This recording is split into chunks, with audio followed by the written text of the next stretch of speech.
8-8 Poker. From November 14th to 18th, take down your opponents for the chance to win massive bounties. Compete in KO, PKO and mystery bounty events for your share of this gigantic prize pool.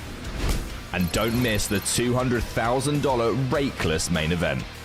Get lucky and you might even be the one to pull the $20,000 bounty. 8-8 Poker, made to play. John Duffy has got it in good, but he's got to fade a gutter. No 8, no jack, no 10. And break.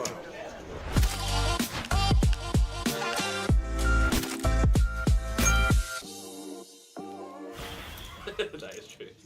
Keith, King 10 suited, going to be a jam here on the button It for is 10. indeed.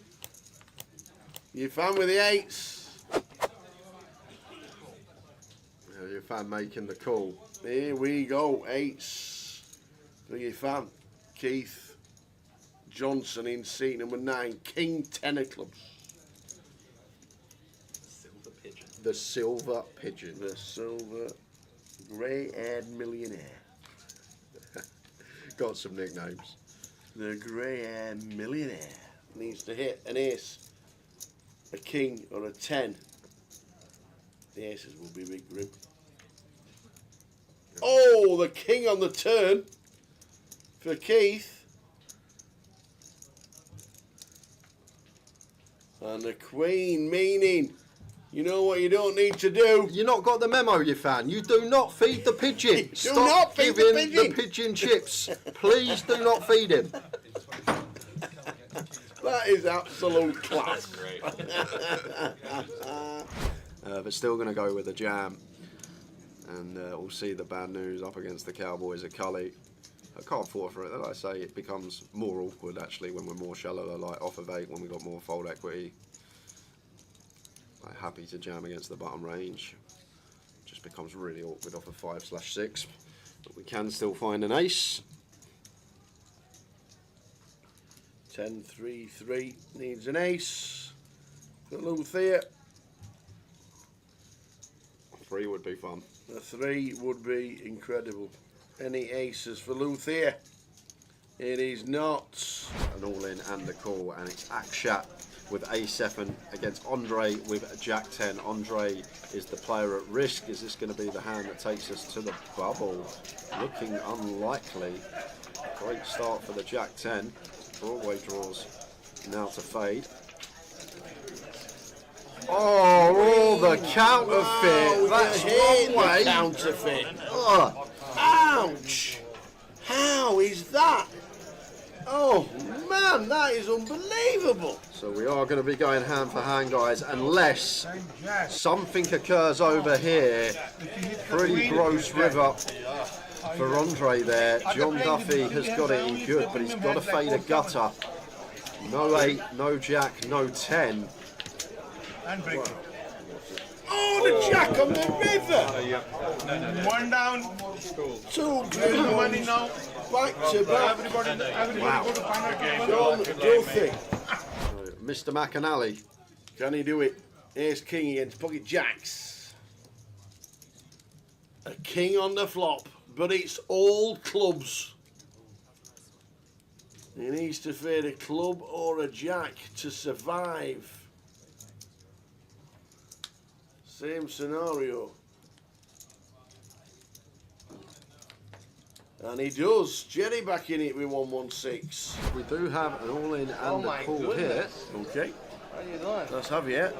You ask him to come here. That is Javier. See how big. With ace-6 of diamonds, and it's against 8-9, and that's Pivas. I'm guessing the ace-6 is all in. Javier's made it 3-7-5, leaving 1 chip behind. Pivas sticks him in, and he says, go on then, let's call with the ace-6. Big chance to double, and get right back in this now. Good start. That's it, round it up. It's just a switcheroo. A 9 on the river. Oh, Javier with the the bad news on the river. Javier Nice call, bro. busting out Pivas. Oh my word, Mr. Pivas is turning the 8 into a bluff here.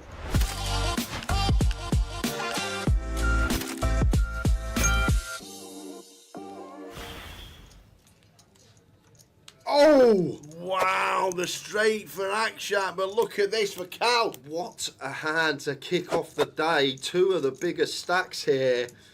And it's a straight for Akshat. Front door flush completes, but obviously Cal's range going to have hands like Queen Jack for Ace Jack. He's going to have over pairs in here as well. So Akshat goes for 225. And the best hope for Akshat here is a club. It's his best bet. You're going to really struggle Let's put the lot in. to have an 8 as Cal. The triangle is in the middle. And where are the bluffs coming from? Because it's hard. Where is Cal going to find a bluff from here? You've got to remember, he's betting to 2 players on the flop. He's been check raised, he's called. So it's not like a situation he can have an ace, king, ace, queen club that's bricked out and bluffing. It's really hard to come by bluffs there for Cal. P-Bass overcard. 3 to straight, 3 to flush. Going to float in position against the smaller size. Does turn an 8 here. At this stage of the tournament, I doubt P-Bass is ever calling 6-5 suited. First is the one player that covers him, so doesn't really change too much. Pocket 8s is one that does get there. A couple of combos, but 3 combos of 8s can be in P-Bass's range, but he's still going to have some potential ace-7 suited, some potential king-10. Like, what's P-Bass's range now once he calls twice? He's still going to have 7s and 4s as his traps. He can have turn pocket 8s. Interesting from Cal. He is going to go for 3 streets of value here with King Jack. Fair play.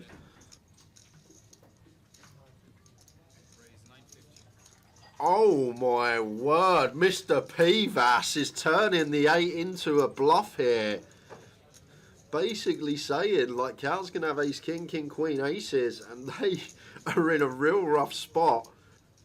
It's so hard once he calls twice on a rainbow board. No flush draw present. He can't have 10-9 suited because that folds flop. So where on earth is he supposed to find a bluff from here? And he's been so creative. Once Cal triples, saying, I think Cal's got a king here, and turns the 8 into a bluff. What a sick guy. Take a bow, Mr. P-Bass.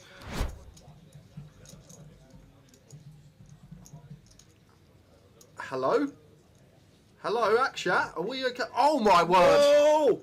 We just jammed it. King 7 off, shoves over the under the gun open for just under 15 bigs. What's happened there? What's going on?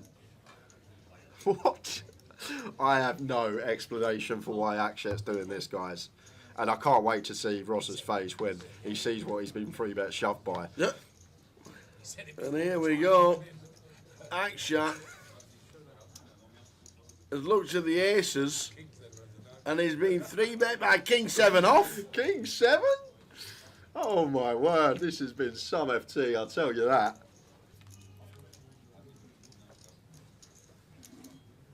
Here we go.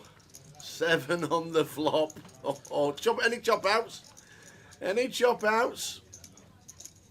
A 4 and a 9 will chop it. Other than that, a gang. What a pot for that. Akshat, what was that? Oh my word. Queens against 7s. So that's in the last 5 hands, aces, aces, ace, king, queen 7 off, queens. That's pretty good distribution, Tower. That is not bad. I might have a chance myself. It scares me that he's actually going to let this go, and I think it'd be a bit... He hasn't. And he's just going to see the bad news that the man is an absolute card rack. No help at the minute. Paul Vas Nunes. The Christmas jumper might be coming off. We need a 7 from heaven.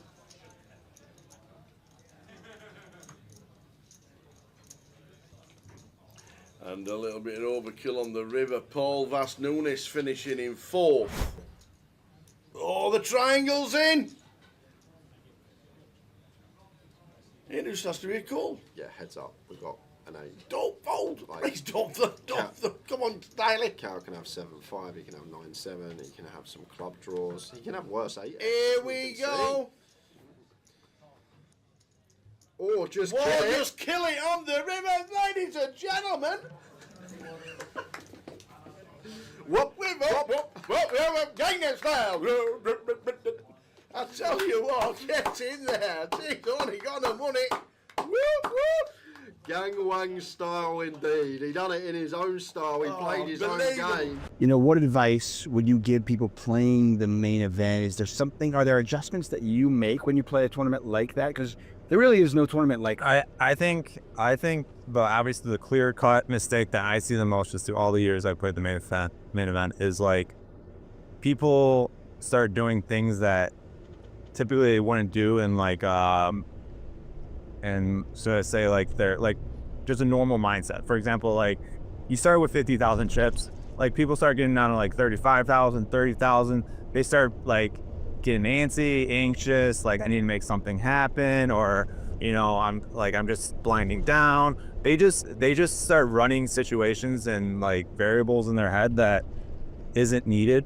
And like I think the most important thing about the main event, you just focus on every individual hand. Like just focus on the people at your table.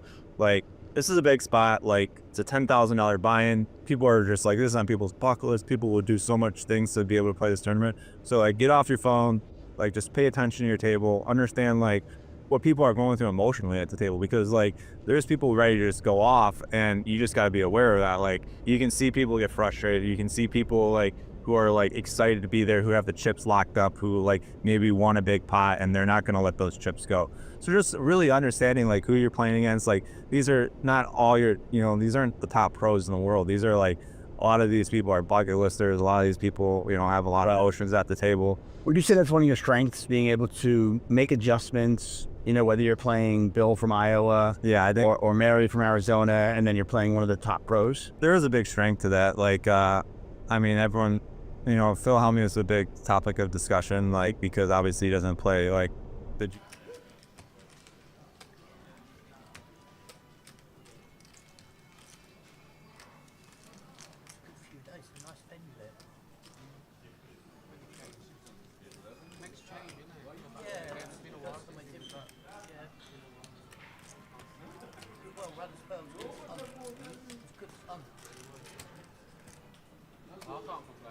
Well, no, absolutely.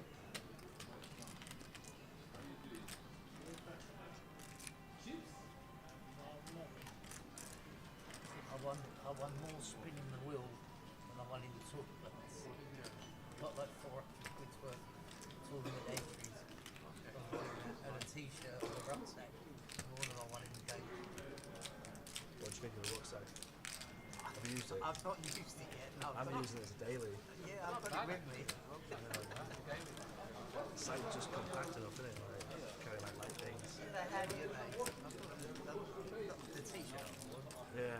Good afternoon, ladies and gentlemen, and welcome to day 2 of your opening voyage. Before we get underway, some information for players. Today, 33 players are paid. First place is £12,350, and a full breakdown of the prizes can be seen on the Grosvenor Poker Live app.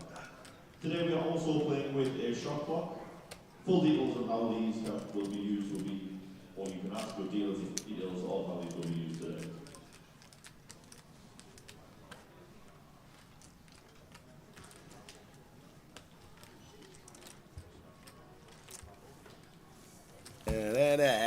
Afternoon, everybody. Welcome to 888 Opening Voyage Day 2. Morning, Jay. Morning. How are you? I'm good.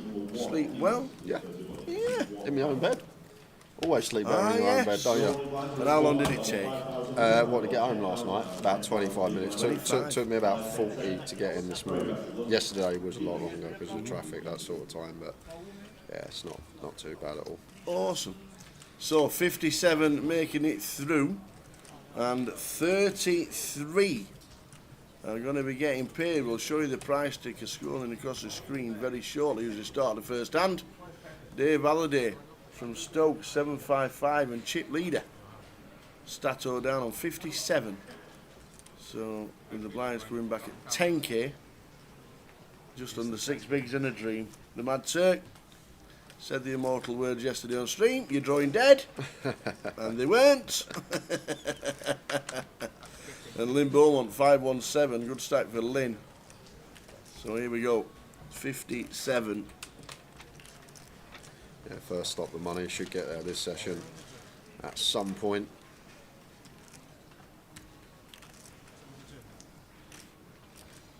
Straight away link And with the jam, king at 6 suited, suited king for 7 big blinds, seems fine from the cut-off.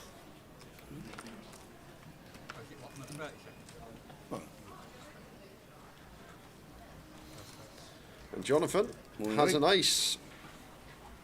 May call this off when it's only 7. But when we get closer to 10, becomes a bit more dicey. That's 7 big blinds here. Like Lynn gonna shove some king 5 suited, maybe shove some 5-6 suited. Not gonna invest like 35% of his stack to call that off. Payouts bottom of the screen, coming across. 220 Ryan plus the juice, 250 total. Just under 60,000 in the pot. First prize, 12,350.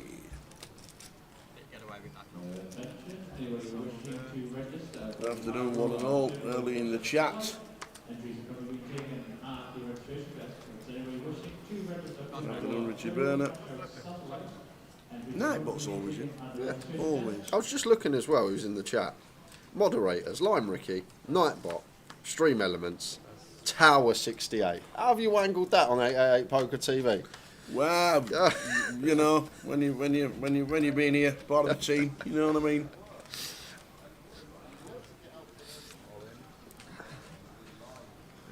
Early streamers, Natras, good afternoon or good morning, wherever you may be in the world. Plenty of people from all over the world tuning into the 888 stream, 888 Poker TV, all weekend, Thursday, Friday, Saturday and Sunday. Back-to-back jams for Lynn there. The 5s, seems close. May even want to call for 9 against late position jam, but going to let it go as trump. Jonathan should be doing the same. And nothing for Paul in the big blind. And Lynn, just like that, 70k, 222k, over 60% stack increase, just getting 2 jams through. Lovely. We've got plenty to give away today, guys. We have a free roll later on in the day. That's going to start at 6:30 GMT. Give the password out for that a bit later. We also have 5, 16, 15 knockout series satellite tickets to give away. We'll do some keywords throughout the day. I think this will finish between 8 and 9 PM this evening, so we'll see how we fare.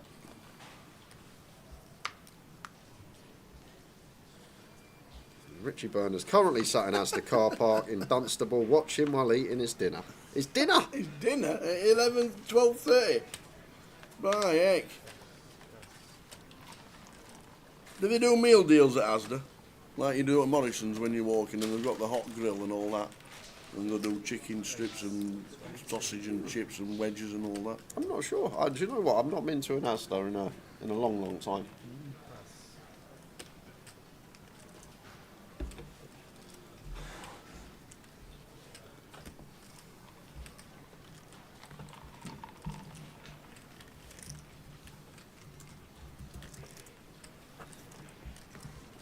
A7 for Trong opens in the hijack here. The Voyage. Obviously 30-minute clock blind shooting up all the time. Need to get involved, otherwise you will get eaten up. And Paul here should be a jam. That doesn't look like a man that's gonna jam. He's gonna go for free bet call. Adventurous out of position at 17, but could see it. Could see it being a thing. Good to see aggressive action taken. Does take him down as Paul.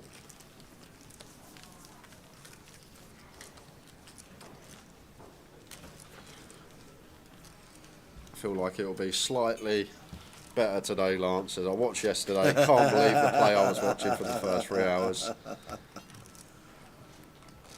It's refreshing sometimes to just see poker like that, and a lot of people just tuned in for the 1K finals, the high roller finals. Got some of the best in the country playing. rarely making a If mistake. if you sit and watch 50Ks every single night and you watch nobody make a mistake, that's so these 200 are they're a nice change.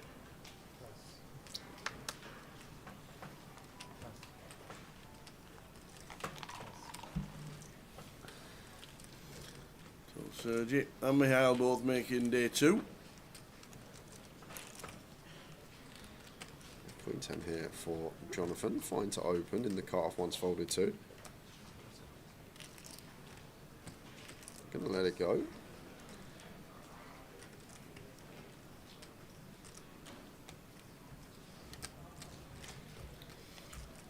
Probably wouldn't open this as Paul.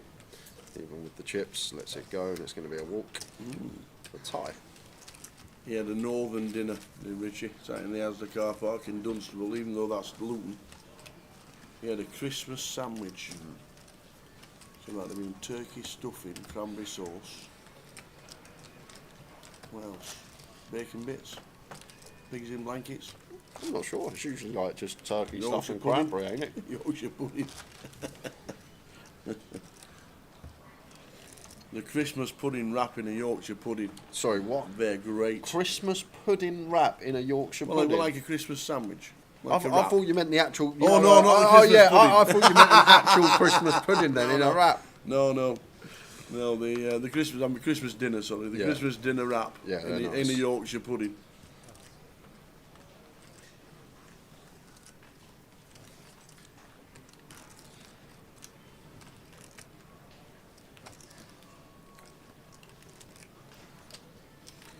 Afternoon, Mundug. Just tuned in on Twitch. Yeah, good jam from Jason. 8 bigs here, 7s. Heads in. King 10 off here for tie against an 8 big blind button jam. If we're in a big, probably might have to flick it in. Small blind, just going to let it go, and Michael here does find an ace. One of the worst possible ones though. Going to let it go.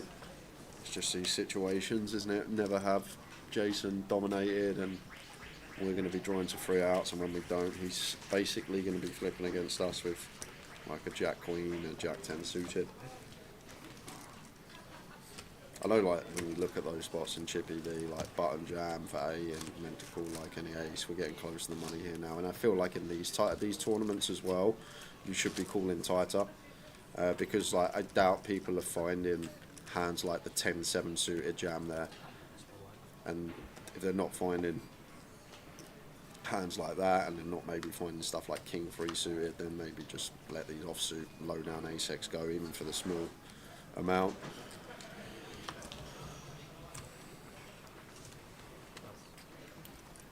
Always a burrito, isn't it, with you, Lime? I made a burrito this morning where the tortilla was wrapped inside fried eggs like a crepe. I had never tried this before, but it was bloody glorious.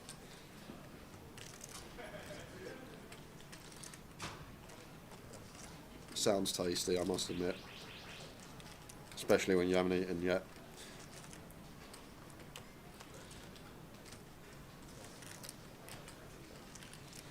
Over to tie, Jack 3 off on the button, not what we're looking for.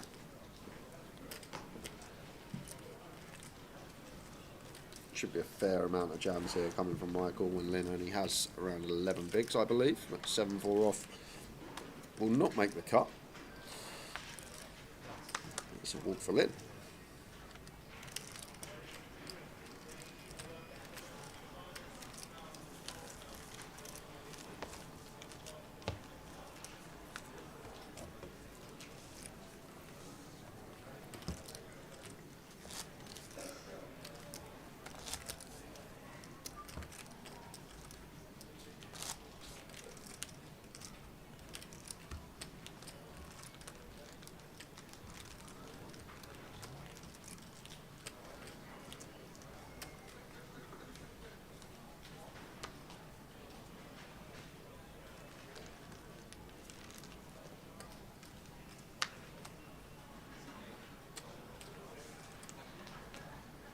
Surge with the 10-4. We'll be out of here.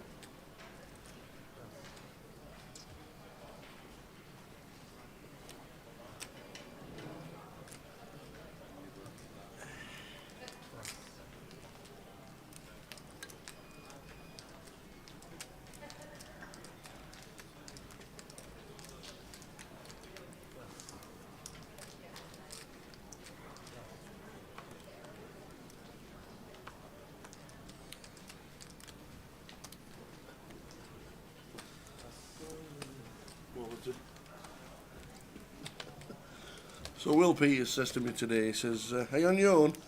I says, no, Jay, he's coming. He says, all right, nice one. One of the valets stood there. She's gone up to the bar. She went, you'll never guess what. She says, what? She says, Jay-Z's playing poker. She says, what? She says, just been told Jay-Z's playing poker. I says, what did you say that for? She says, that's what you said. I says, no, Jay, he's coming. Oh, Jay, he's gone. I've told everybody behind the bar that Jay-Z's playing poker. That happened. I told you about that in Cyprus with Giaz. Remember I told you the story with Giaz? When they went that Jay-Z's on the table and everyone quickly got on their phones like, Jay-Z's on the table, and it was Giaz League.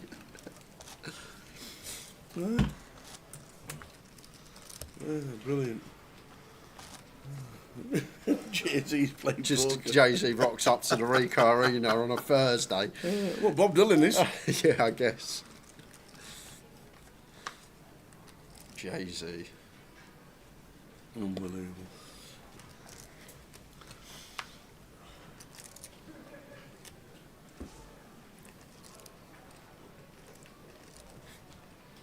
What valet was it? One of the freelance?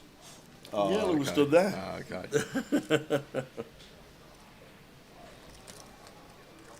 That's freelancing later today.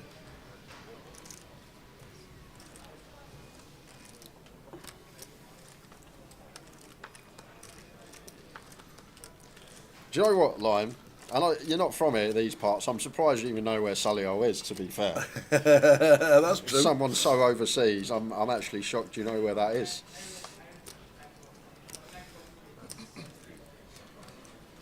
Good knowledge. Because I wouldn't have known where it was until I moved to Birmingham 3.5 That years is ago. so true, man. Yeah. That is so true. A7 for tight opens from the low jack. Should get some defence from Serge. Queen 10 in the big.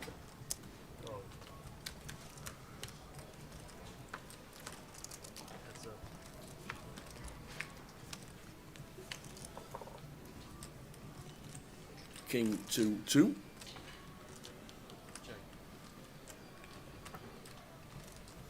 Can go very small here as tight. It's just a situation. Serge only really continues his pocket pairs. Deuce X, King X. Just going to have so many whiffs. Small size in order.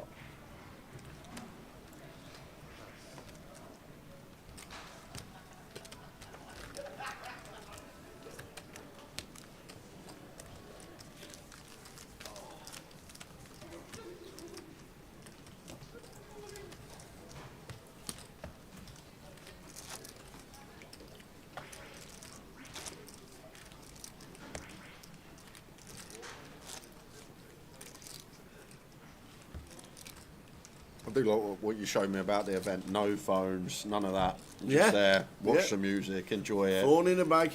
Bob Dylan tonight. Phone in the bag before you start. There is a grey area on the outer ring if you want an emergency phone call for any reason. ID, tell them your phone. Use your phone, put it back in the bag.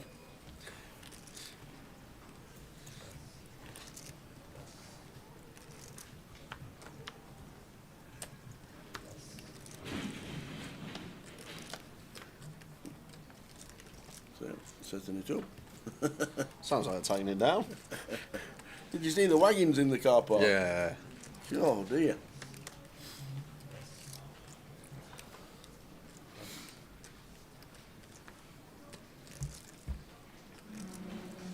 Minute suited here for Serge. Gonna start with complete.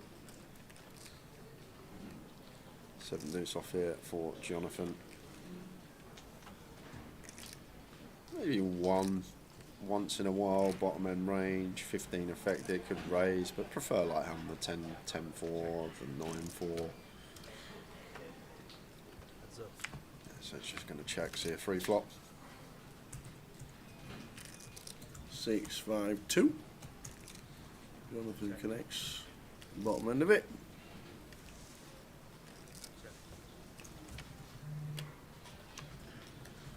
Nice looking turn for Serge. And he just come out firing. Does for half. I'd still call once here with bottom pair is Jonathan, blind and blind. He's going to let it go.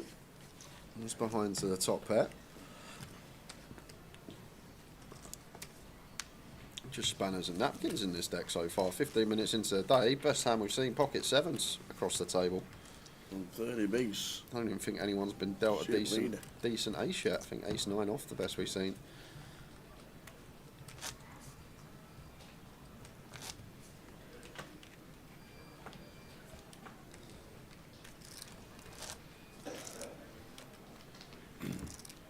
.53 from the 57 that started.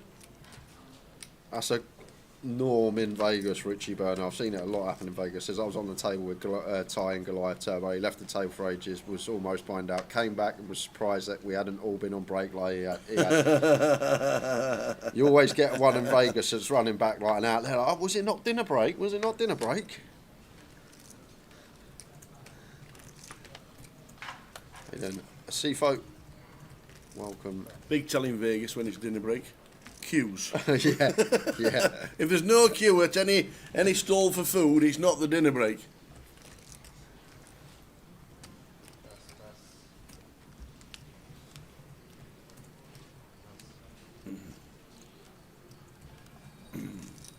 So Nettie, welcome. And the C4, how are you? 20.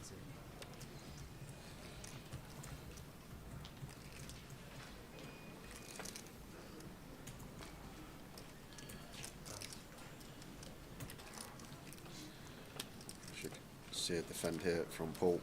Got an ace versus the button open here. That may be some ace X we want to jam, but wow, just going to fold the ace to a button open for 2 bigs. Tight. We are not far from the money, I guess. 20 spots and blinds shooting up as quick as they do will probably be about 90 minutes. Maybe in the back of players' heads. How'd you just get offered these, a CFO? I've been offered 2 weeks, hotel, 5th to the 19th for the WPT. How? Does it come in the post? A Seif Warrish, you have formally been invited to Las Vegas for the WPT. How? And why have you not already booked? He'll be waiting for Virgin to ring. Yeah. To make sure he gets there. Shane Brown, LE, Stato, Matthew Wright, busting out early stages of today, which means we're down to 53.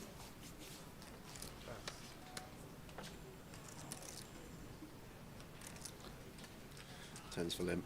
Got to be an open. Too strong to be jamming for 15.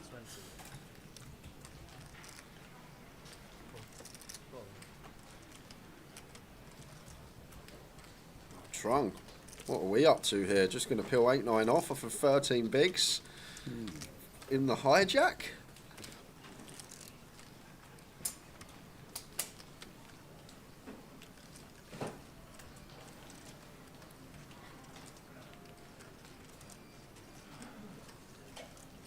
I've got a feeling this might be favourite hand territory because first hand of the day, Lynn shoved King 6 suited and Trung tanked for a while with 8-9 off, so maybe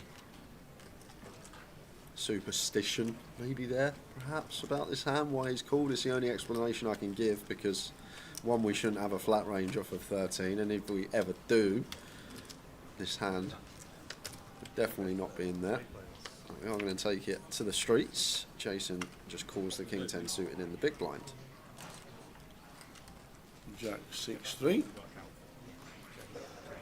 Rainbow. Lynn's still in front with the tens. Trump has got other ideas. That's 32 out of 7 out of 1 or 110. And Lynn just folds the Just tens. mucks the tens. Wow. It's quite interesting there because at that stack depth pre, 13 bigs, ace jack's in, king jack's probably in, maybe some queen jack off, jack 10 off that Lynn thinks going to be there, but queen jack suited's going to want to jam, jack 10 suited's going to want to jam, ace jack's definitely going to want to jam. So what jack X does Trung actually have when you really think about it? If he's made a loose pill with queen jack, jack 10, fair enough, but actually having 2 tens in our hand actually kind of good then. Jack 10 less likely. Just Queen Jack going to be the worry.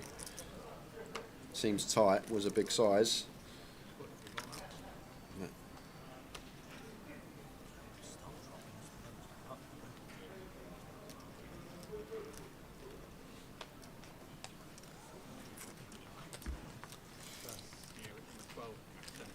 Yep, there'll be a few people in Prague, for sure.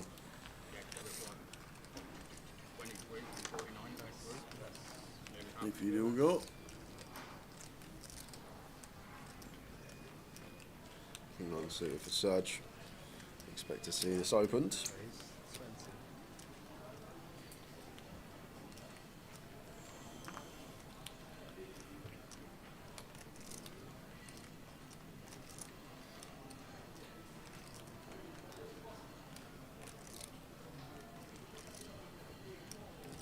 I'm not sure what we're thinking about. Maybe just once again accounting for the fact we're probably going to be on the bubble in 90 minutes thereabouts. Usually level 19, level 20 in the voyage.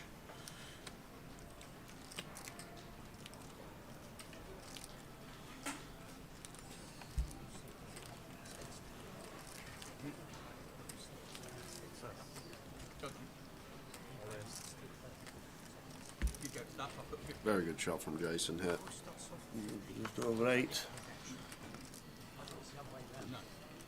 Tired with the ace-9. Going to ask for a count here, and it's just get out of the way. When you think about this shove range from Jason, there should be worse ace-x in there, but we do dominate. Obviously, this is blind on blind. It's a snap call, but the fact that Serge has opened hijack and the reship comes in, it becomes tougher to call this off with ace-9 as tight. Kind of like fold.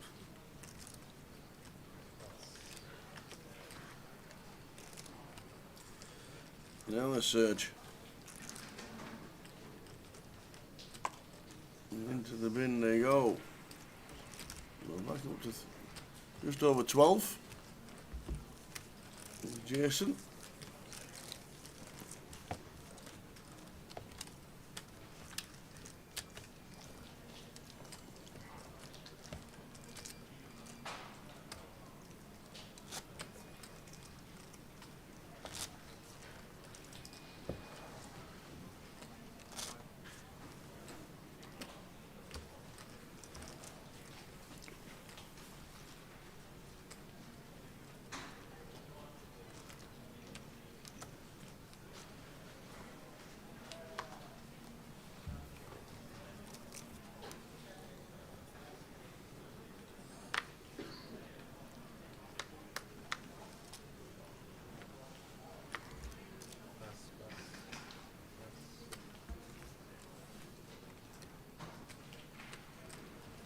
Folding round in turn.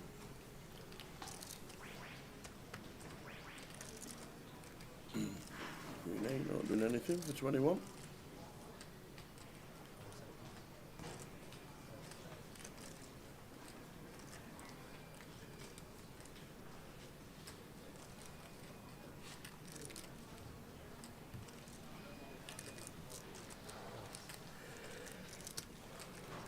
Jason with an ace. Jam.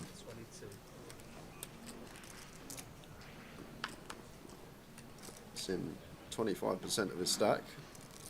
Makes it 32k. I'm going to just jam this in. The same result, whatever option he took.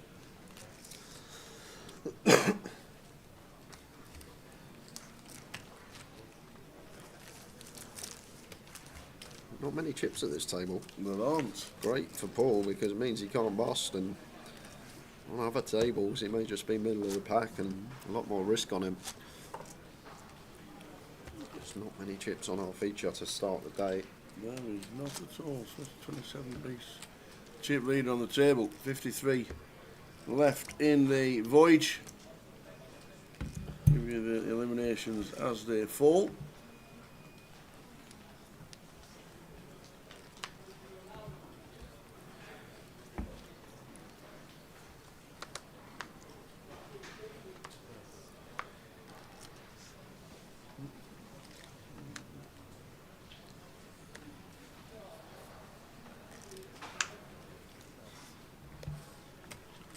12,350 for first to C4 for a 220 buy-in.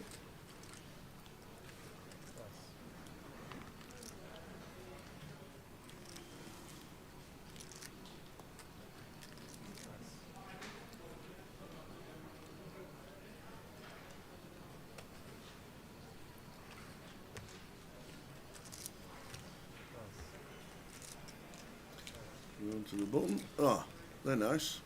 Finally, a good hand appears. Aces. 30 minutes into the day.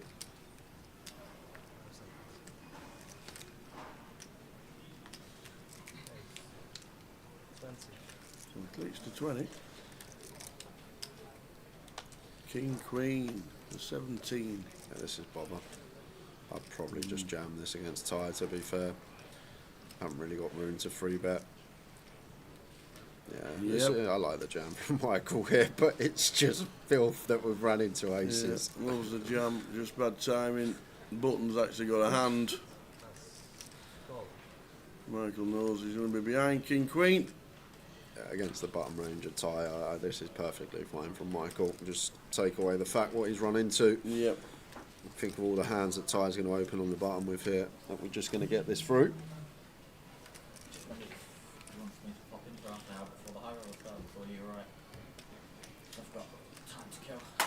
Yeah, come in.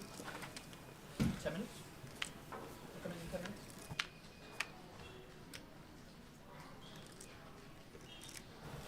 King on the flop for Michael Rolt. He needs King or a Queen. Same scenario, King or a Queen.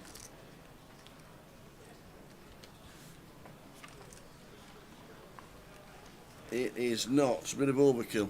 Yeah, a bit unlucky that from Michael. Yeah, just perfectly runs into fine jam. Runs into a hand, you don't. Pretty standard button open.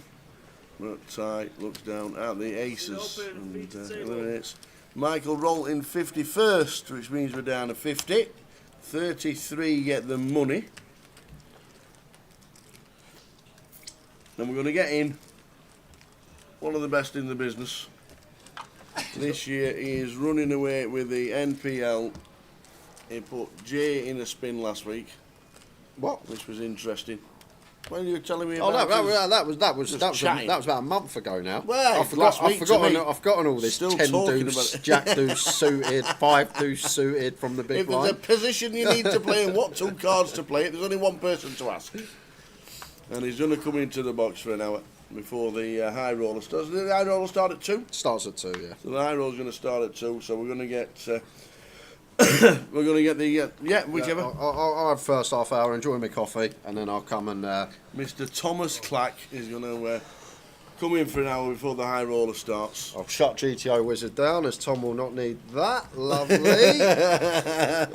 Jay's going to enjoy his coffee, and we're going to get Thomas Clack into the comms for an hour before the high roller. Good afternoon, sir. Hello, hello. How are you? I'm pretty good, thanks. Yourself? I'm still pretty nailed on that we've won the NPL, but I'm not going to say it's over until it's over. It's not over till we it's over. know for if sure. somebody has a miraculous run of the GUKPT and then the grand final. Hopefully me. But And it's well, only second or third in the league. That'd be nice. But you are pretty much nailed on for it, but we can't get there until it's actually concrete with the mathematics. So, but it has been a fantastic year. Yeah, it's been a lot of fun. A lot of fun just travelling to these. I don't think didn't really think much of it until Coventry, and then it was just such a big score. Yeah. That I'd probably be like 6th, maybe something like this if I didn't have that score. Right, so it's okay. quite big. Yeah. It's quite a big jump.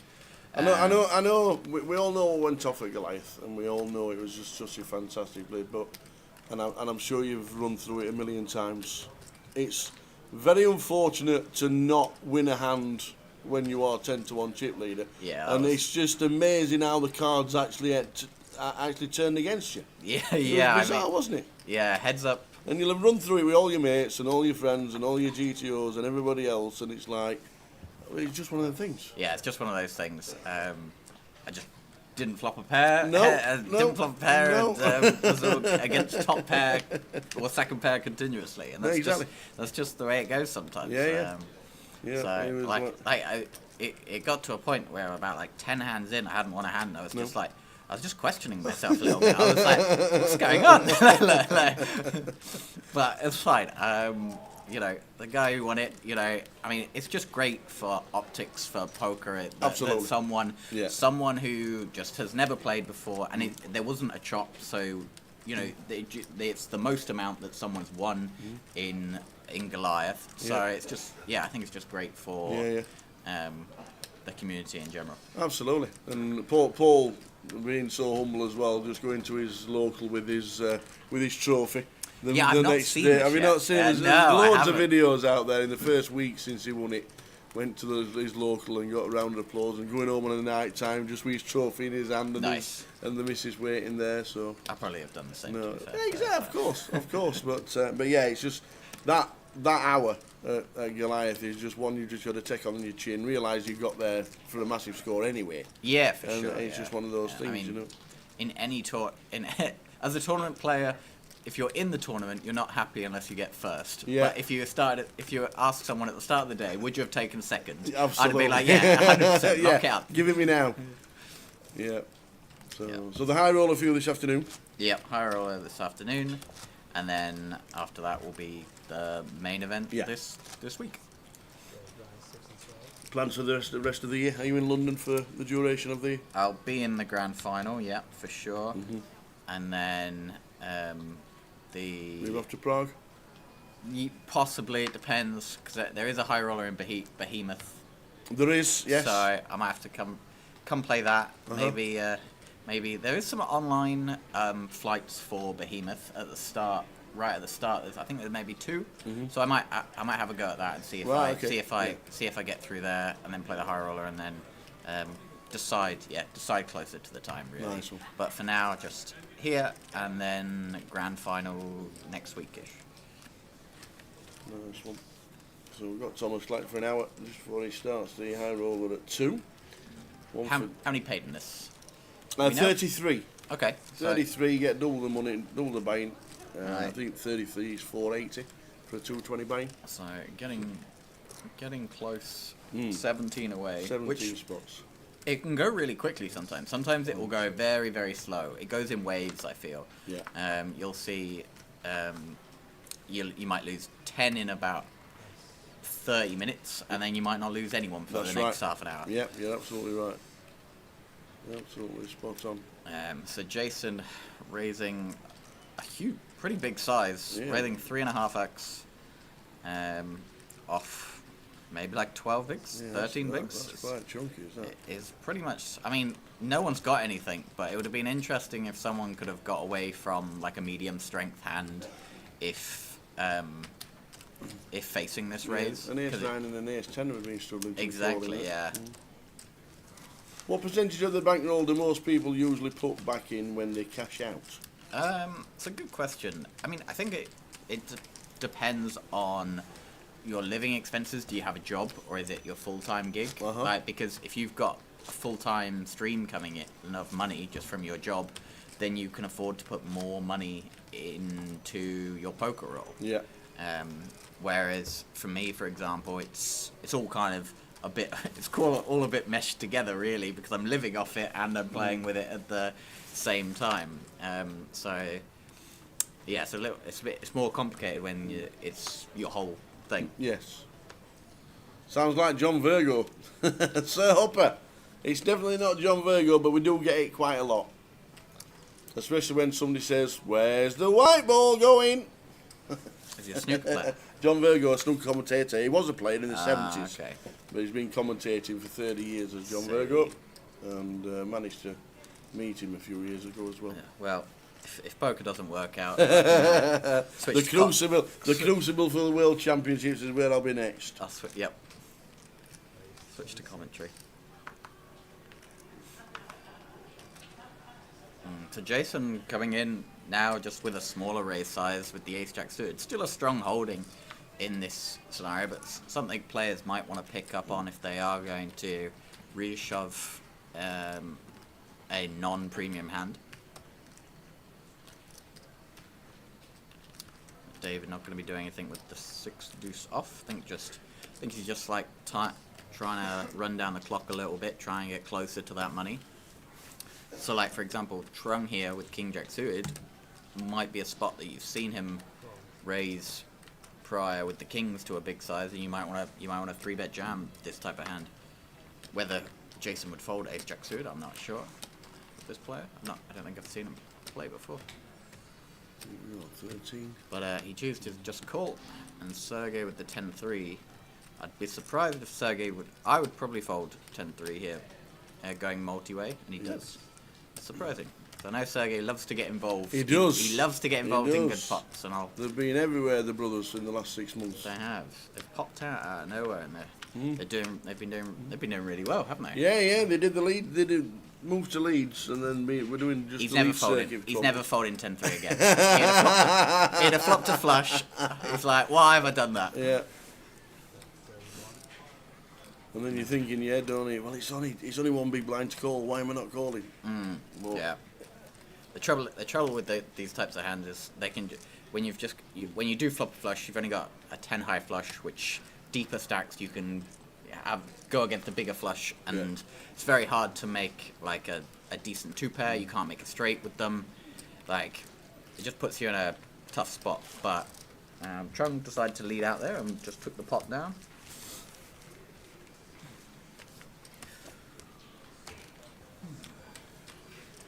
So we're on 48. Sam Bernstein and Longmouth fan busting out. Puts us on to 48 out of 269. Very nice indeed. Good turnout. 56,220 in the pot. Over 12,000 to the Very winner. nice. 12,000. Not bad for 250. We're doing the Crazy Scotsman. Jay just having half an hour, and then Jay will jump in my spot. As Tom's taking an hour with us before we start the high roller at 2 p.m. Just a bit of downtime. Yes, and lovely. Do you not fancy a bit of Bob Dylan tonight in the arena? Oh, is that what's going on with the... all the trucks right. everywhere. Yeah, I've seen the trucks. I didn't know what it was for, but now I do. A bit of Bob Dylan. He's 84. Right. He's Bob Dylan. And he's still going. He's still doing it. If I'm 84 and still doing this... Still travelling the world singing. And having people buying tickets to watch you. It's not bad, is it? No. 84.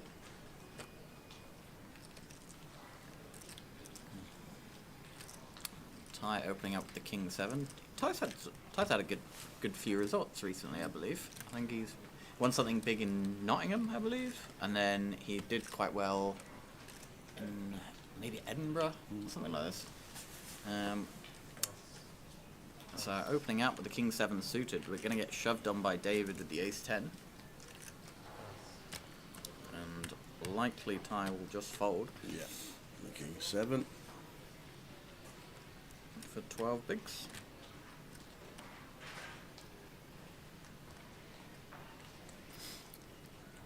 Party Poker Birmingham. Time on Party Poker Birmingham because the C4 didn't. That's where C4 was there. Ah, okay.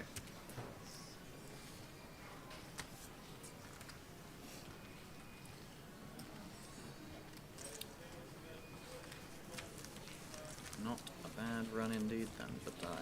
Yeah, second in the mini, was you? Or second in the mini, won the...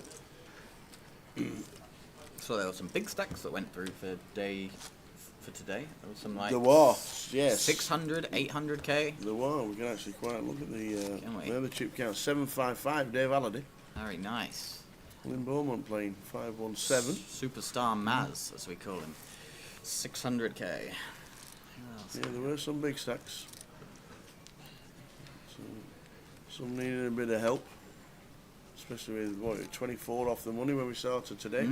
Yeah. And we're down to 48. Further away than I would expect. I feel like usually in these, when you play an extra few levels, you sometimes get a little bit closer to the money. Yeah, especially with later edge finishing at end of level 12 as well, and still playing to level 16. 16. So Ty going to open up with the red kings here.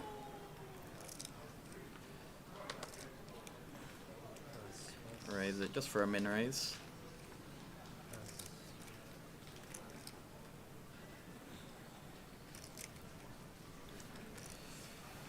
They're just folding around to the blinds. No real battle of hands so far. It's been a very raise, take it down. Sometimes that's just the way it is. Yeah, there's not many chips on our table, to be fair. I think the chip leader was 27 bigs at the last time I looked. So not too many chips on our table. All the big stacks were on the outer tables to start today. See if Paul decides to defend with the 7-5. Another 20. Looking up. 15 places to go. Oh, just fold. Yeah, not 20 bigs. Yeah. 7-5 defence. Could be behind to an overpair, which he was.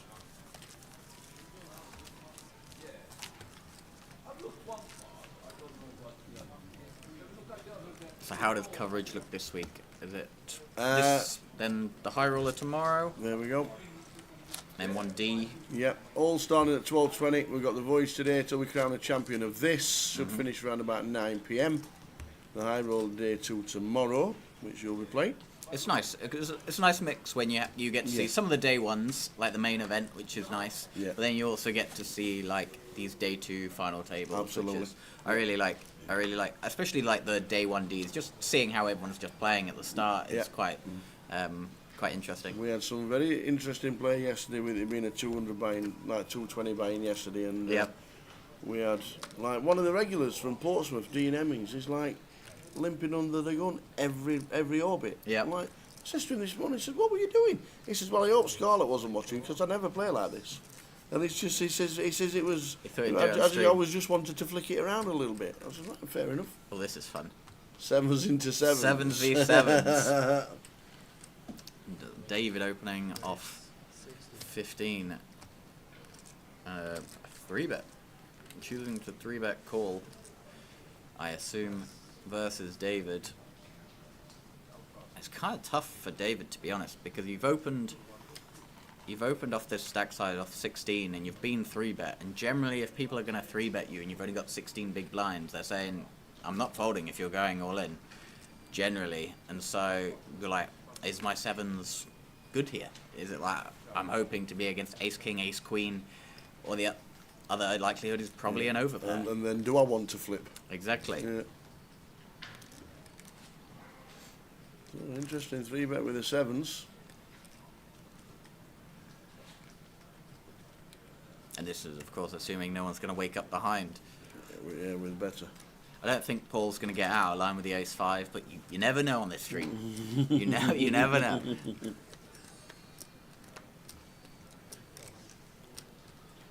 So down to the original opener.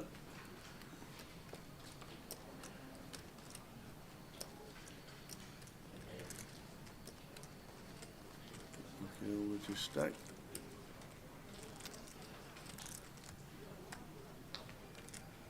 Are all 3 options available? I mean, if you've got cards in hand, all 3 options are always available. Whether it's right or whether it's the right one or the wrong one. Yeah, I probably just wouldn't peel off this, just because if you call off your 16 bigs and then you've peeled 5, like most of the time you're just going to be folding the flop a lot of the time, then you're losing out on the equity that 7s really gives you here. I think we're just too shallow, so I think he's going to either 4-bet, go with it, or fold. And my guess is he's probably going to fold, and there he does. And I don't think that's a bad fold at all, to be honest. Because as I said, if you are getting 3-bet off that stack size, you're probably going to run into an overpair or an ace king, ace queen. And also you have to think, maybe if that person has ace king, maybe they just go all in. Maybe they don't choose to 3-bet. Yep. Quickly over to the outer table because brother is in a pot. Mihail, brother of Sergey, who's on the table, ace jack. Chris Johnson's got king queen. Mihail is all in. This is like 10 spots off the money, or just over. Queen 8 deuce. Club's working for him. Yes, the clubs are working. An ace or a club, and it's not. 7 of spades. So Mihail One will be busted out by Chris Johnson. One of the brothers Mm. down. Unlucky indeed. Chris Johnson stacking a few in. Do we have many brothers in We don't poker? have too many brothers, to be fair. We don't know if we've had a few in the past. Yeah. But there's not too many that do the circuit. I know Harry, his brother is George Sanford, Yeah. and he plays a lot. Okay. He plays a lot of PLO, Right. but he doesn't play too many of the UK circuit. So, and I think that's how Harry got into poker, just through his brother. Yeah. But can't think of too many UK brothers. No, you're right. Brandon, does Brandon's brother play? 'Cause Well, they- Ginge they- does. Yeah, there Rich you go. plays the lodge, Yeah. doesn't he? So Yeah, Rich plays the lodge because Rich lives in Thailand. Oh, okay. So we only ever see him when it like Vegas or special occasions when he comes over to the UK every now and again. I see. So Rich, but he has played the lodge. So yeah, they're probably the most famous brothers that do play. Even though you probably wouldn't say they were brothers. No. They look very different, do they? Well, Ginge is called Ginge for a reason. Right. Okay. And Brandon doesn't have much. Doesn't have much.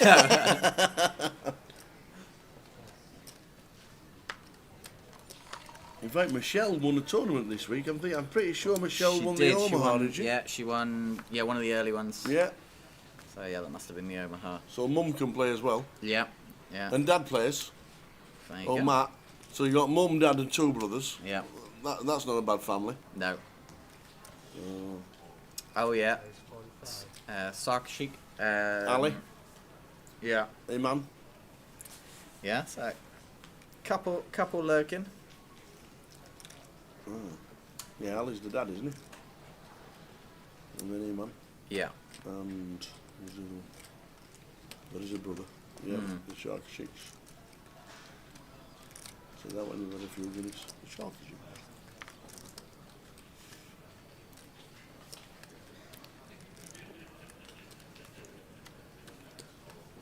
What's happened here? We've had a Call out. We're on what we're doing here. a limp under Are the we gun. limped? A limp under the gun. That happened a lot yesterday. Right, a For limp some under the gun. strange reason. It happened Complete a in the lot. small blind with Jack 2 off, and then Ty has decided. It should be in well, the hand. I think I'm just going to raise and try and end the hand, which was a very small raise, but it got the job done. So. And we're just moving on to the outer table yet again. It's Turk. It's the Turk who yesterday, when the flop came down, he said, you're both drawing dead. And the guy hitting the 7 on the river to double up and cripple Turk. Was that in a club? King Is it a 10 club? 6 That's all not clubs. Turk That's without a bad club. news. He's Oh. out. Needs a 9, no, More Jack, options. Queen. Oh, none of No, it's a Good luck, 3, guys. so the Turk busts out just before the money. Lynn Beaumont sat in seat number 1. And Yuzu picking up those chips. Very nice indeed. Not Unlucky someone you want to Turk. have a lot of chips. No, unlucky Mr. Turk. Out he goes. 27.3 points for winning this. 27. I don't think there's too many people that shouldn't be bothering you in this one. No, only Rosa. Rosa, still in? Yeah, still in, still going, I believe. Where is he on the league? Where's the old Rosa? He's 5th. Yeah. And got one more result to come. Yeah, yeah. So if he gets 20 odd points. Yeah. I think it's interesting, like, the bracket system. So, like, I'm not a massive football fan, but I much prefer watching the relegation games at the end of the year than the top, right? It's just more interesting. So we've got, like, if we look down at the bottom, and we know there That's are a no... great way of putting it. We know there's no more, there's no more packages No more coming. 10Ks. Right, Yeah, no that's more right. 10. Yeah. So, you know, that 18th, 19th, 20th mark, people are going to be fighting for it, and you've seen it. Bowsey's turned up to a lot of these. Yeah. Stephen Barnes have And turned that's up to a lot of interesting these. for Rob Duras as well, Steph Lazar. Yeah. Like, knowing that there's no more 10Ks, they're now fighting to get to Cal. Mm-hmm. And it's, 20 points difference. So Yep. they need a nice result in the next month to get themselves a nice little 5K bonus for Christmas. Mm-hmm. You'll think the rest will be just about secure. The likes of Stato in the 11th, still got a couple of results Yeah. to go if he wants to. There is. So yeah, it's interesting. It really is. Very good. Like Andy Wilkinson on what, 264. He gets a win somewhere, you know. Mm-hmm. Can all go on. Yeah. But right at the top, in blue, 415 points. For now. Phenomenal. It's fuming. Came 8th in the closer the 2 nights ago. I was like, I just needed 6th to get an extra point. And that's the thing. A lot of people don't realise how the system works. Obviously, if you get, like you say, if you get 9 points, you don't add anything to your lowest total. So, no, exactly. But the 40,000 sponsorship package is the dangling carrot's getting closer and closer and closer. Hopefully. It is. It's like 13 away from the money now. Yes. And it's going to get... Some of these stacks are very, very shallow. Especially on this table.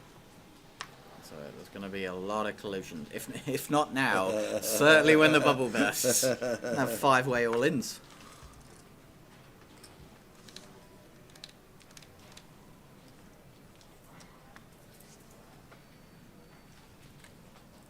And it's on Trung, who likes to get involved in pots. So he's going to open the King 10 off.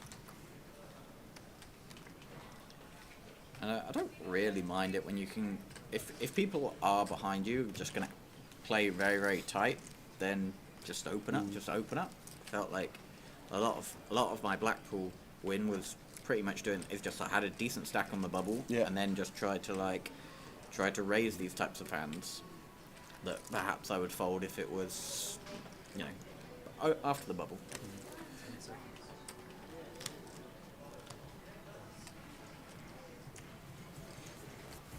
We'll have to see, because no one at the moment just has anything to play back up, even remotely. So just by opening up your range here, you just get to just win that many more blinds, especially when the blinds are so big right now.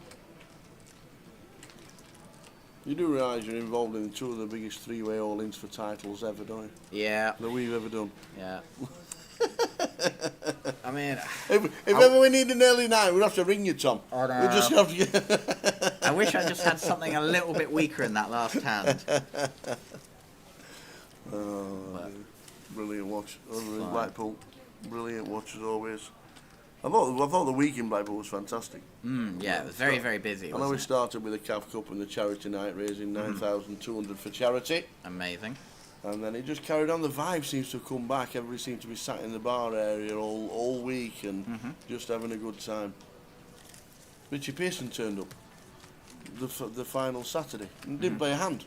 No. Didn't play a comp, didn't sit down at tables, didn't play cash, came to drink. Yep. Enjoy the social side of the UKPT. I mean, that's... Went out with the boys, come back, had a good time. It's important. It's important to have that side as well as the poker. It's just, especially when you have like Goliathon and stuff like this. You have you have all of that kind of thing. So it's nice to see that in like a small way at Blackpool and at some of these stops where there is a bar and a nice sit down area.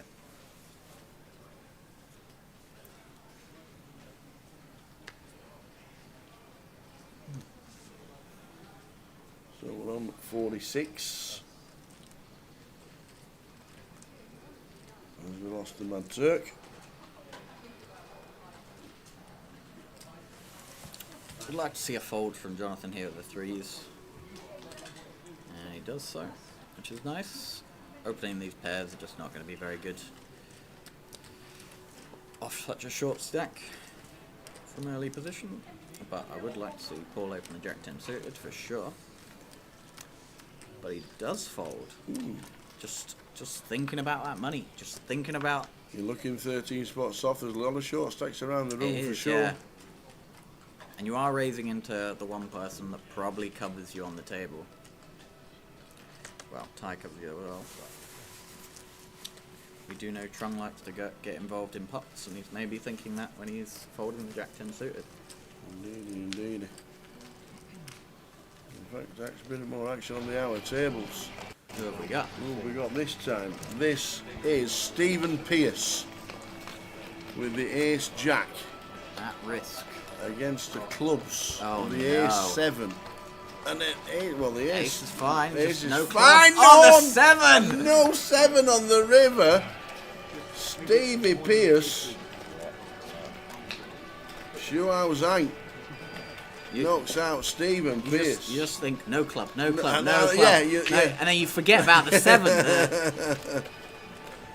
Oh, Stevie Pearce, unlucky.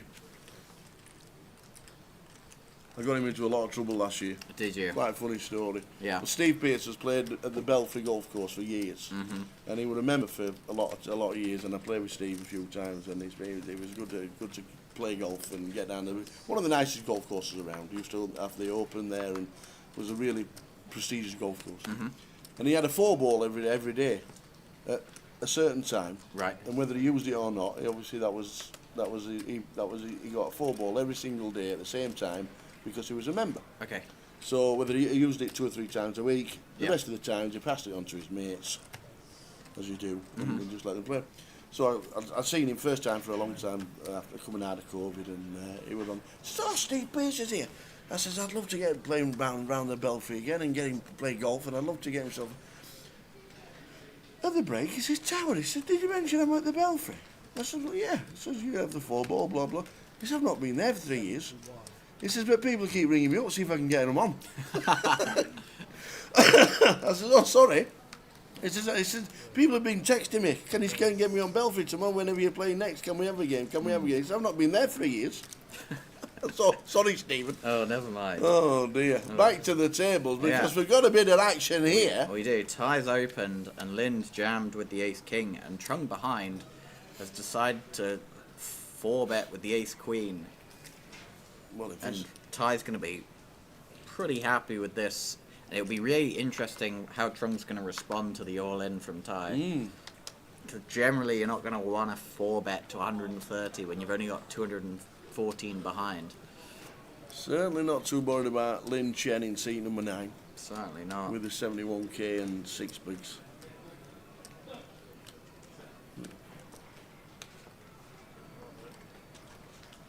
Being a bit of a spot here when the triangle goes in.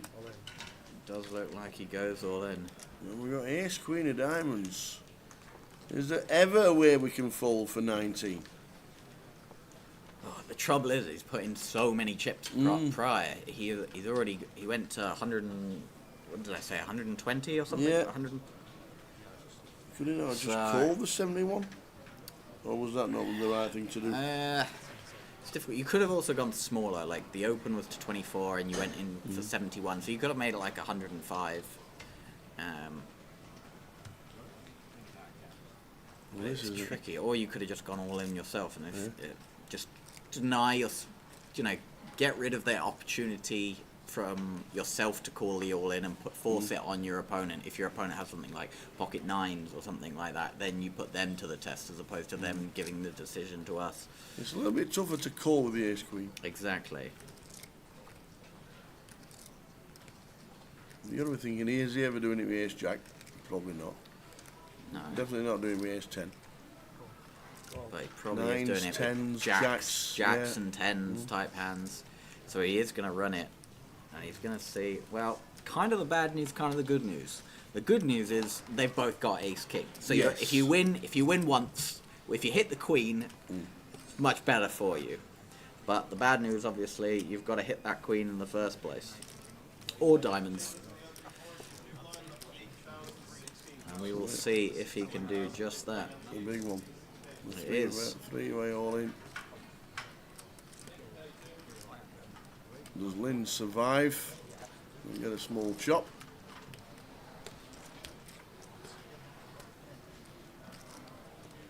Ace king for tie. Chip leader on the table. Against ace king short stack on the table. And ace queen for Trung. So the side pot's sorted. 9 at jack 5. Backdoor diamonds for the ace queen, but backdoor straight draw.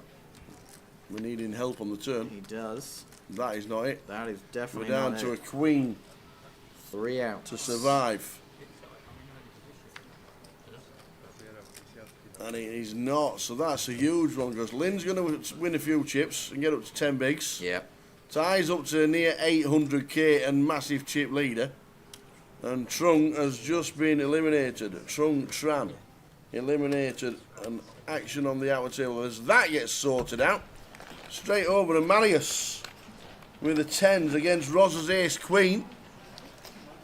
Jack 5-3. Ace on the turn for Rosa. And an ace on the river. Just a little bit of overkill there. Manius, bit of filming for prosperity. Unlucky, sir. Manius busted out just before the money. Manius check out. We are getting closer to the money as Rosa takes one. And on that note, while we're still filling in, I'm going to quickly go to the medical tent and sort myself out. Medical tent. I burnt my thumb. Oh, still hurting. I burnt my thumb this morning. You know when you're walking with a cup of tea and it starts spilling on your thumb and you think this is not really hurting. Yeah. And then all of it goes on your thumb and you think, wow, that's hurting a Yeah. lot now. That's me with my pint of water stuck in my thumb. No good. There we go. So we're going to get Jay in for half an hour and I'll be back just before Tom sits down for the high roller. Looked at the field in the high roller. You seen who's in?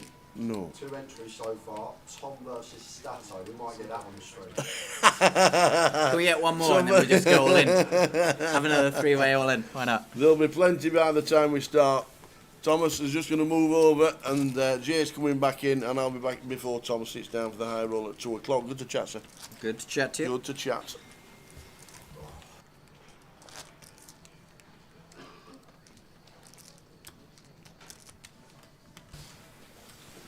How are we, Tom? All good? Yep, very, very good. Just clock's been running down. People have been busting. We're now 10 away from the money, and we've had one or two tight folds already. A couple of Jack 10 suiteds being open folds, and then we just saw a massive clash between Ty and Trung, Ace King versus Ace Queen. And it'll be interesting to see how he capitalizes on this with such a huge stack, because, you know, he can play. He's got some decent results recently, and I always think that this is the time to start accumulating as many chips as you can. Yeah. From the players who don't want to bust and want to make the money. 16k big blind now, so blinds up heavily, and 9 bigs here. King Jack in the high Jack, 10 from the money. And 10's still kind of far. Like, it doesn't feel far, but when you think of it as like a percentage of the field left, it's still quite a lot. Like, when you think 10, almost like 25% of the field still needs to bust. Yeah. Yeah, genuine one here for David. Thinking about going with this here. And does. Yeah, I think it's good. In the high Jack. Oh, even better. Dead button, I didn't even see that, so even more reason to send it in. Only 3 players to get through. Looks like he's going to do that.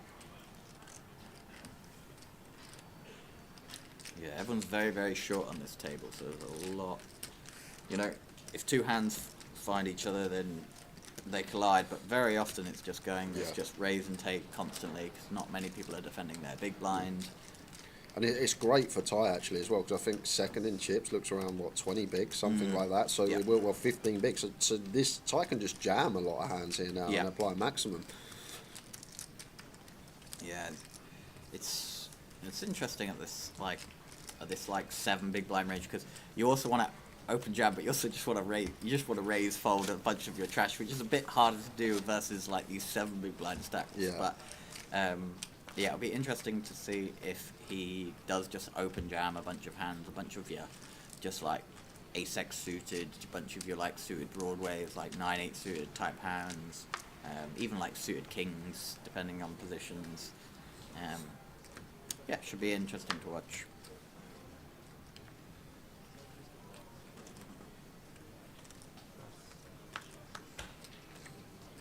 Can't really do much with a Jack 4. No. Lawrence has just sat down with just north of 20. And like this one, for example, depending on who's behind, you could just play open jam with this hand. 15 bigs in the big blind, but other than that, I think Is it's that? sub 8 effective, the rest. So, yeah, I could see it as Lawrence. David just slowing things down. Yeah, David had a tricky spot where he opened 16 bigs up with 7s EP, and then Trung 3-bet him in the calf with sevens Oh. and ended up laying it down. Seems like... Seems fine, yeah. but it's just very frustrating to be like, oh, damn it. Exact same hand. An interesting one here for Jonathan. 9 bigs, ace 10 off in the small, facing this +2 open. You ever taken this here, Tom? It's interesting because, as we said, like a lot of these types of hands that are middling could just be open jammed, and so like it kind of polarizes the opening range in the first place to like all these very strong hands that are happy to raise call and a lot of this trash, and certainly with an ace in hand, it's like you're blocking a lot of these like raise calls that are going to happen. So I probably would take that one. But it is interesting. Don't forget we already have like a dead cutoff here, and so like positions are a little bit over.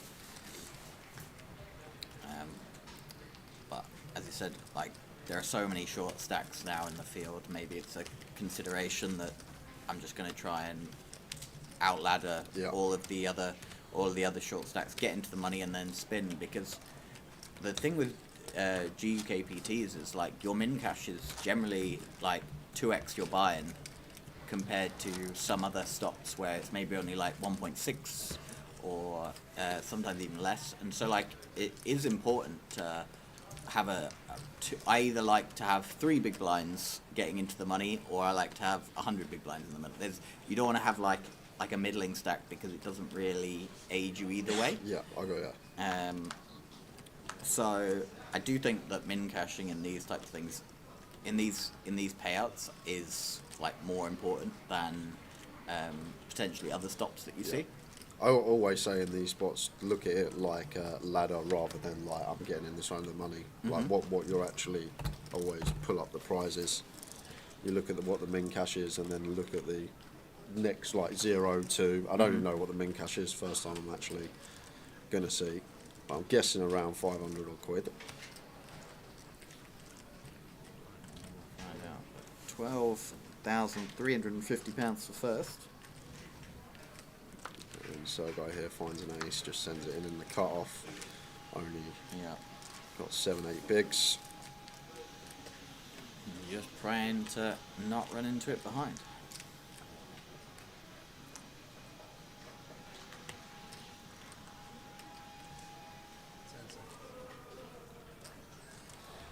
Jonathan slowing things down. King Jack Paul versus the shove.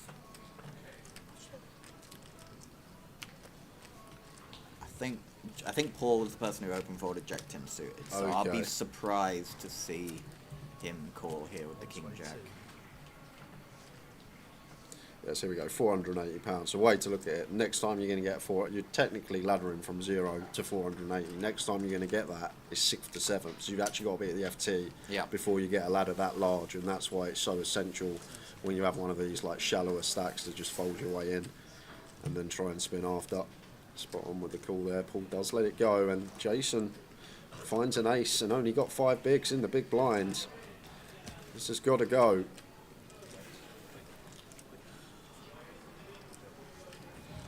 He's going to let it go. What a result for Serge. Yeah.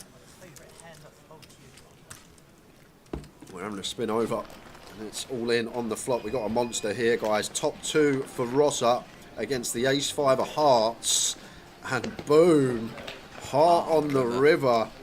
Xu Hu Zhang going to take a monster pot from Rosa.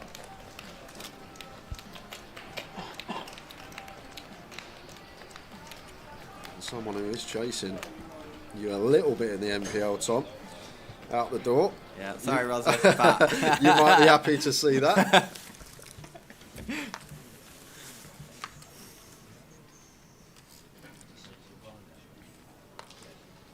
We'll see him in the high roller in a bit, probably. Yeah. Certainly in the satellite. He loves playing those satellites. He just loves it, Rosa, don't he? He does.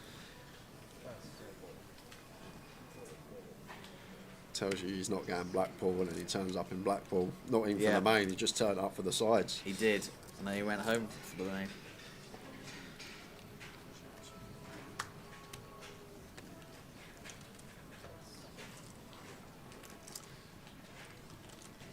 Fold around to the cutoff after some deliberation from Sergey. He's in the chat. Grrr.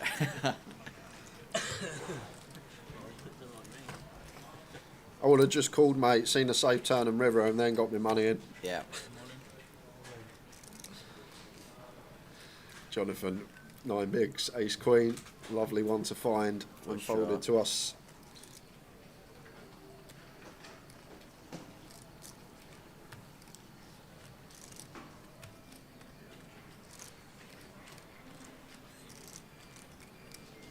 Just taking his time, as I said, just trying to make that money. The only issue with this is obviously then everyone's just because of this like stalling, everyone's just super short once you do get into the money, and so then, as I said, like I was saying to Sarah, it comes in waves the amount of people busting. So Yeah. you'll have no one bust in half an hour, and then 10 people will Yeah. bust in half an hour.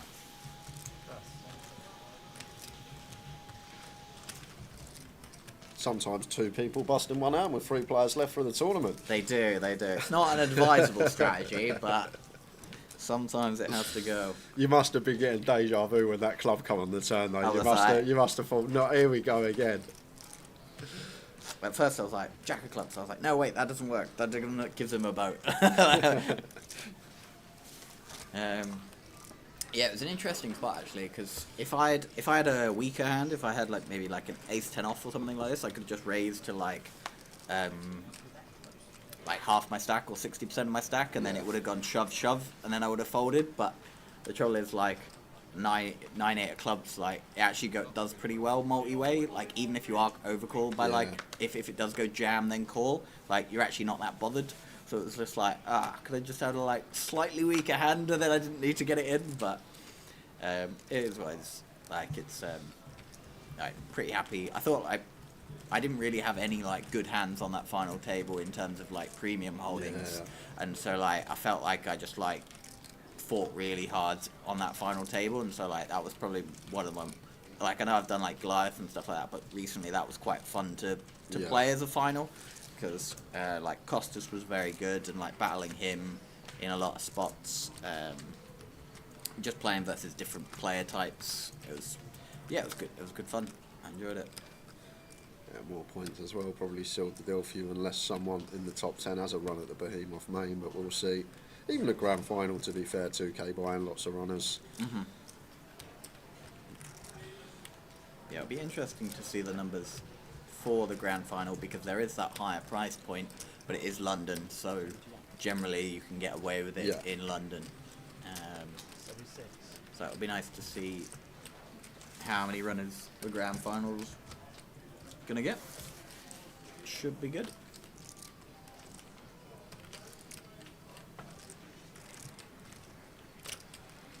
How we doing, Paul?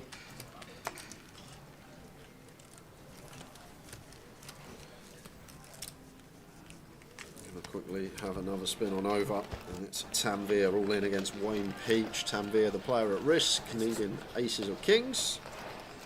That's one way to start. And a good start. Just fading eights. Next door, 9 of spades. Tanvir doubles up through Wayne Peach. Much needed double on a. I thought it was a table of death. I thought it was just gonna get people out the door one by one. Just. Nope. Gets the double. And Lynn already just won with ace king versus the ace queen. Picking up ace queen. And I'd love to see it. For 7.5 bigs.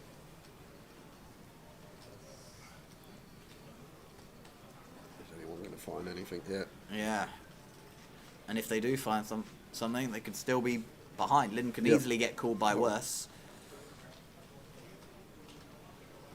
You're kind of in a, oh, is this good? I've just been called. Is this good for me or is it bad for me? I don't know yet. Like, whereas if you've got ace 2 suited or something like that, you're like, it's probably bad. It's probably bad for me.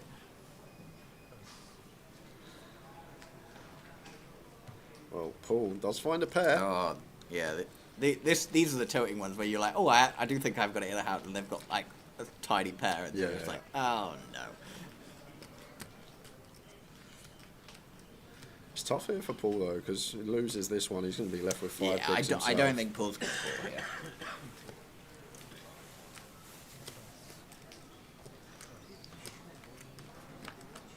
Like with all the chips, seems like since he got those chips, just spanners every time he has, builds. yeah. Which is a shame, because it would have been nice to see him put the pressure on. Well, but here we go. David with 7s.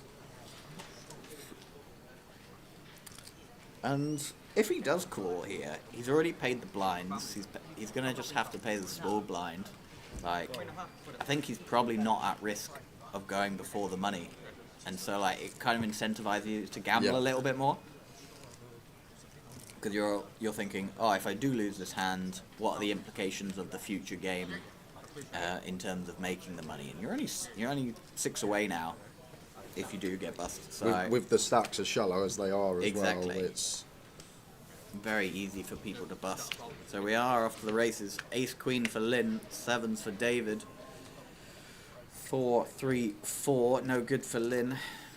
Backdoor straight draw, and just the Ace and Queen. Jack on the turn. Still just needs that Ace or Queen to survive. That's an 8. David going to chip up there. And Lynn eliminated. It's quite nice for David now because David does have a bunch of short stack funds left, and even with only 300k, like he can apply pressure to these. Of course. He can apply pressure to these stacks.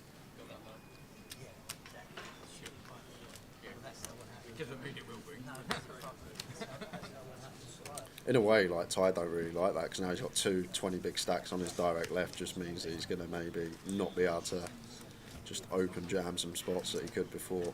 No, that's true. But he also might just be able to then just like raise a bunch with a bunch of hands without having to put his like tournament at risk. If he thinks like the players behind aren't just going to take many reshove spots, it's actually not that bad.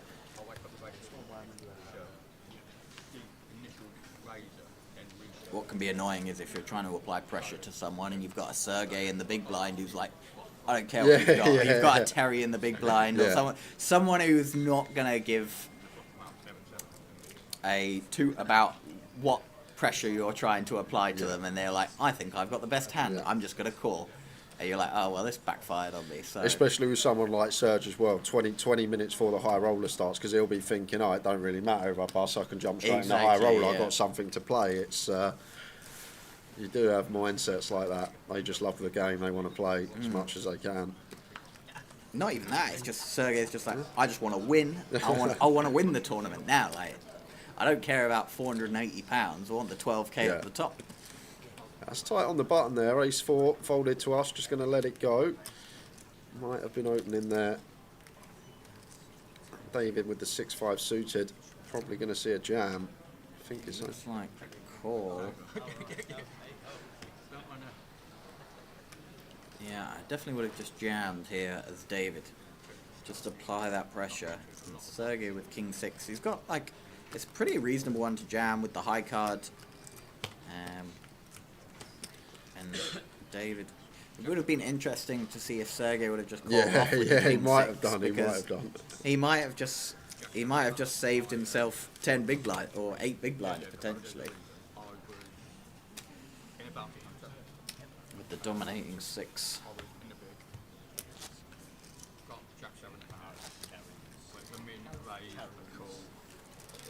The centre tower early, it's nice.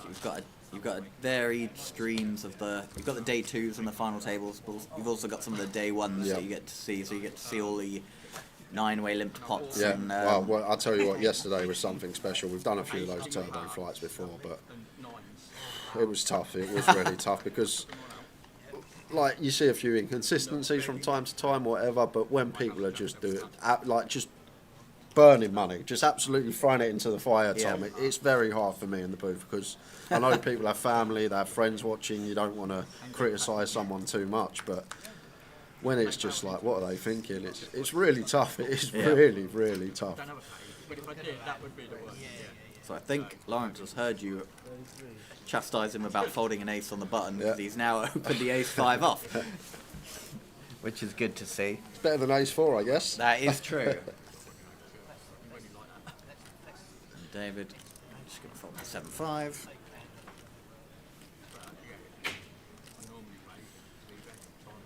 After some deliberation. You've got a big stack now, David. Go after it. Just fold. I mean, there is some consideration because, you know, Lawrence can bust him and Ty can bust him. So there is some, but at the same time, if you notice that they're not applying much pressure, like, you can try and be that person. And Sergei. Is this a call coming in? Off of 11 BBs? Surely not. Oh, Serge has got the moves. He does not care, as Tom said. Ace 5 off. Sends it in! Oh, no. This is brutal. And he's only going to have 2 5s. He's going to have to find both 5s or a wheel, because there's going to be a 5 going into the muck. And Jonathan, things that dreams are made of here.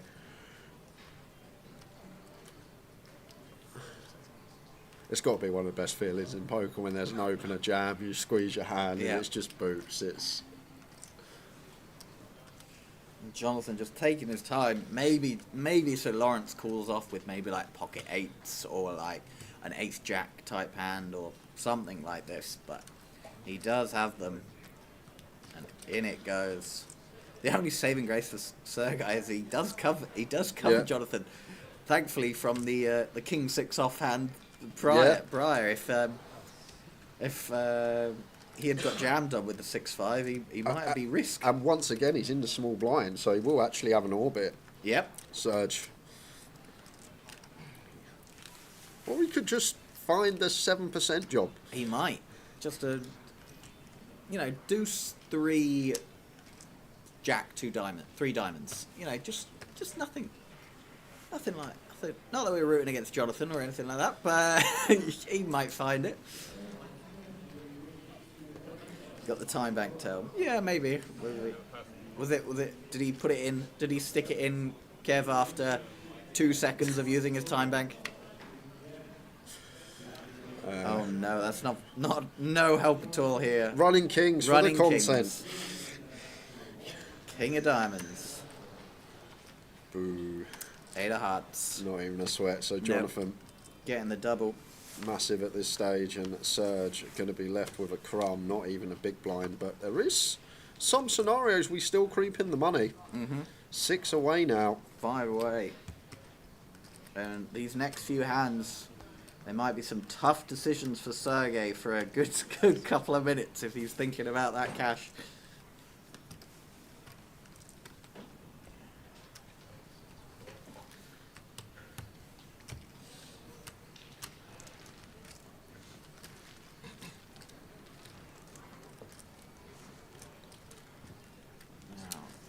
Chips for Jonathan. Should be getting tower back in about 5 minutes time. Great prep for you, these 200-pounders before you're about to jump in the 8 chart. I'm learning not to fold with aces. That's a good strategy. But nah, should be good. I enjoy playing that. I enjoy playing the high rollers from the start. They're good. They've got the last longer, so if you are in the high roller from the start, and you're the last person out of those people that busts, you'll get a free ticket into the main. And they were huge, especially at the start of the year. They had so many people in from the start because of it. Well, I think they still do now, to be fair. At the moment, if it doesn't get any more entries in 15 minutes, you've got a 33% chance of being the last man standing. I mean, that'd be nice. At the moment, but, we've still got 15 minutes, and everyone turns up towards the end. So, at the moment, Clack, Stato, Ian Simpson. Oh, what dreams are made of? That's just the high roller I want to play.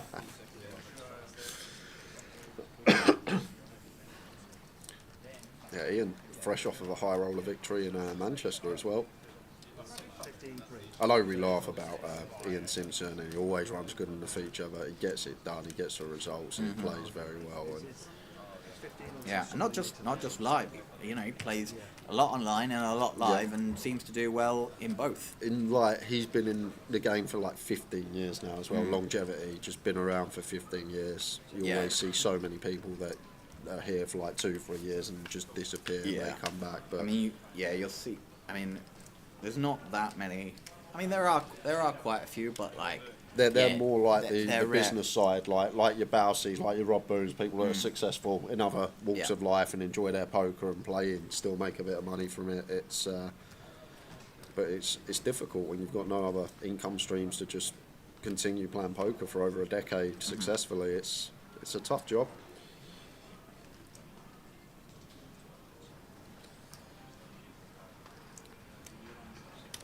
You see Jonathan limping the Jack 9. Gonna stab the turn. Paul, open ender. Don't see him folding here. I would have liked to have seen just a jam from Jonathan Pre, to be honest. Just trying to apply that pressure to the shorter stack. But he does decide to limp. I'll probably stab flop as well. But we do see a call from Paul. And it'd be interesting to see what happens on the river, whether Jonathan will try and bet his jack for a value here, especially on the 7. Because his 9 is going to play a lot of the time. Sometimes you don't. Yeah. Sometimes you'll lose like queen jack off type hands. But he is going to check, and then Paul deciding, is my queen high got enough showdown value here? Blind be blind. Like, Jonathan should jam a lot of his ace-x pre-flop, so you've probably got one of the better non-paired, unpaired hand. Yeah, interesting bluff though here from Paul, because as played, he's check back flop, called turn, now wants to bet river. Like, what hand wants to check back flop, calls this turn, and now wants to bet river? And like Jonathan, just aware that it's difficult to come by value, I think, as Paul here. He strikes me as the type that's not going to check back like a king deuce of spades or something that. So once he checks back flop, probably eradicates king X, calls turn, maybe thinks he's not the type to value bet. Like a bet where it's hard to have a better jack, ace jack's going to raise pre, you can't really have a better jack there. People aren't like checking back like many 2 pairs, or they're raising them on the turn. So yeah, good pick off by Jonathan, and he won more chips this way by playing them. I'll have a water please, Tower, before you're back. Thank you.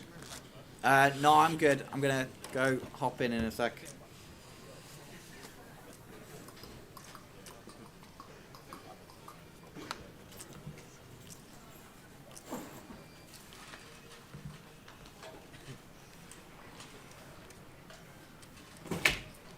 So 5 away from the money.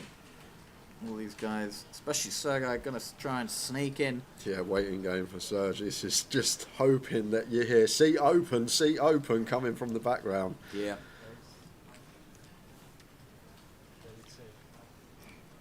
And tie opening up with a queen jack.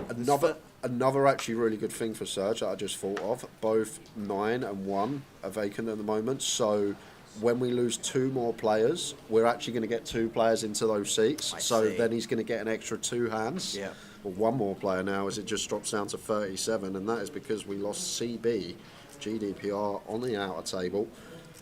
So we lose 1 more, those seats will become filled, and we'll give Serge a couple of extra hands. So you do have to be at the table, though, to be able to tank fold some of these hands, so don't walk away for too long. Offer a nicotine hit. King 3 suited for Jonathan. Doubt he's going to do anything here against the chip lead up. No, I don't think so. It's like a reasonable 1 to 3 bet, to be fair. Like, Ty's probably going to give you so much credit, but it's just not going to happen. And Paul's probably just going to fold his 10-8 suited here. 4 from the money.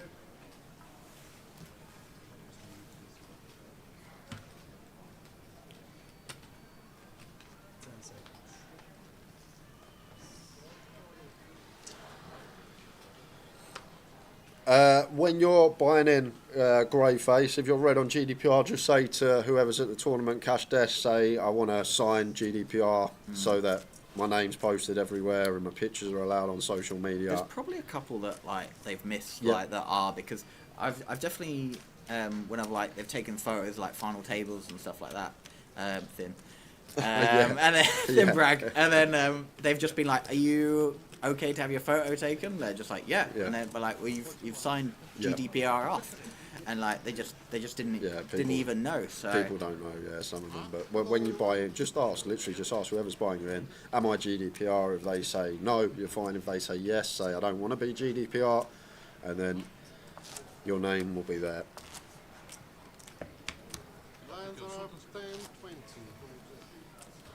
There's not many these days, to be fair. Usually the blokes that have popped to the shops for some milk and haven't come back in 8 hours. and yeah, Don't want the missus to tune in and see them at the feature. no. Difficult when you win the comp though. Yeah, I know.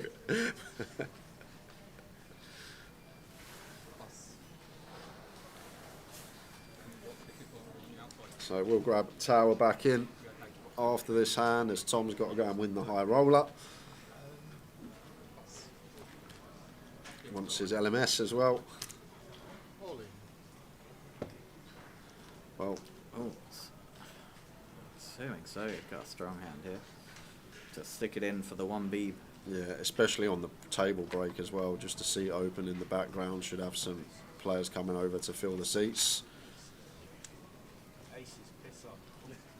And that is because we just lost Timothy Wright.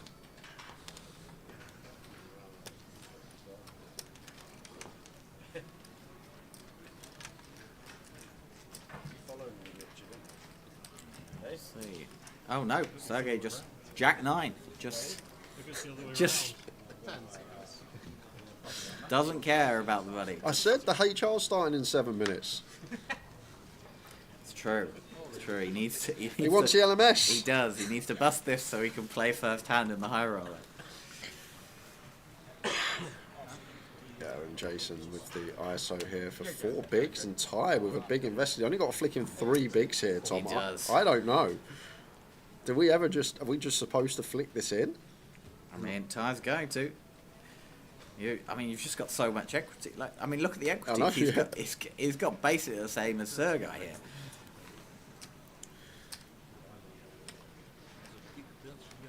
So we got a freeway all in last hand with the clack. And he, Wouldn't have it any other way. yeah, freeway all in for your last hand. Would you look at that? Simulation confirmed.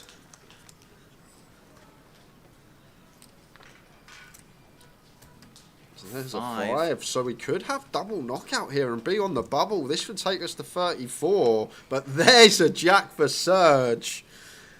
And has the heart covered as well. And it's a 9 on the river.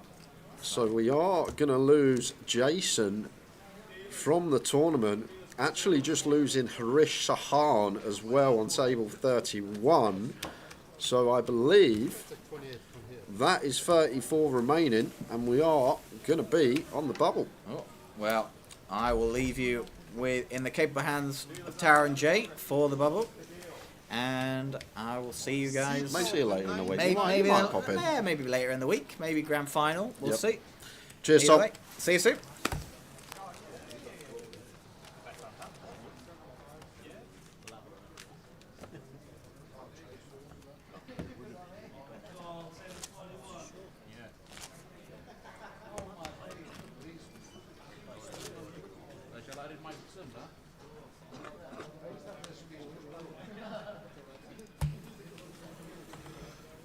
Thanks to Thomas. Everybody's mooching around. I've noticed it's close to the bubble and the money.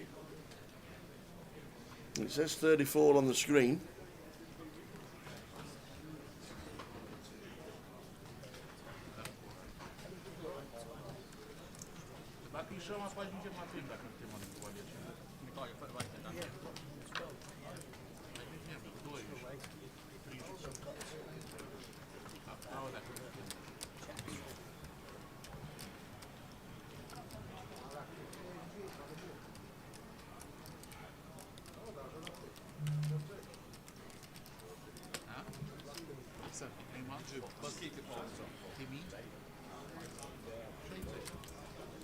So Sam's wandering about, just waiting on the action to catch up on the hour.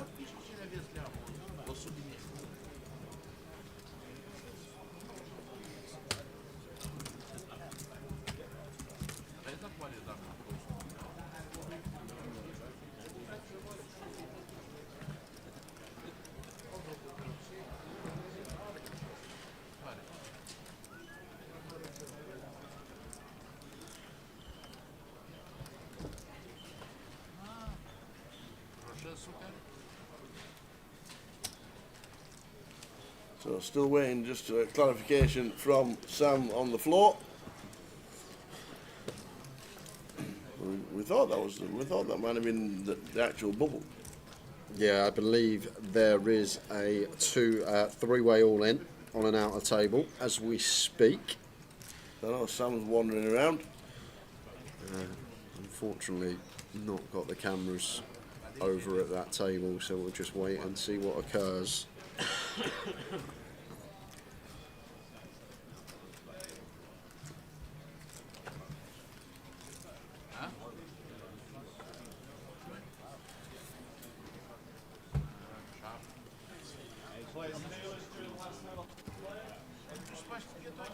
And we are. It was. Getting confirmation. Yeah. Double knockout on table 41. Hardeep Bassi and Jean Tong Lee both busting at the same time. But as it happened on the same table, the player with the biggest stack, which was Jean Tong Lee, is going to creep into the money for a £480 min cash, and Hardeep Bassi is going to go home with nothing. Not often you have that on the bubble. No. Three-way all in, 2 knockouts, and the biggest stack gets in the money. But we're in. We are in. So no bubble. No bubble. And we straight into the money. So Jajong Lee taking 480. We're in the money, everybody. Congratulations. And Paul going to get to jam now. There's the jam, 5 big blinds. Tie with ace 10, should be a call, maybe an ISO actually. I think it's like 15 bigs behind us, so probably an ISO. I'm going to go with call. Yeah, I would have ISO'd here, 13 bigs effective behind, would have had to call off anyhow. King Queen for Paul, ace 10 for tie. Fist bumps about. All in the call, 99. There's the chip leader. Take out another. On that board, yes.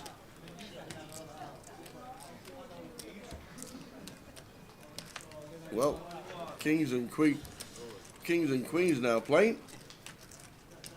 But it is not. Paul going to be eliminated in seat number 4. It's going to be coming thick and fast now. Oh man. Short stacks around the room. Chris Johnson here against Yazoo. Table 41. Ace queen against king queen. King on the flop. King on the flop for Chris Johnson. Yeah, lovely to see for Chris just fading. Well, 10's working now as well. And ace on a 10. Oh, for Barry. I think he punked it in. Chris Johnson eliminated. Oh. He's now stacks in more chips. Well, fast and furious.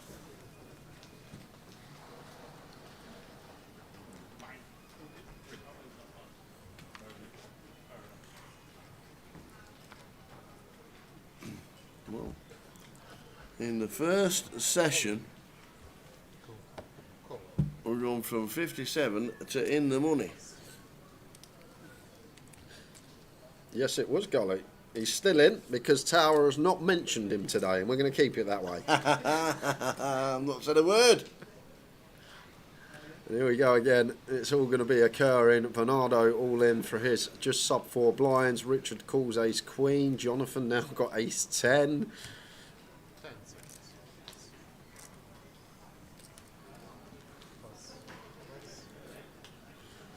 Ace deuce for David here in the big blind. 3.75 BBs, 1 invested. He still let it go here, especially the call coming from +1 here, as Richard should have traps, aces, kings. Good laydown from David there. And now Bernardo, Begrulo, Leo de Matos, Henriquez is all in and at risk. Excuse me? Excuse me? This is surname. I'm just reading it out. Well, I hope he wins it and goes on to take down the title. Imagine that. Take me longer to say his name than do the interview. They're not looking good for old Bernardo. Going to need a jack for Broadway. No clubs available. Needs a jack. It's not. It's a king. So we do lose Bernardo, Bagalo, Leo, Tomatos, Enriquez. Easy for you to say. How are we doing the net? The old net jam. How you doing the net? Here's a net, Quintus. Yep. Always let us know. Thank you very much. And off we go Oh, again. we go again. It's just all going to be occurring. This was the bubble table. So King 5 suited against the Ace-6 here. It's all gone in. And it looks like a lot of chips. And there's a flush draw for the King 5. So the Ace-6 of Gary Nordigan fading Kings, 5s and spades. And does. Too many outs for Byron Sugars.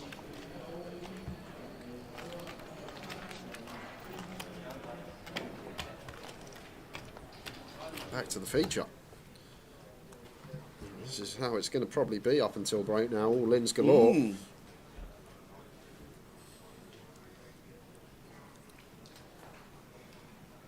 We've got 20 minutes to go until the end of the sesh. About that. King 3 suited for Serge. Good jam here from under the gun. When we only have 3 bigs. Jonathan with the Ace Jack just makes the call. We've got tired with King 10 suited. Any ideas? Just going to let it go. And Lawrence for King 10 suited as well here. Depends what we think of Jonathan here. If we don't think he's the type to ever had any traps, I could see just jamming ourselves, getting this heads up. If we feel like Jonathan's going to have a lot of folds, we feel like he is going to flat some traps, maybe just let it go. 4 deuce for David. Easy one in the muck. Big blind gets out of the way too. Here we go again. All in every hand at the moment. All in the call 99. Anyone registered before 2 p.m. will be entered through a 1-6 King 3 7. So Serge gets what he needs. Love it. Fading aces and jacks. Oh, don't love that. Don't love that one. 9 on the river. Another one bites the dust. Sita open 99 2.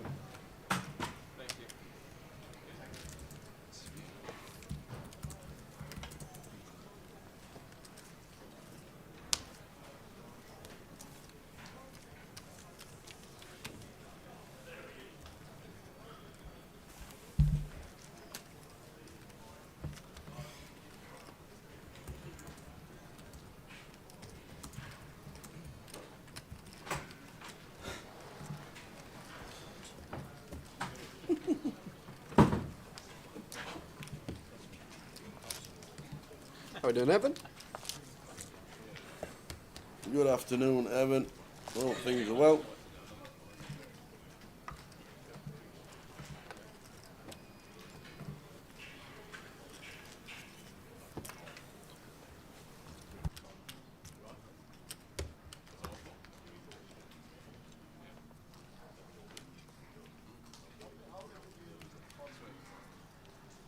They wanted to stick it all in the middle. They wanted to stick it all in the middle. David getting his tank on. Getting his tank on.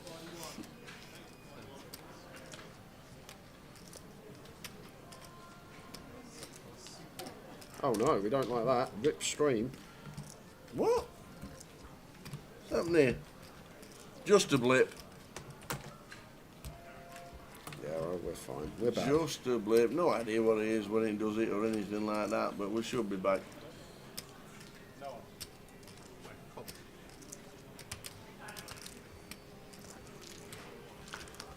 Jonathan making the call.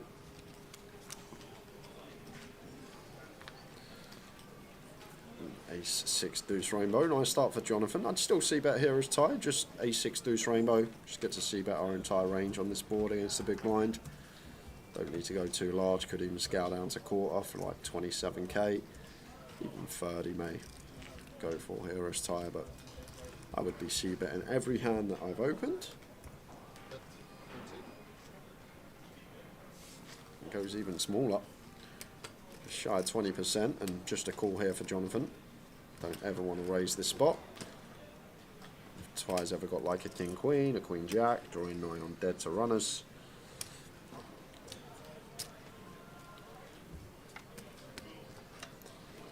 Eight of diamonds on the turn.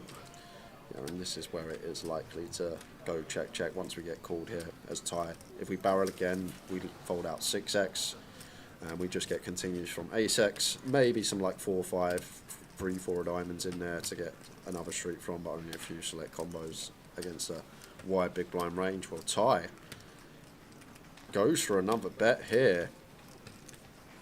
This is strange. There's the call from Jonathan that maybe he wants just the free showdown, but we're not getting a call from a 6 even against this size, so it just doesn't achieve anything. Better to just check back, fold to river lead, save that 35k.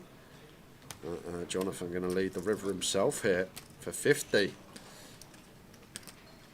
on the 8.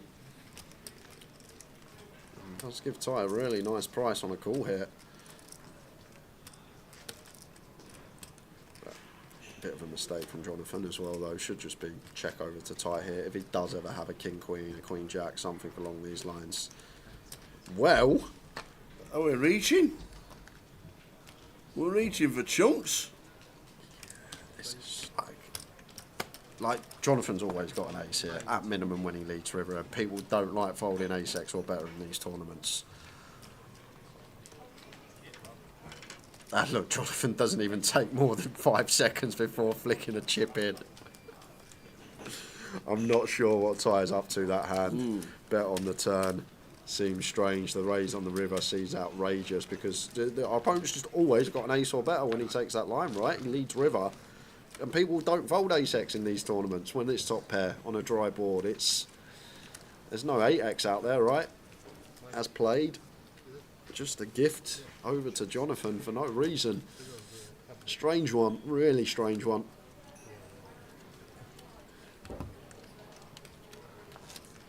Like, what's he trying to fold on the river tower? We're raising 9s there. Like, people aren't folding ace-x in these tournaments. Like you say, once you leave the river, it's an ace and nothing else.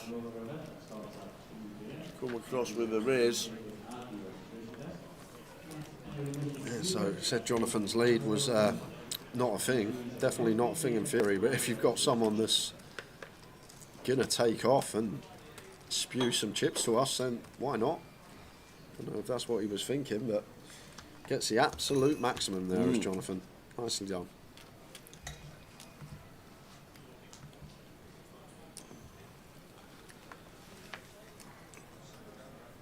"12 minutes till the end of the session.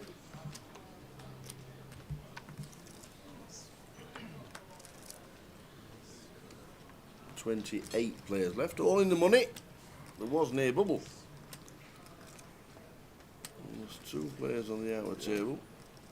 Yeah, it was a weird one. Strange one, Gully. And the only thing like to add to that, if Ty recognises Jonathan's got an ace here, which like even someone who hasn't been playing long can recognise this as an ace or better as played, we need to say the words all in. If we are trying to get him to fold an ace, the size is all in. It's as simple as that. And not the hand we want to choose anyway, but if he's going for some sort of exploit trying to get ace-x to fold, you need to jam. It's as simple as that. And it's all going right for Jonathan now. A couple of cowboys.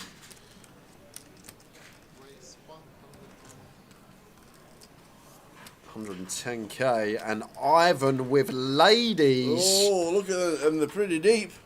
No, this is in. It has to get in here. 35 effective, button, small blind, big blind dynamic. Little 250 here from Ivan. I might even go smaller with our sack. Little 225, something along those lines. Size I'd go here, 225 with the intention of calling off.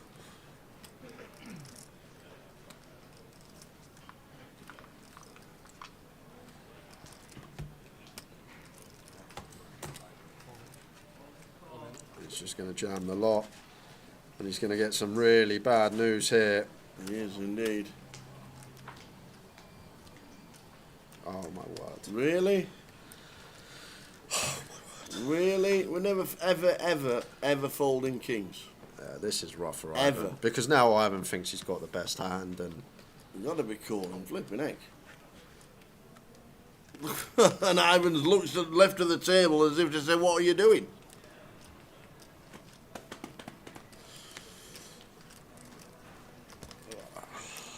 All in on the call 99. So Ivan, like you said, we probably thought he was in front there. Ace King, Ace Queen suited, Max, and turns up with kings. Yeah, this is a chunky pot as well. Jonathan going to be runaway chip leader if he can fade a lady. Yep. 1.5 milli. And there's an ace. Yeah, it took it well, Ivan, to be fair to him. Just GG, off you go. Yeah. It's a cooler, it's part of poker. Don't like, even though it was only 5-10 seconds. No one likes a nit roll. Under 10 minutes of this level, we lose Ivan.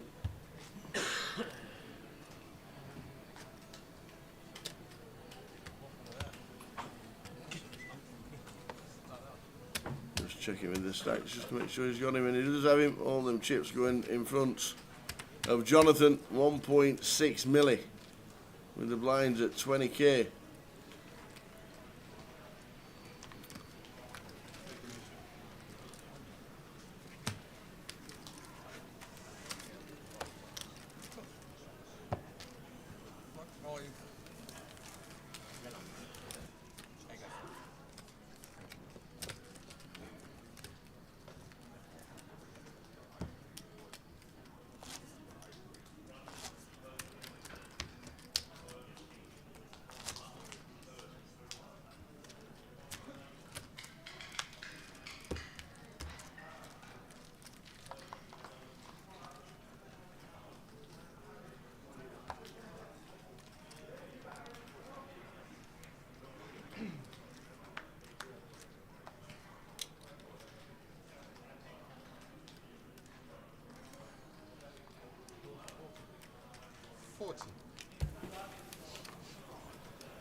So 28th is Ivan for 490.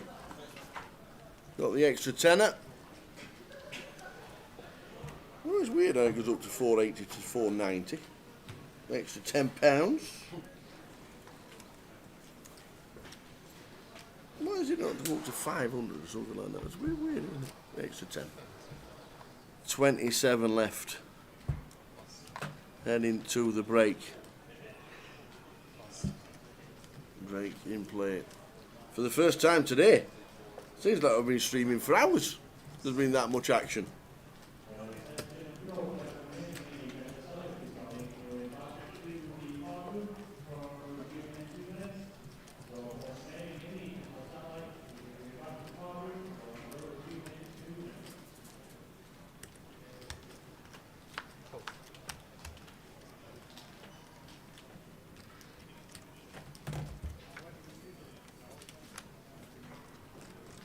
Tight, raising to 40. Thomas calls out of the big with Jack 10.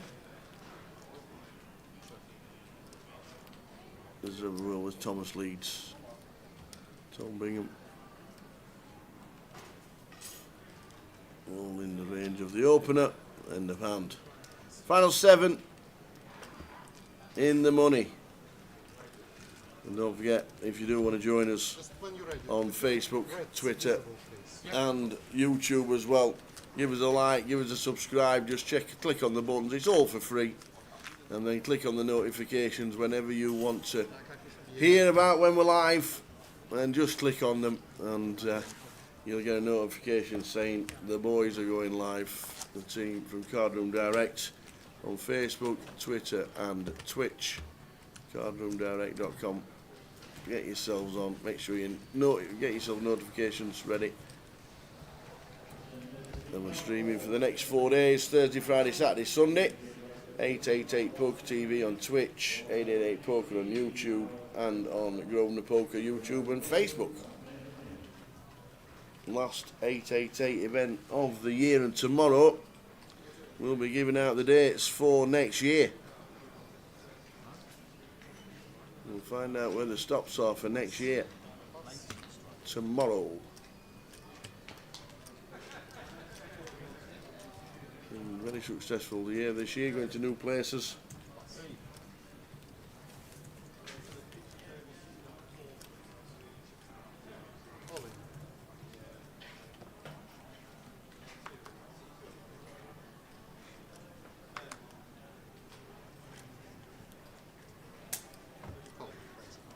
So Jacks to Thomas. All in the call, 99. In they go.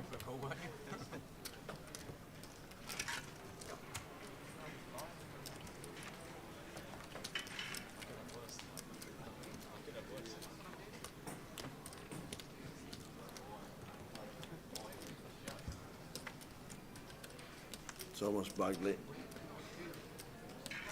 Pocket Jacks. That'll do it. Very nice indeed. Thomas Bagley. Seat 5. Gets a nice double. Up to 178. When you look. 20k. Here's the BB. It's only 9.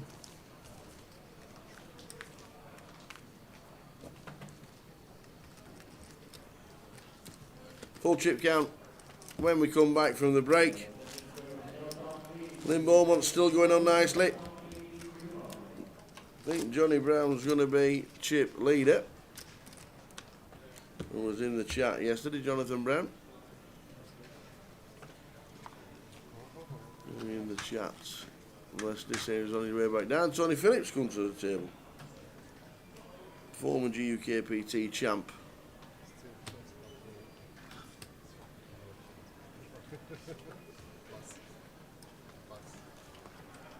Tony Phillips won Newcastle around about 2009, 2010.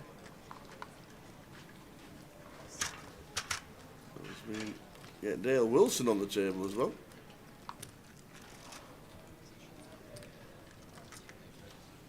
Ryan Seary.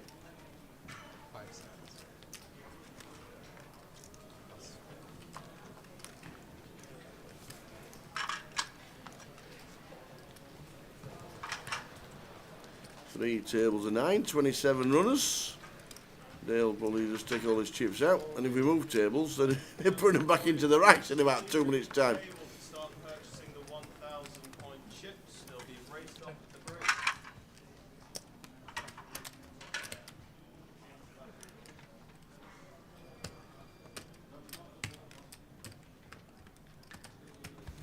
So all coming into the tables. Good news to us is we're going to get to see Dale Wilson playing and Tony Phillips after the break, because they're not going to be swapping tables, because we've had 5 new players come to the table in the last 20 minutes.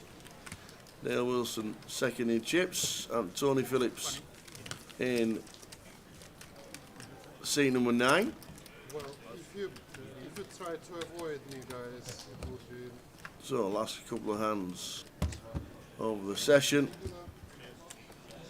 Quick deal of change for the last couple of hands. Michele comes to the comes to the till. Ah, we're buying up the 1Ks. That makes sense. Here, have all the ages. Johnny Brown's going to be chipping up. So there will be a chip race. The break, when we get there in one more hand's time, is going to be 25 minutes. Hey Scarlett, how are you? We're just going on a break. Nice to have you tuned in. Hope you're okay. Hope to see you again soon. Scarlett, just tuning in, but we are on a break after this hand. Johnny Brown collecting all the 1Ks in. They'll be chipped up at the break. And we'll be back after the break, which is 25 minutes long. Get the chip up out of the way, plenty of 1Ks to get off all the tables, plus the break. So 25 minutes.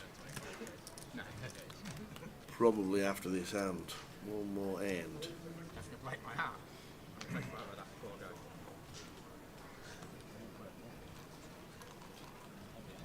I'm not too sure of the way Dean was playing yesterday.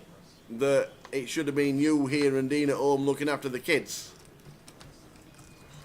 We said on stream it should have been the other way around. He was having a nightmare yesterday.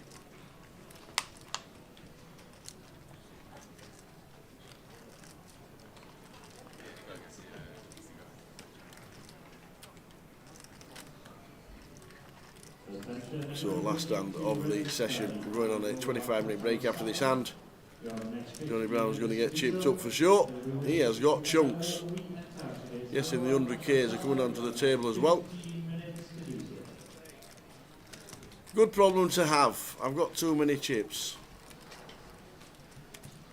Oh, not very well, couldn't play. Get yourself better, and hope to see you soon.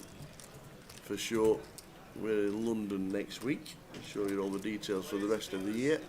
We're also back in Coventry in December. Hope you can make the behemoth. £300 buying for a $250,000 guarantee. So we're into the break. There's been a raise from Ty. Lawrence in the small, just going on to his break.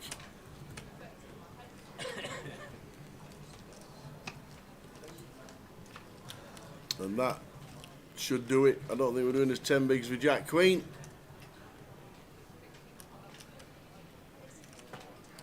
It's close, but he's not going to be doing it with Jack Queen for his tournament life. I don't believe.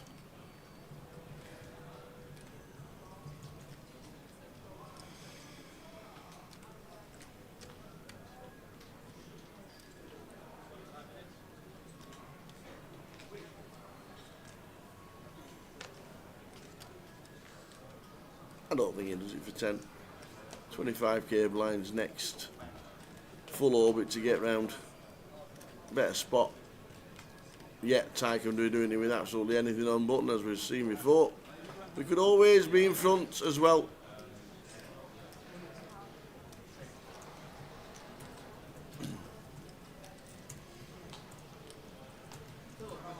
And indeed, he does get out of the way. We'll see you back in 25 minutes' time when we resume the voyage. The knockout games are back on 8-8 Poker. From November 14th to 18th, take down your opponents for the chance to win massive bounties. Compete in KO, PKO and mystery bounty events for your share of this gigantic prize pool. And don't miss the $200,000 rakeless main event. Get lucky and you might even be the one to pull the $20,000 bounty. 8-8 Poker, made to play. Oh, wow, this is going to be a huge hand on the feature table, guys. Strap in for this one.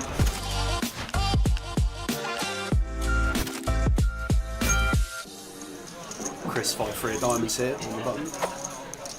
Open this up when folded to, and Serge with a 9-6 covers the suit in the big. Are you serious? Whoa, flush over flush. Everybody's just pottering along in level 2. How about a flush over flush button versus big blind? This is going to be a chunky one, Tower. I think Chris has to bet with him being 5-eye flush. Yeah, I think small sizing absolutely standard here on a mono flop from Chris. Wants check 2 from big blind. Board is generally going to favour our range, and Serge just opting to play cool. Fan of this so far. The turn is when things are going to kick off now. I love the 3 of clubs. Yeah, any bricks about. Well, that's still not bad. Serge will really like this card. I mean, it kind of seems irrelevant that we can see the cards they're both having a flush. But when you think about interaction and cards favouring the pre-flop aggressor, a card that Chris is going to be pretty happy to have in his arsenal as it is now. Expect this one probably to go a little bit larger, something around 1800. Now is Serge going to be happy to raise. Seems a large portion of the rage can be represented on this kind of board. And looks like 44, 43 maybe.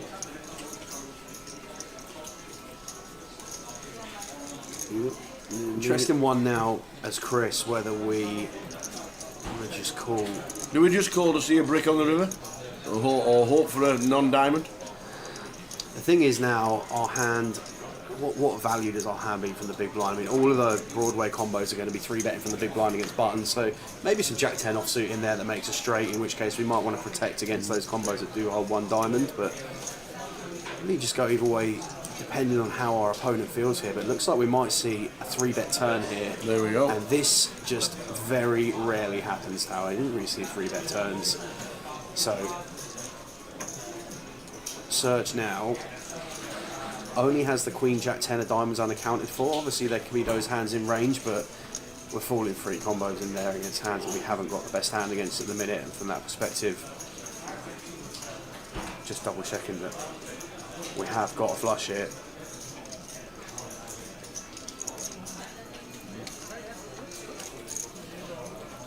You could have the ace queen with the queen of diamonds. King queen with the queen of diamonds. Yeah, thing with ace queen, queen of diamonds here, I don't really see why we would necessarily raise as Chris. Because if our opponent is ever bluffing and taking some of those lines, Serge seems to be the kind of player that can have some bluffs in there from time to time. We don't want to scare away those bluffs. 8 of hearts, brick on the river. An awkward one now for Serge. I like this check. So, we'll stick in the white chip. Something around which is a 25 and a call. Third bet's 13 out the flush over flush. And that is a big pot in level 2. George snap calls the Queen Jack of diamonds, so we're going to a flop. 10-5-3 rainbow. And we're going to continue for 18-5. Well, this is ambitious from George. Floats the Queen Jack, 2 overs, no backdoor flush draw, just backdoor straight draw, 2 over cards. There's the 9 of hearts. Good luck getting him off it now, Aaron. Wouldn't expect this combo to be in there. I wouldn't have thought. Aaron checks it over. Option for a free river for George, which he duly obliges to. And that is an absolute state of a run out. Top pair, top kicker for Arian on the river. Queen Jack gets there for George. This is an absolute joke of a river, guys. There's going to be a big pot induced here. 43k into the middle. George with the nuts. Going to take a few extra seconds. And then slide a column forward, announce all in. And this is grim. This is really grim. I feel like Arian thinks it's just rarely bluffing, but could there be a situation where George is value betting with the worst hand? And if there is, then it's horrible to pass ace king here, but it also just feels like we're never ahead. Arian's live reads so on point. Lets it go as a class pass, and George continues to steamroll this table. Arian with the aces. Going to fold the whole way around to Ming on the button. I thought Ming was out actually from the graphic before. He's going to rip it in there for 25k. Going to get a fold from Paul. Tom's out as well. Arian shows the aces, and Ming, a reluctant and resigned into his fate. Inevitable fate, it feels like. 92% for Arian going into the flop. Going to need some serious help here, Ming, or he is going to be eliminated this time from the main event. Well, that is serious help in the front door. Any clubs about, baby? 6 of diamonds, 1 pull at it, 8 outs remaining. Clubber for Ming. And it is! It is a club! It is the club, it's a jack of clubs! So sick. Oh, Arian. Ace king for Georgie boy. 10s for Ming. 10 minutes ago, Ming had 25k. He's now going to be in a flip. Here we go. A $250,000 chip share. It's how it can change. Oh, Sean's got jacks! Whoa, Sean! Oh, man. This could be a 3-way. This is going in, Tower. This is going in. After Sean's seen how wide George is, this is going in. It says call, and George is sat there with ace king. Here we go, three-way action. Is he folding? No. He's folded! No! George! No! George, what you done? No way! No! Massive chip leader folding ace king. Dear. Well. And you know this is coming king high. There it is! It's obvious! So sick! What's just happened here? Oh man. Unbelievable. We'd have basically had everybody dead. We had the ace of spades as well. We literally It takes two out, he has half the chips in play. And an ace to boot. What is going on? Oh man. You know that 5 minutes you need away from a poker when something stupid happens? This is it. Hard rack Eastwood. Unbelievable. What is happening here this session? Have they paid the dealers off or Well, something like you that? might be about to get into a big flip Oh, here, Tower. here we go. This could be huge, honestly. Which makes it the 30. emotional roller coaster we are about to run on with Eastie is significant. Oh, look at this! You have got to be kidding me! Chris Johnson looks down at Eastie's kings. Oh no. Makes it 75. They've literally had a dynamic like this 2 hands ago as well. Eastie's going to be absolutely fist pump getting this in. Oh, wow, this is going to be a huge hand on the feature table, guys. Strap in for this one. Can we fold? No. Can we fold bet? No. Can we not? Well, I'll tell you what. No. It's in his thoughts. It is a tiny 4-bet. I'll tell you one thing, it's going to suck to want to rip this, but like, how do we proceed here against Chris Johnson, who is so capable of putting pressure on Kellett, who is so capable of finding a light 3-bet? The more I look at Nick's body language here, Tower, the more Can we ever see a flop? I really don't like call. There you go. Gets away from it. Nick Eastwood take about some. That's an impressive fold. Kellett folds the 10s as well. So this is a setup, blind on blind, and these two are deep.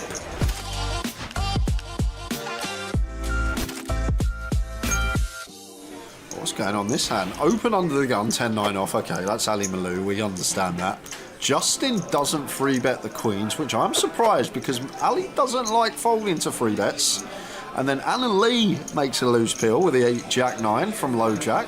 Sean with the ace-jack could have potentially squeezed jam here, decides to flat. Rostislav wants to call 8-4 offsuit from the cutoff. Mihail with the Jack-10 is in on the button. We're going to need a bigger screen for all these holders. Oh, Andy gets out of the way with 10 deuce. Oh my word. Oh, what an unbelievable time to squeeze. What an absolute ridiculous spot for Mr. Duras. And does he just jam? With all these dead calls out there? What we got? 1, 2, 3, 4, 5, 6 calls that aren't in the blinds. Yep. I could see jam being fine, Tower, because we are going to jam stuff like King Jack suited here, Queen Jack suited, all these type of hands. No, but he's not. he is going to go for this approach. Which I guess if we are ever going to have some bluffs here that want to be not all in, we are going to have to balance it out with our kings and our aces. It's just my general response. So it does make sense, but when there's this many flats out there, Ali Malou out the way, and Justin actually loves this, especially against Robert. He may feel is capable of finding a light squeeze in this given This looks scenario. like a pretty standard squeeze, doesn't it? Unfortunately for Justin, Rob's got the kings. And he says, I'm all in. So we're going heads up. And Justin has got the queens, and Rob Duras has the kings. Well, sometimes we can squeeze and have the goods. Rob Duras would be left with 200 chips if he does lose. Well, I thought that was all hearts. I saw the red 6 covered, the suit was covered by the hand, but backdoor hearts. just needs to fade a queen with Rob. Justin would be eliminated. And indeed. So kings, we're going to check the stacks. They are very close. We raised to 4K with the blinds at 1-2, pretty standard. And 4 callers along the way. Ace high flop as well. Ace 4 deuce. Good for Twan. Yeah, not good for Connor.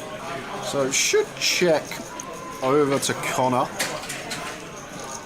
Ryan can never continue into field here. 4 players would be outrageous. Looks like Connor is going to start betting, but a bit of a misstep peeling this one. It's going to get him in some bother. Should just be going into the muck against the gun open, but wanted to see a flop. Now in a lot of trouble against the ace jack of Twan that has him out kicked. And a jack on the turn. Check mark for Twan. Last hand of the session. We're back in 15 minutes with more of the same. Well, I'm guessing against Twan, Connor's looking for check call here on the turn, especially against that size, 10k, between 20% and quarter. But we're going to have a problem on the river tower, and this could have all been avoided. Always say fundamental. Now we're going to have problems, because that is the worst card you could ever see, because there's going to be a big bet here coming in from Twan. And we're not folding. We're definitely not folding. But the thing is, we get our fundamentals right, under the gun open, fold a7 off, pre-flop. We don't lose this pot. And I always say, you start getting the pre-flop stuff wrong, it just leads to bigger errors down the streets. I know not much you can do now that we've got here with 2 pair, but this is in the muck pre. We're on break already. And he's announced all of it in a click. 2 pair on the river, and unfortunately 2 pair on the turn. Lewis with the aces. A really good session for Lewis so far.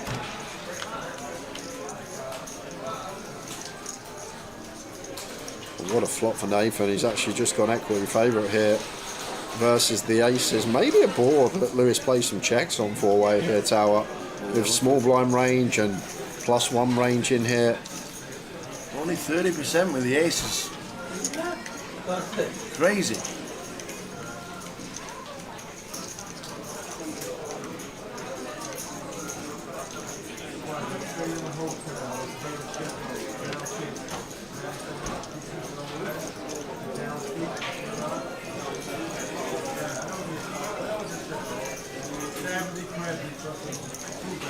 Just a check call here for Nathan.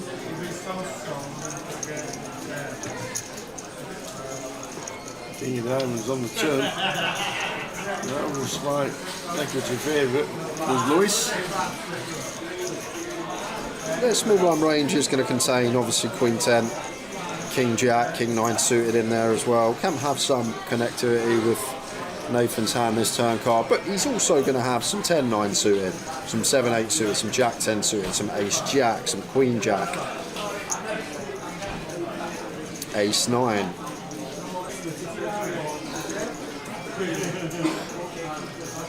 Going 30 from Lewis, and a 6 of diamonds check mark for Lewis. Got a bit sweaty.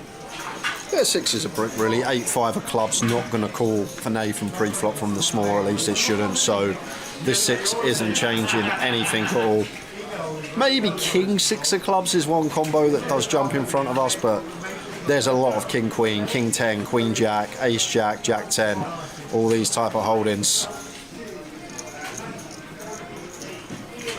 And we love not getting snapped because 2 pair plus would have called already. I'm just hoping Nathan's working with a King 10, a King Queen. Maybe obliged to call off, but Nathan's actual hand, don't think we're going to be hero in this one.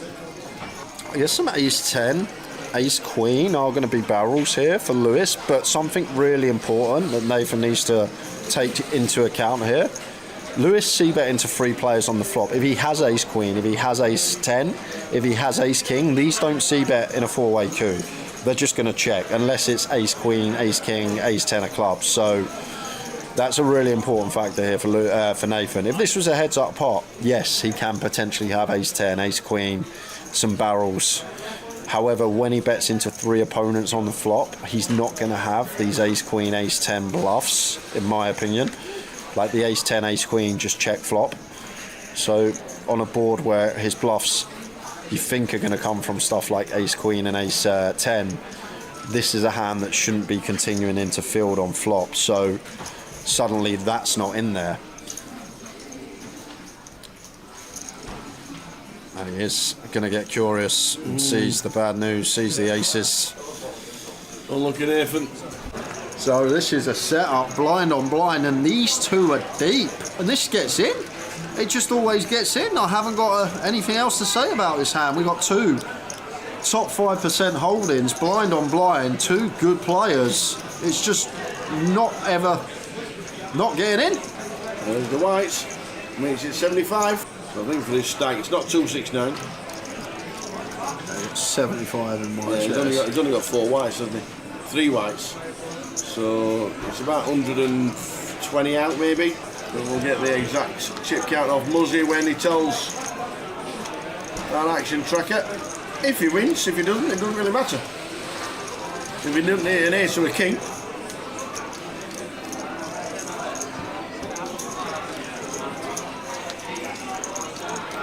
Matt Archer needing an ace or a king. And eliminated he is. So Twan takes them all. Well, look him up. Quick spin over for some out of table action, guys. Anna Lee, this is a pretty big pot. Been some run this from Anna Lee. She's going to need some help here, Tower. Anna Lee with the ace jack. Lewis Henderson with the ace king. 40, looks like about 30 bigs, 20 bigs. Shots available. About 20 bigs with the ace jack. Oh, getting them a turn. Looking like about 20 bigs with the ace jack. Unlucky Anna Lee. The knockout games are back on 8-8 Poker. From November 14th to 18th, take down your opponents for the chance to win massive bounties. Compete in KO, PKO and mystery bounty events for your share of this gigantic prize pool. And don't miss the $200,000 rakeless main event. Get lucky and you might even be the one to pull the $20,000 bounty. 8-8 Poker, made to play. Oh, wow, this is going to be a huge hand on the feature table, guys. Strap in for this one.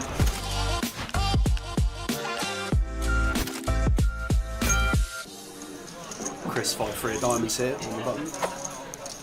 Open this up when folded to, and Serge with a 9-6 covers the suit in the big.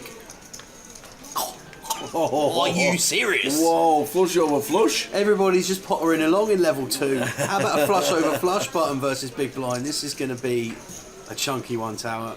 I think Chris has to bet with him being 5-eye flush. Yeah, I think small sizing absolutely standard here on a mono flop from Chris once check 2 from big blind. Board is generally going to favour our range, and Serge just opting to play cool. Fan of this so far. The turn is when things are going to kick off now. We'd love the 3 of clubs. Yeah, any bricks about. Well, that's still not bad. Serge will really like this card. I mean, it kind of seems irrelevant that we can see the cards they both having a flush. But when you think about interaction and cards favouring the pre-flop aggressor, a card that Chris is going to be pretty happy to have in his arsenal as it is now. Expect this one probably to go a little bit larger, something around 1800. I think now is Serge going to be happy to raise. Seems a large portion of the rage can be represented on this kind of board. And looks like 44, 43 maybe.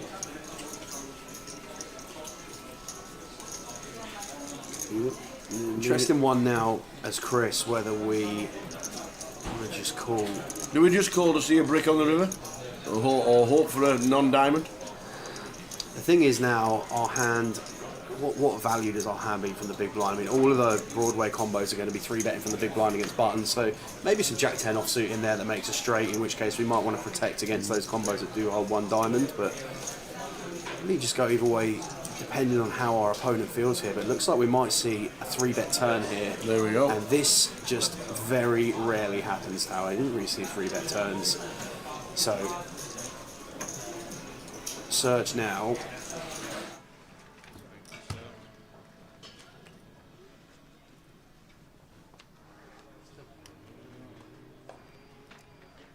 Attention, this is the final call. All players remaining in the opening voyage. You have 1 minute remaining on your break. Final call. All players in the opening voyage. You have 1 minute remaining on your break.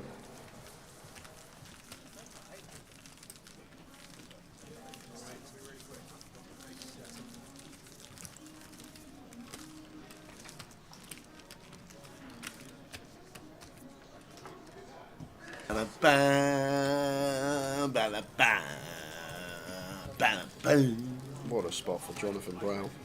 Look at that, 1.6 milli. 67 big Xiaozhang. Over a milli. Mazbek over a milli. Yazawian on 900.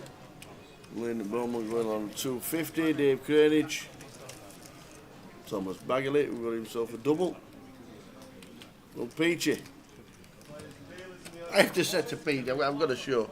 I know we were on the last 8-8 in Liverpool. The last 8-8 in Liverpool, we had the old Jumanji gate, didn't we? We had the Jumanji. Look at that. It's only been made for old Peter. He's on a t-shirt. Wayne Peters brought it in. He's got himself sorted out. He's got himself one on as well. If you remember Jumanji one in Liverpool on the 888, there it is. And we've got to send it to old Pete. So Peter, who lives in Blackpool, you'll be getting a t-shirt from courtesy of Mr. Wayne Peach. Lovely. So there you go, Pete. If you're in, I might even pass it on to Mikey because he plays poker with him quite a lot. Yeah, fantastic. Nice one, Wayne. And Wayne's got one on the feature. He's got one on the table as well. So if he makes it to the live stream, you'll see his t-shirt. How good is that? We'll go to a keyword at about 3:15, guys, so 25 minutes. Aye, aye, aye.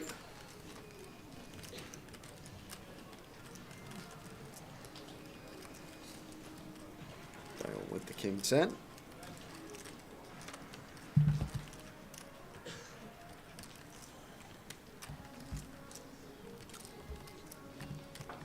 Yeah, it was Wayne Peach that started the chat. He was the man. And then everybody just loved it, didn't they? It was so good. And even Peter embraced it himself. So Peter Flynn.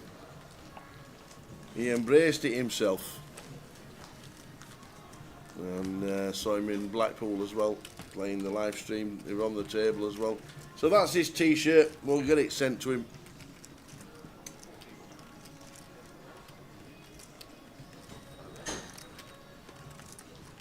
And if he nips in the chat later today or over the weekend,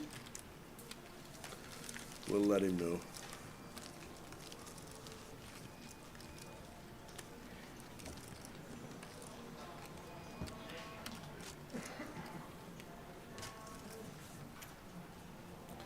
"27 players left."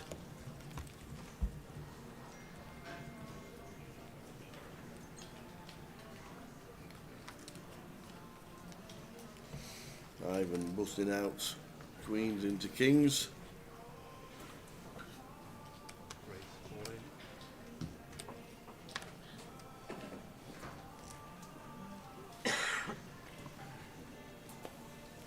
Ryan seeing him was all in.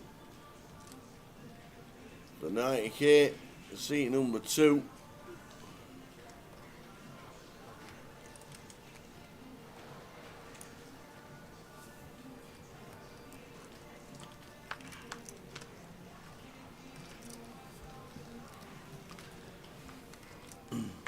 No action on the button. Round to the blinds.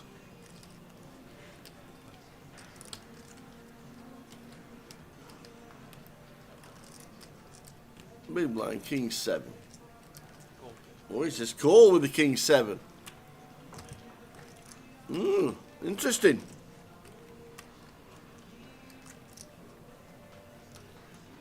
All in for 3.5. Ace 8.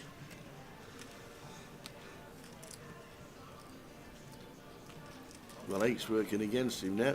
What we got here? 9. A An 8, a queen. Oh, an 8, a queen, or a king, and the queen for raw. 4 cards straight to the king for Rich in seat number 1. Ryan Searney busting out. Oh, pay me out, he says. Pay me out. £490. Pay me out. Off to the outer tables. What we got here? We have King 4 with a flush draw and gets it to stay in. He doubles up, does Ben Skinner, against Shihao Zhang. The river of the club gives us a full double. Very nice indeed. We survive with the double. Nice one indeed. Ben Skinner gets a double. Lovely jabbly. Looking at the stack, what's that? 3.5? Not bad at all. Nice one. Ben Skinner gets a double. Down with the ace queen suited. Opens to 50k.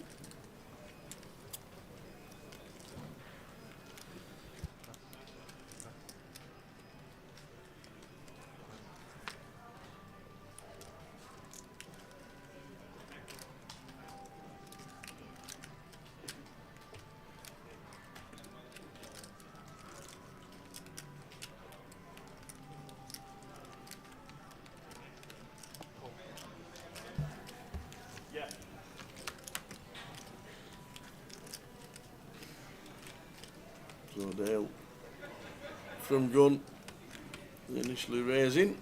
A bit of action here. Open ender for Jonathan as chip leader. Just a pure check.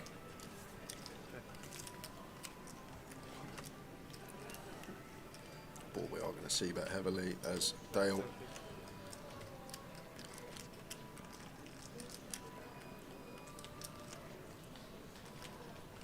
Jonathan ever plays any check raises here with the 8-9.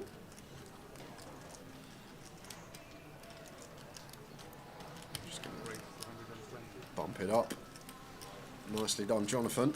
Nice choice. Get the ace queen to fold. Well played.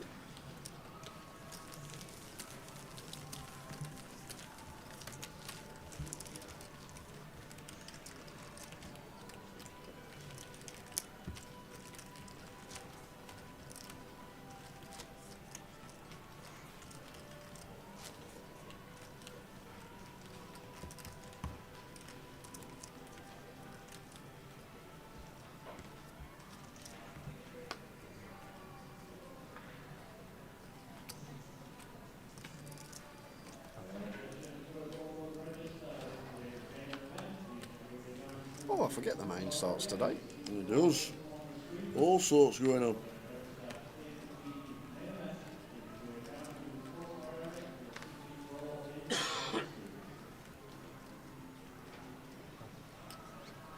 For David out here. So many short stacks around the room, and Jonathan here with the ace jack, blind on blind. Too strong to, well, that was well too deep to be jamming anyway, but can go either way here. That's Jonathan. That's complete. 24. Dale gets to have a look at 3. King, king, queen flop. Just a check here from Jonathan. Don't think we ever get to bet this hand on this board. It does go for bet. Just one of these. Once again, blind on blind. What does it achieve? We don't fold out any 2 pairs. We only get fold out hands that we're in front of, and we only get continues from hands that are in front of us. So taking both those variables into account, if both the answer is no, both the answer is no, just go with check. Check it back. Checkity check. I guess 26 left ICM, a bit more heavy. We are going to get more bets as the cover and stack, but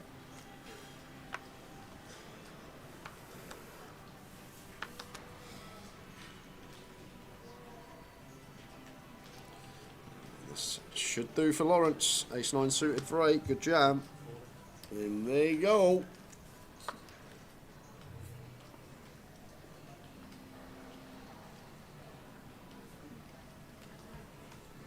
Hello, final table.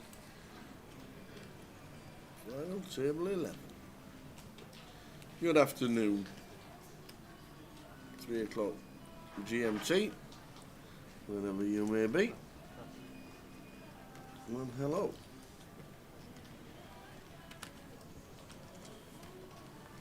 Any action? Anything for the BB? Looking that way.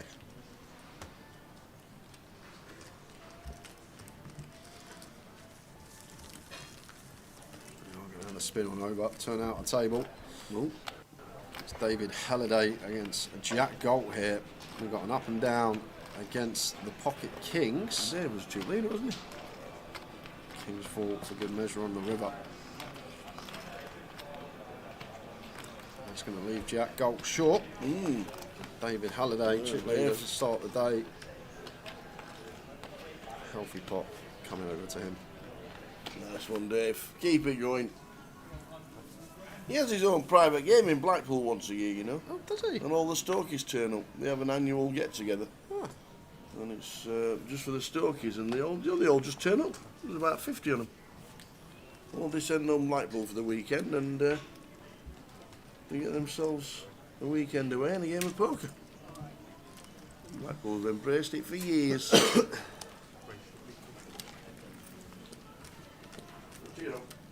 Cup of tea sounds good, Tower. Thank you. And Jonathan, 15% of the chips in play at this stage. Great spot to be in. Going to open the 10-7 here, and Dale, ace-9 off on the button. Very nice free bet candidate. Looks like he's going to do exactly that. Makes it 150. It will be working.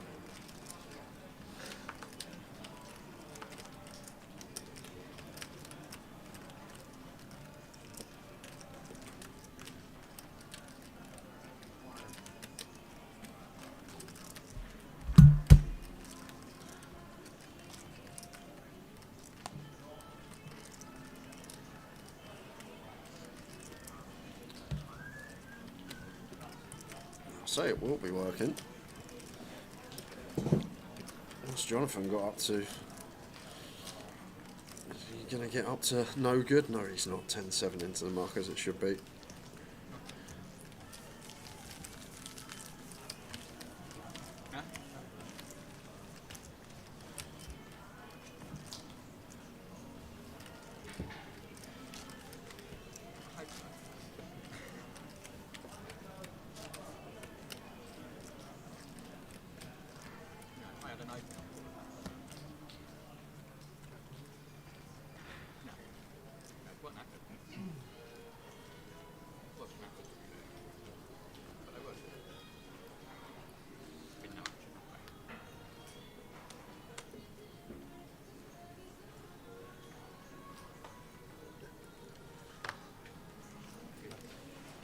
Thank you. Full cup. Full cup of jar.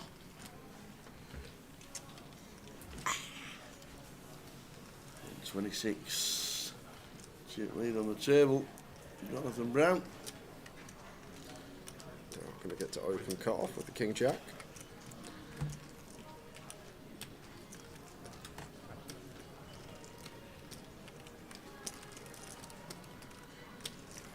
See much here from Ty in the small with the ace-5.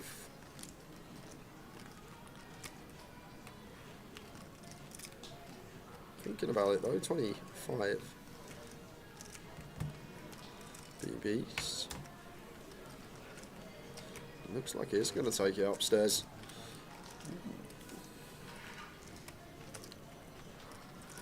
Sizing really small though here from Ty. Just 5 BBs out of position. Giving Dale 3-1 price with position here.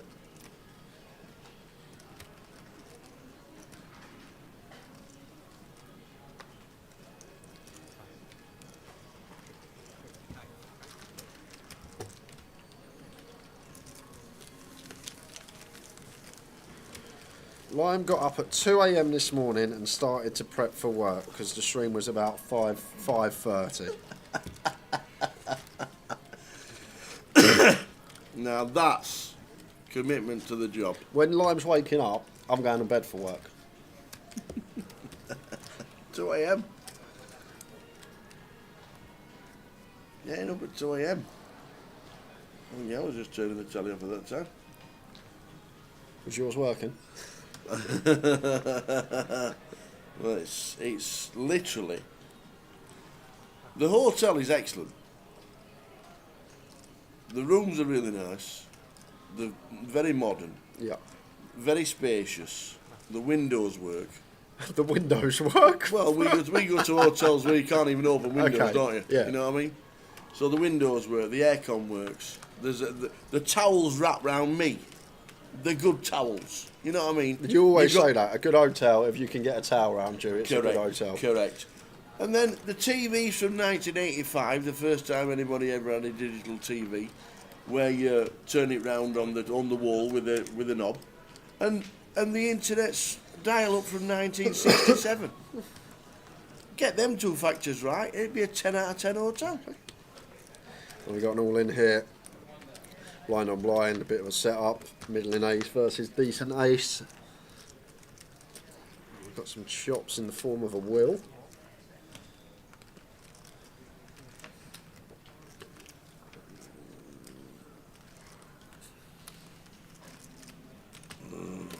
A 7 or a 4 needed, and it's not. It's a 10, so Lawrence is going to take out David.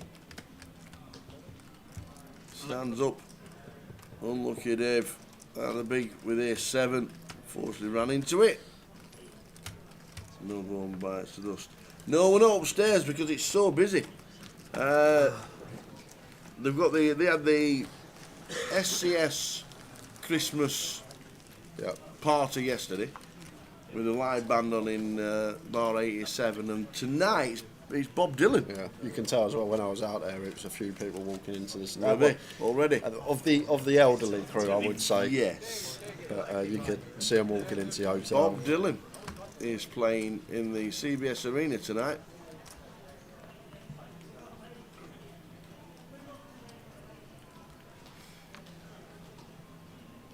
So it'll be very, very good.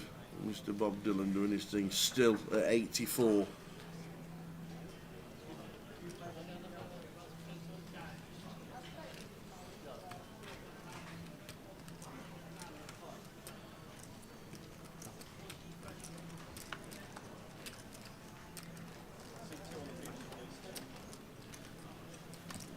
To the bottom, Lauren's going to let it go. Blind on blind. Looks like it's a walk.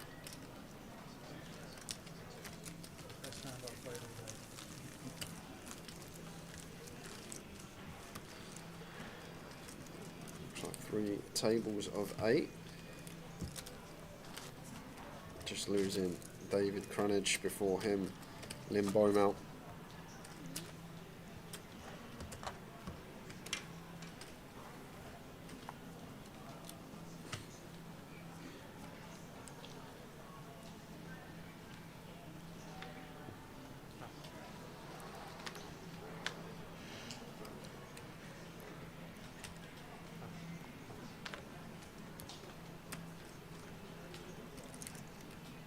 Ace for Thomas, only with 6.5 BBs, maybe a bit too early, but it's still going to take it. It'll definitely take from cut off, even hijack.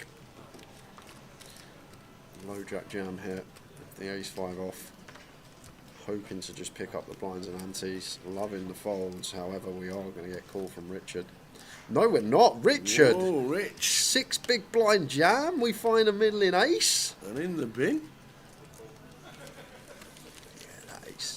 Can I just clarify something? Very tight. You can clarify whatever you like. Does of middling age mean they look like me? Well, I'll tell the older, right, come on, the older generation. Go on, the older generation, do they look like me? They make you look like Lamine Yamal, put it that way. About a teenager, because I'm not joking, it was a proper old crowd walking into an the older hotel. crowd. Like an older crowd. If there weren't a sign saying CBS or Hilton, it might have been Mecca Bingo they were all queuing up for. That's all I'm saying. I'd probably say average age walking into hotels about 70 at the moment. Really? So, Wow. Yeah, quite a lot of oldies.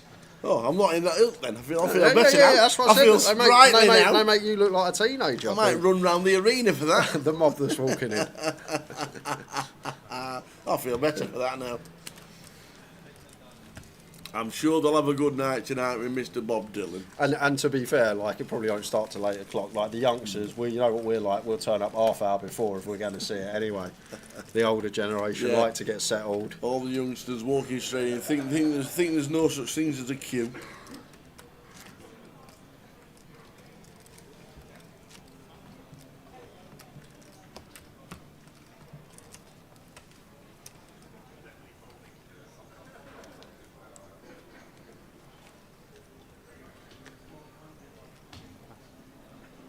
Should be a good one. It's Thomas, who could have potentially been out, now gets a hand that we love jamming here for 9. I'm so shocked the A7 folded for 7 BBs there.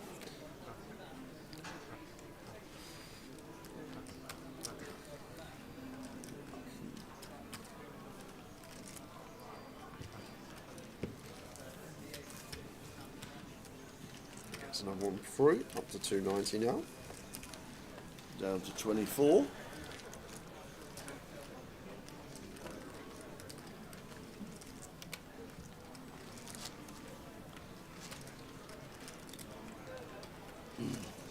Then Norman 26. And the money jumps to 520. And David Crane is busting out. What happened to, do you remember David Crane? Dave Crane, yeah. What happened to Dave Crane? He used to be a decent player from the Southern. It was. Area. Around the Reading area, wasn't it? I remember him when we used to do the old GPS 10 years ago plus. He was played both UKPT and GPS. Down in Reading. Tie here with the 8s is going to open.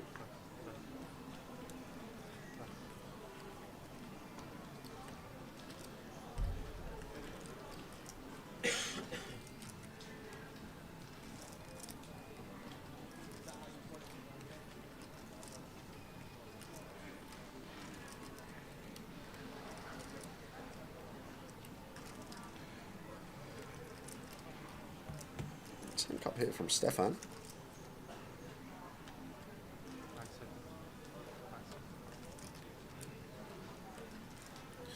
And Jonathan.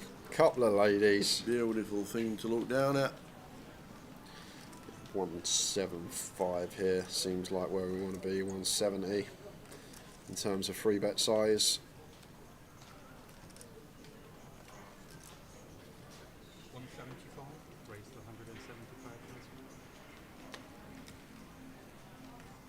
On. Yeah, very nice, Jonathan. Really nice size choice, spot on. And now it's tough for tie with 8s here. We think that the chip leader is going to be attacking us. Is this the type of player that will put his chips to work? If we feel like it is, maybe Ty goes with it, but if he feels like Jonathan's not going to be getting out of line, just let it go. He takes this option. Gonna go with call. 1.4 SPR now, working with. There's Jack 6.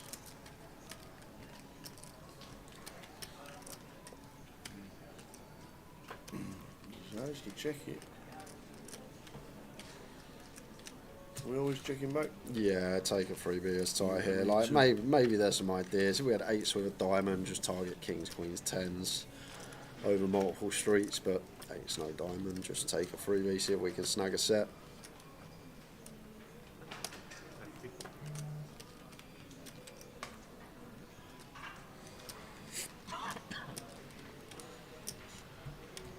.5% comes in on the turn.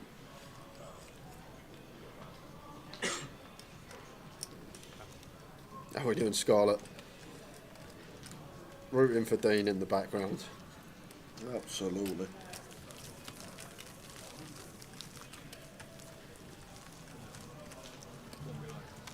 Guessing at home, looking after the children. What you should do when one of you needs to look at the kids, put each other's profit and loss next to each other from the last leg, and whoever's made the most profit goes and plays. That's a great idea. Christine said yesterday, you're at home with the kids, so I think that's the fairest way. when you both play a festival, align your profit and losses. Whoever has the most profit, you come to the next one, and the other one stays at home, looks after the kids. It's the fairest way. That's a good idea. Good shout. Because when Dean said, gee, I thought poor Scarlett don't get to come and play. Feed the children while he's playing cards. Doesn't seem fair. What also doesn't seem fair, getting boots at this stage makes it 50k.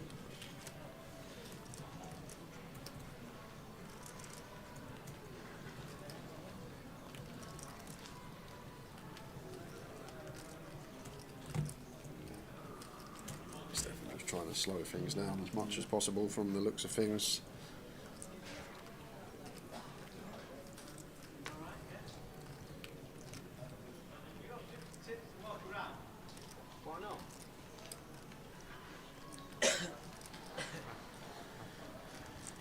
Any action from Thomas in the big blind? No. Absolutely not.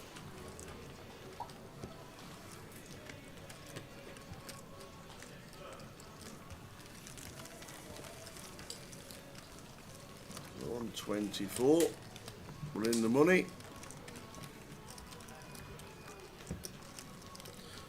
Now a quick spin over. Go on. We got Byron Sugars finds a deuce against Gary. And that's going to leave Gary short. It was these two we were flipped over to about an hour ago, blind on blind. The King 5 suited against the A6. Gary won that one. It was Byron's turn to get one back. Is that one of the airy bikers in the background? Looks like Simon King. The airy bikers just come to play.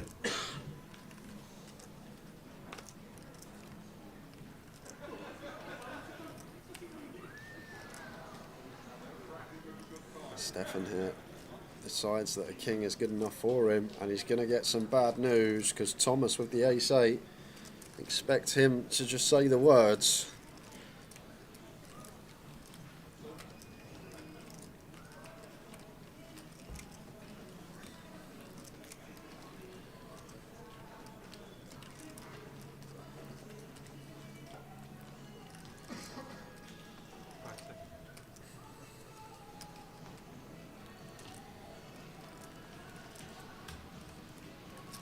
Only 6 big blinds. This is from Stefan. He will have a 7 for ace deuce. He'll even have hands like 8, 9, 8, 10 suited, King 8 suited, Queen 8 suited that we dominate.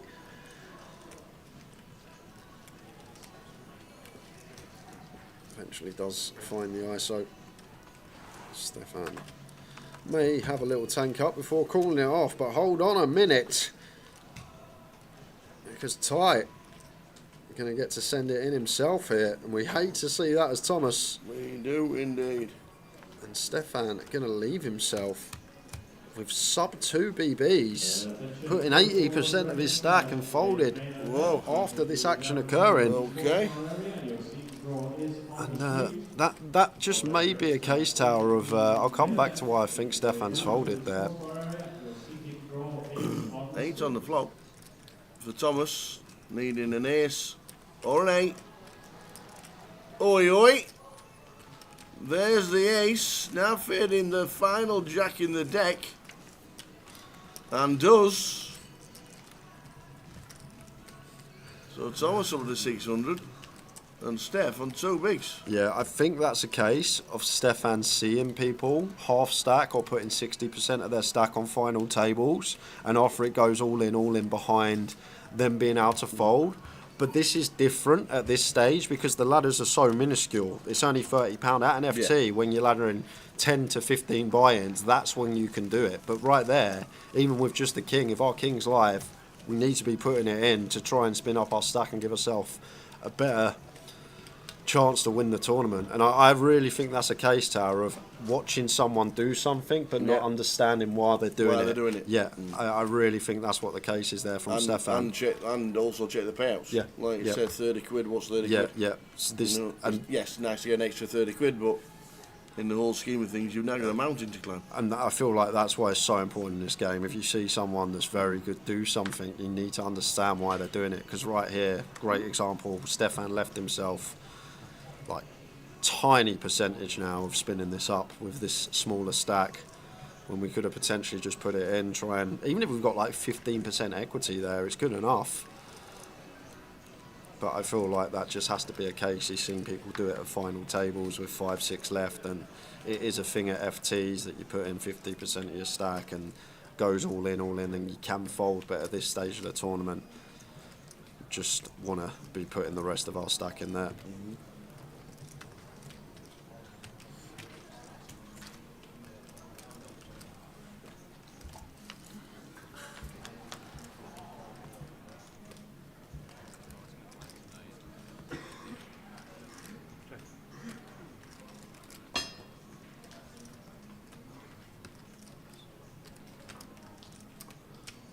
Oh, wow, this is sick. 2 pair v 2 pair. Jack, Queen, 8 flop. Top 2, top and bottom. Stefan is like out the door. Need to see a 9 or a 10 as tie. Oh, the 10. Great card to see. Likely to go check, check now.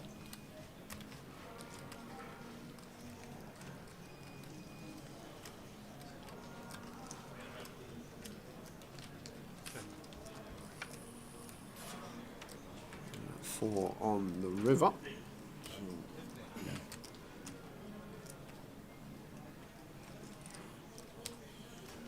Gotta make the call. 2 pair.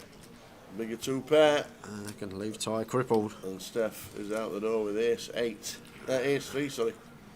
Unlucky Steph. El Chiquino says he might be playing for the points ladder. Let's have a look, because they got 9 at the moment, 9.6 points locked up. And Stefan, where is he? 14th. So if Stefan busted now, which he has, he gets an extra 0.09 points. 0.09. Don't think that moves him anywhere. I don't think 0.09 is going to do much. Does not move him anywhere. So if that was the case, it's not worth a tiny jump in my eyes. If that's what he was thinking, you need to remember your lowest. Yeah. You only make the difference between that and your min cash. 0.9. Imagine cash. 0.09 points. I got more points, boys. 0.09.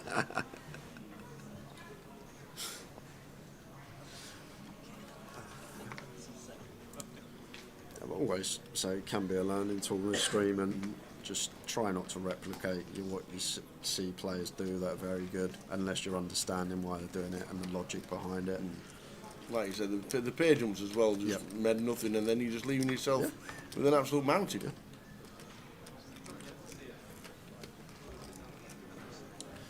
So I'm going to get to jam the 6s.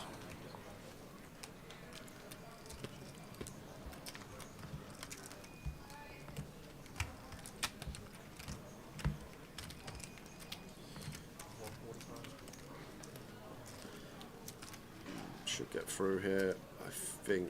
Don't think Tony's going to call for 5. If this is 4, we probably have to. Like if this was 110 and it's 80k to call, probably have to flick it in, but just enough that we don't need to.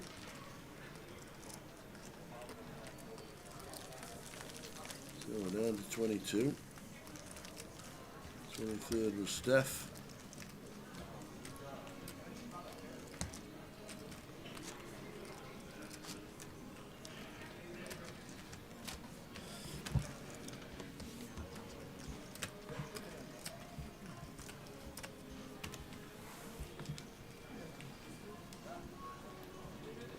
Yeah, it would have gone up to 0.114 if he outlasted one person, El Chiquino. Like the upside of winning the tournament and getting 28 points is much more than maybe outlasting a couple more players and getting less than 0.2 points added to your total. Like the upside just heavily outweighing the downside.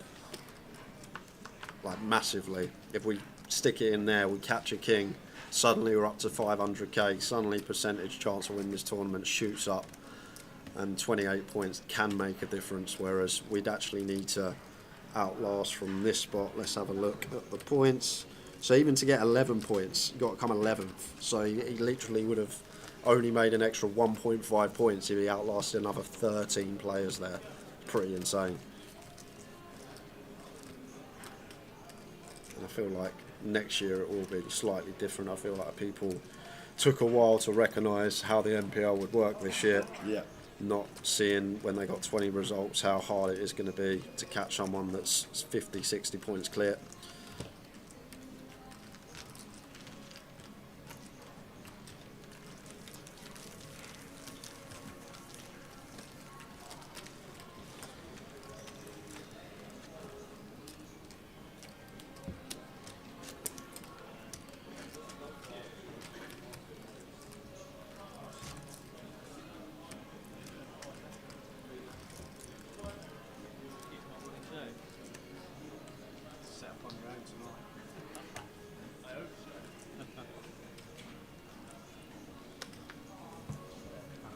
I am good, Rono, Jono.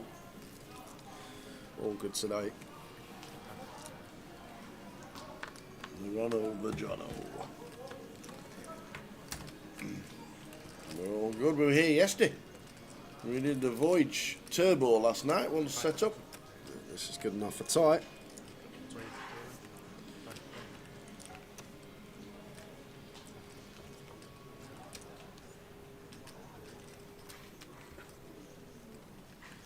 Will be working.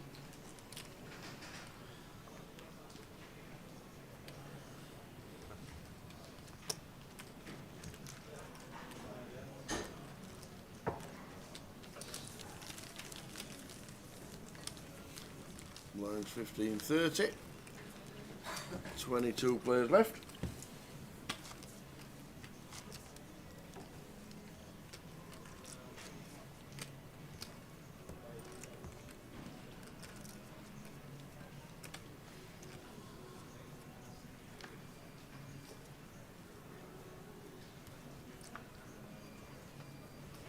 This is the final day of the voyage. This is day 2. Tomorrow we do the high roller, day 2. Open from Lawrence, a couple of ladies.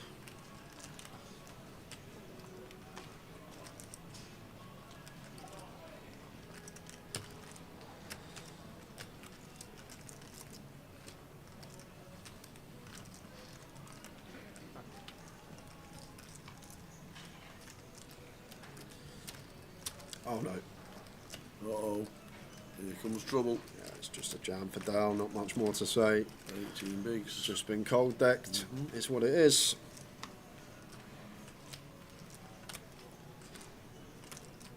All of it, he says. And the cold means he probably thinks he is behind 10s against queens.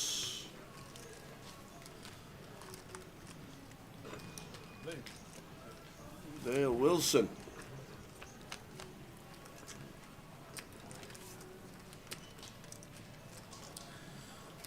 And suit's covered, so needs a 10. Is Dale still in the top 10? Yeah, I think Dale's up there. He was top 3 for a while, wasn't he? Had a very good start to the year. He's a 10. He's not. So Lawrence is going to take out Dale. Where's Dale? 7th still. 7th. Yeah, so going to be 0.8 added to Dale's It's total. consolidated. He's He's actually going to jump above Tate with that 0.8 points. To be fair, Is so. he really? Yeah. Wow. Ross has shot right up. I think the last couple of months he was nowhere to be seen until he went on a bit of a hot patch. Yeah.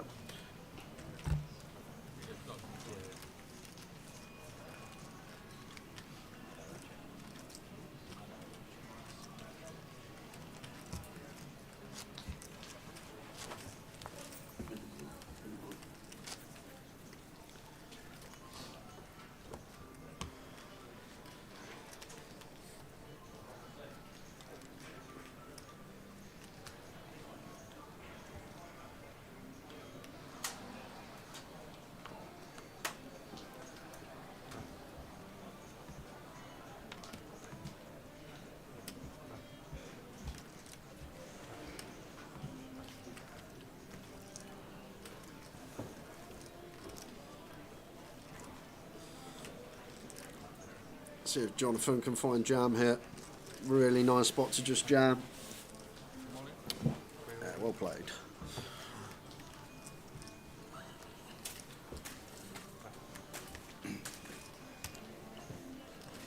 That was big blind only. Thought there was 2 in the blind, but even still, gets it through. How are we doing, Mickey Graham?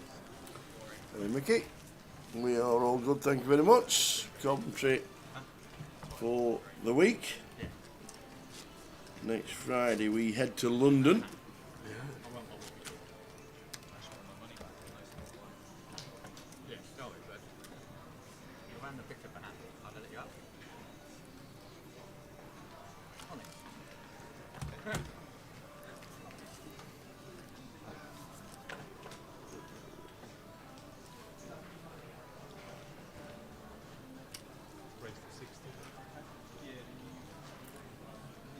The loose one, ace 5 from +1.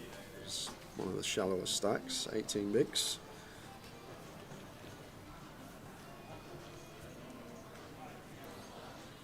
Queen 10 suited for Thomas here. Any ideas? 15 bigs. Wouldn't hate it. What are we, 7 max set in here? Yeah, very nice find. Punishes the loose open. Really well played from Thomas here. Fine jam. And to be fair, Thomas, he had crumbs when we started this session. He's up to 20 PBs now. Healthy stack in this structure. 21 players left, 20 minutes of this level to play.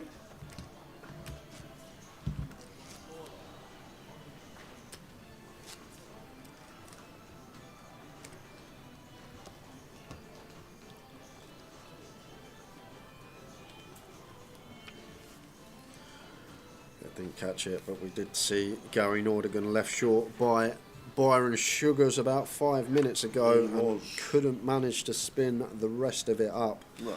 So exits in 21st. 20 remain. 20 left.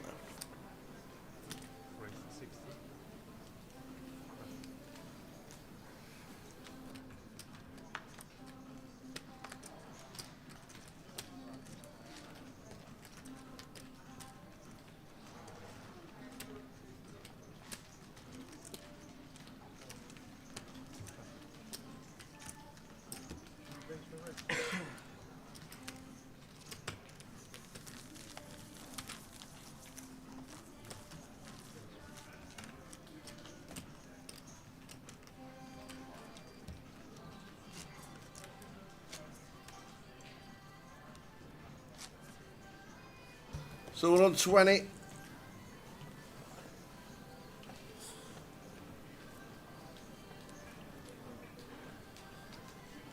Gary couldn't spin it up.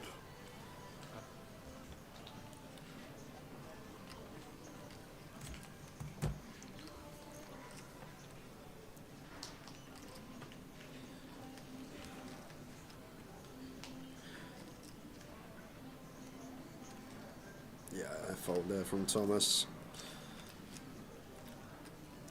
Thought about it. Tyatt is going to get to send the lot in with the Queen Jack suited. Nice one to find when we got 7 on the button. Folded to us.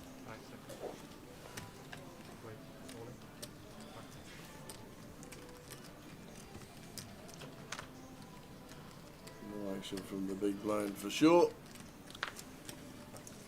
Is the bounty event progressive or just normal, says Mickey Crane. Just a normal bounty on the Saturday, you mean? The Saturday. There it is, the KO Rumble. 100 plus 100 plus 20. Every time you knock somebody out, you get a oneer. You get 4 ponies. Or a pink, whichever.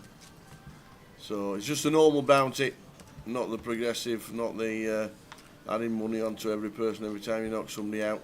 So just pretty standard, £100 every time you knock somebody out. And it starts at 6. And yes, we are going to a giveaway very, very shortly. Let's do it in about 1 minute's time.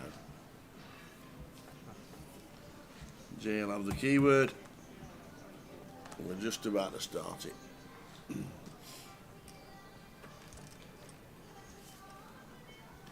It's not 1/4 anymore.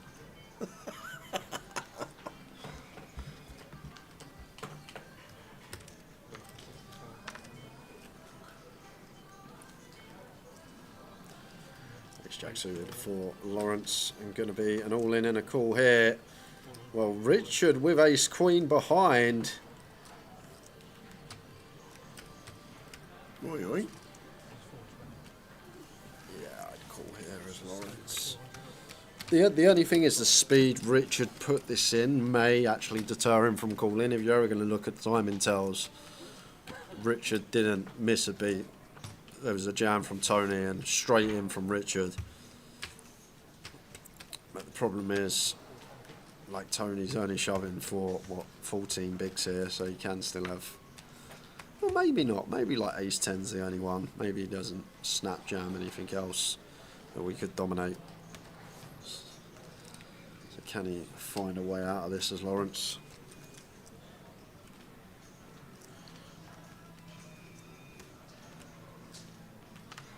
Faced with 2 all-ins. We're high up our button opening range. And he's going to make a very good fold. Lets it go. We'll flip him. And he looks chuffed with that, Lawrence.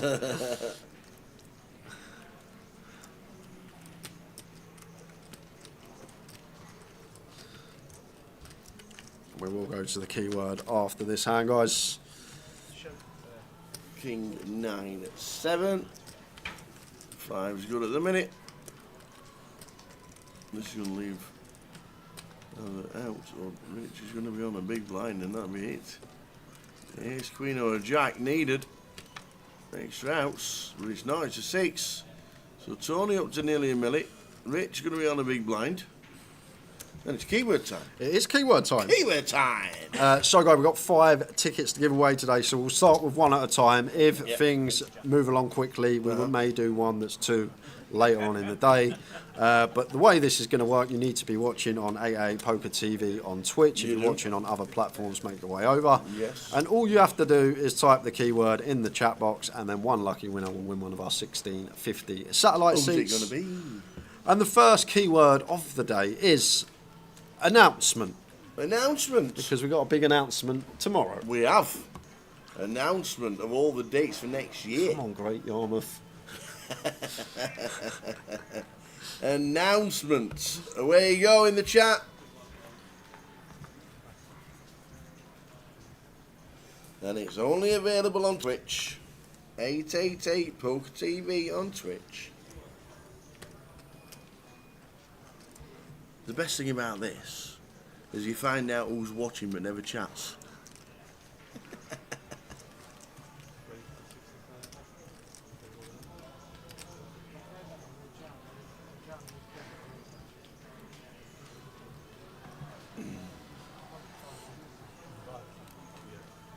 King 5 is in for Richard. And unfortunately for him, dominated.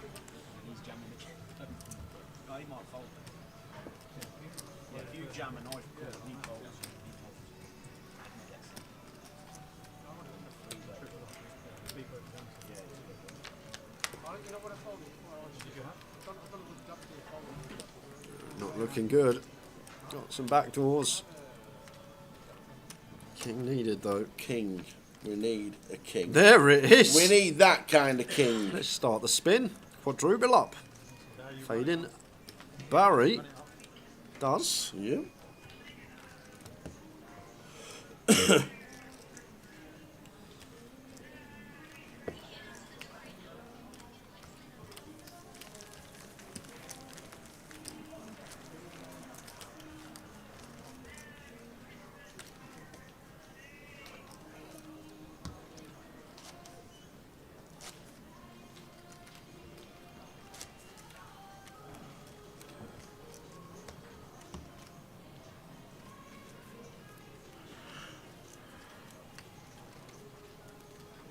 So 2 to go until we hit a 2-table redraw, everybody.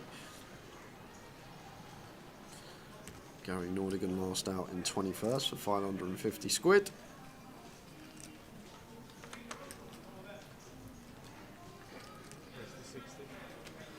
10.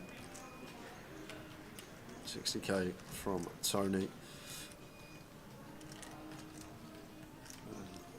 Over to Thomas. And Ace Jack, here we go.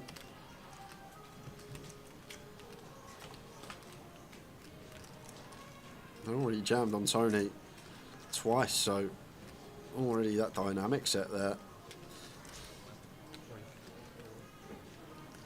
There's the jam. 19 BBs here, cut off versus big blind. Right, one good thing about this spot of ace 10, like jacks for aces, isn't meant to do this. They're meant to free bet not all in, or aces even meant to flat once in a while. So he's going to make the call with the ace 10, and it's great news for Thomas. Nice. 5-7-5. Gonna get a big double up if he doesn't get unlucky. And drop Tony back down to 11. Draw after this hand for the ticket.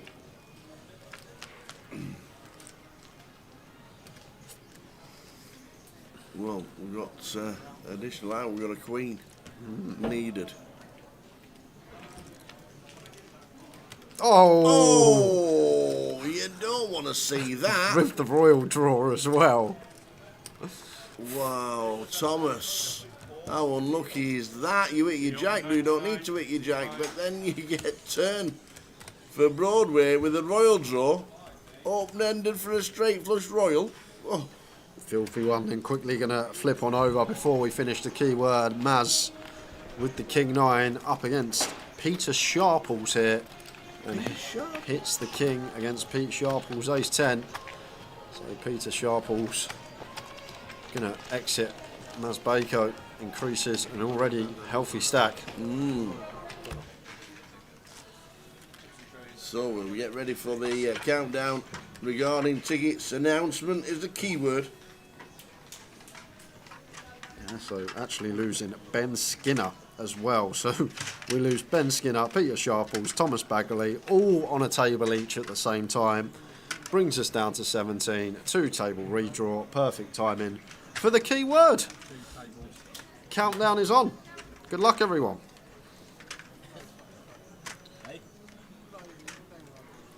Here we go. Here we go.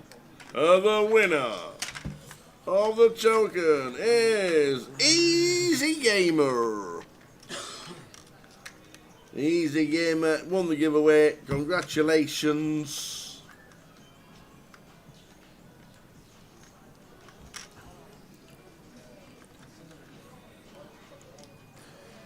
Easy Gamer.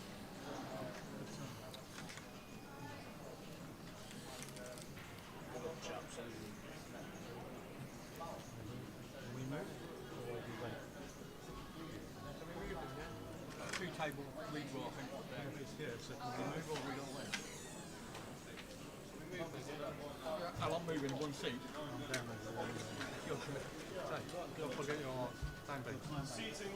So, is that 16? Must be 17. Not now. Looking at that. 17. Well, what we? Oh, we're not redrawing at 8. We're We redrawing are. at 6. Now we're redrawing at 18. Right. 9-handed always in the voyage. Got you. Got you. Scarlett's going to be happy because we get to see Dean. Oi. You might not want to see him. You might have thought you're in Coventry. I'm not watching.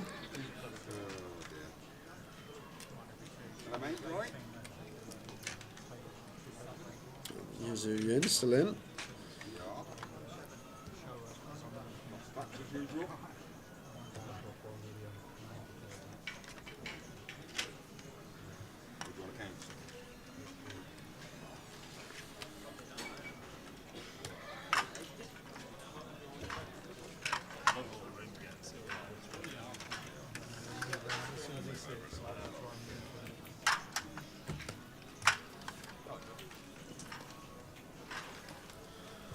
Drop the rush, still in.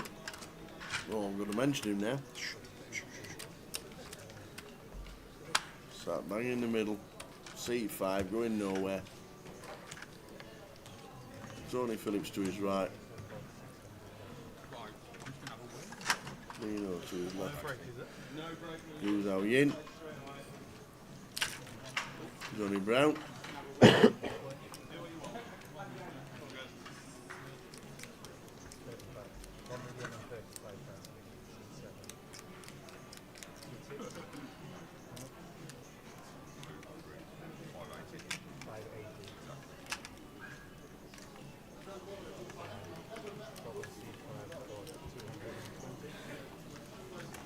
Players deals in the opening voyage. Your cue button is in seat number 5. Place your button in seat number 5, please, dealers. Right, Maz. Flight continue. Going to be coming over. Yes, well. Yep. So, a quick rundown of our feature.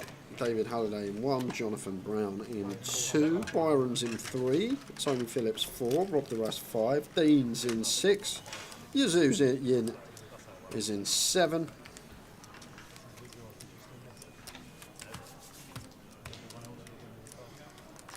Who's in 8? Here is it hiding away.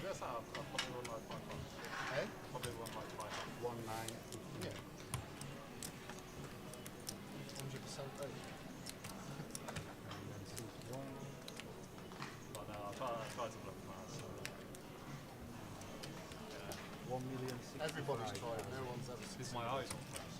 Every time.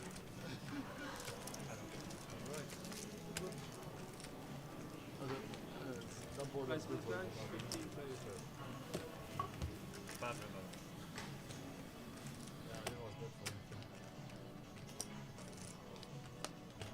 Either got a 10 or a high club. I told them. 2 clubs. 2 turns. Like 2 turns.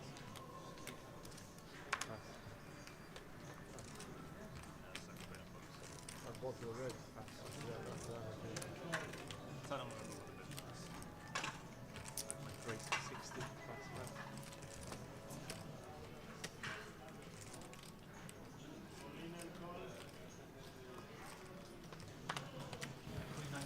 Ace-Jack suited for Johnny.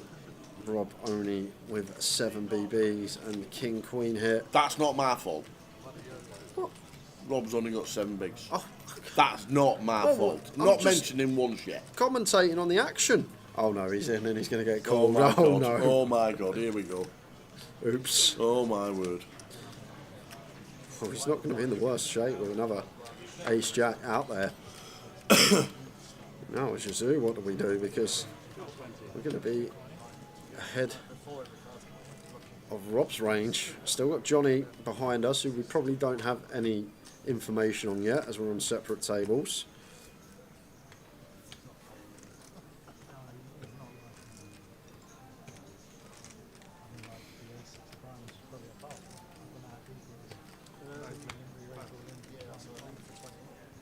Let's check this out of the way, then we get a call from Johnny. And Rob's first hand at the feast table mentions his name is Ollie. Uh-oh.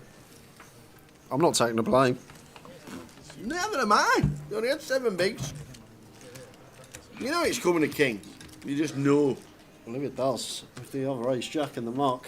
You know it's coming to king to keep him in. Can't only do him for one hand. Or a queen. Or a queen.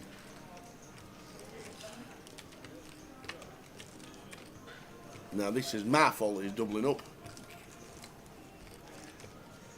Fading spades and aces. Oh yeah. 8 of clubs. We get to chat about him a little bit longer. Whew!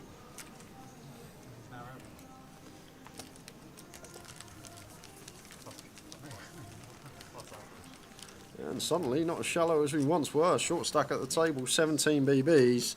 And we are going to lose Shu Hao Zhang across to the other table.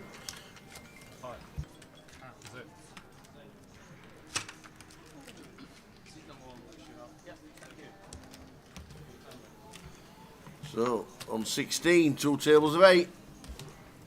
And that is because Richard couldn't manage the spin up. We saw him short, left crippled after that ruthless turn against Tony Phillips.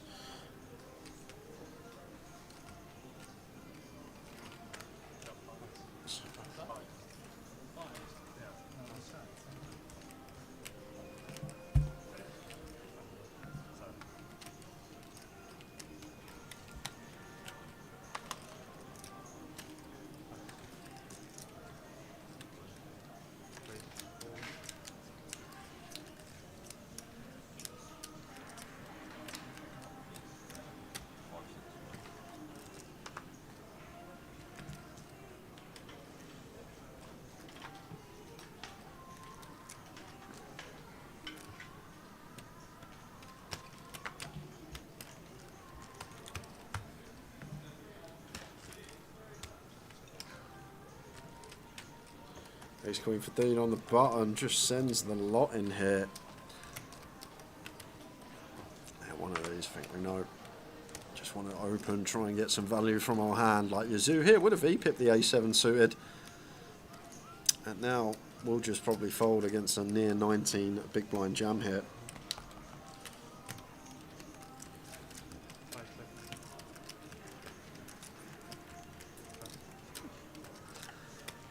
And even Mazlight would have got some defence from him. Now we don't. No, Dean plays his own game. He does have his own style.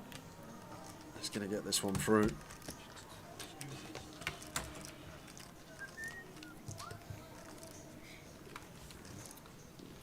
16, Rob Delas 17, Biggs Byron 18, Dean 21.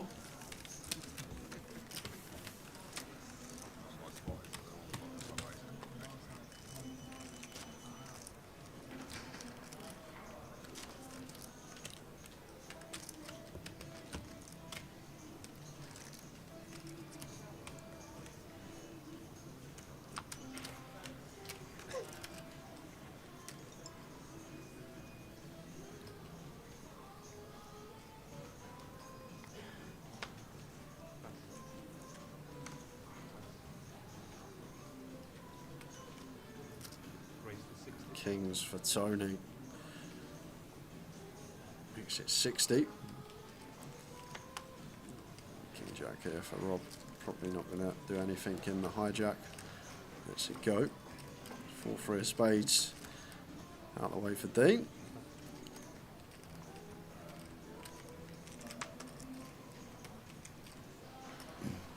Calling anything on the button.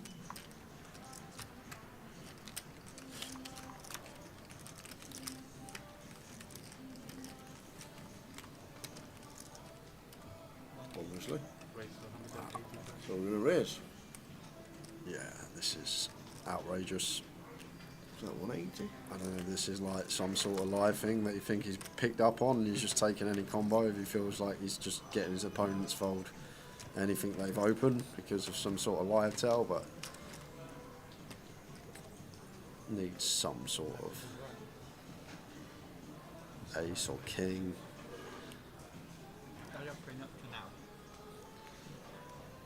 Just going to get the bad news now as Yazoo.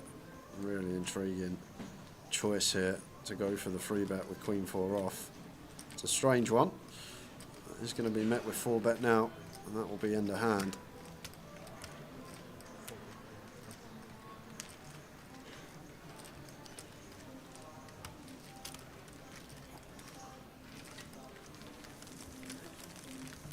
So we're on 16 out of 269, 2 minutes until the blinds go up.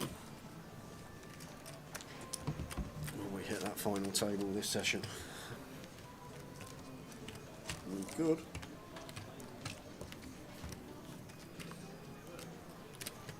We definitely could.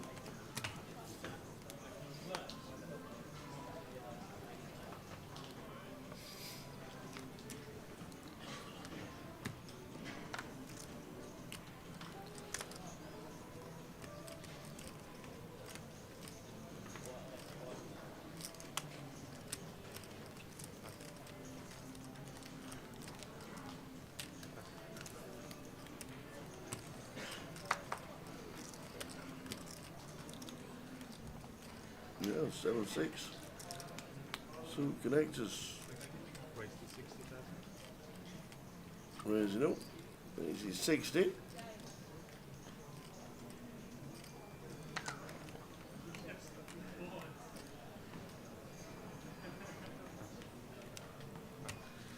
Anything in the blinds. Johnny with the King 8 covering should defend here.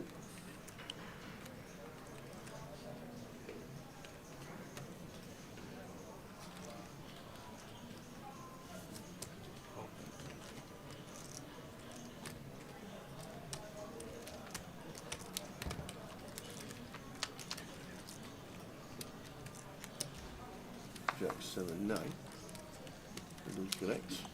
There's your out.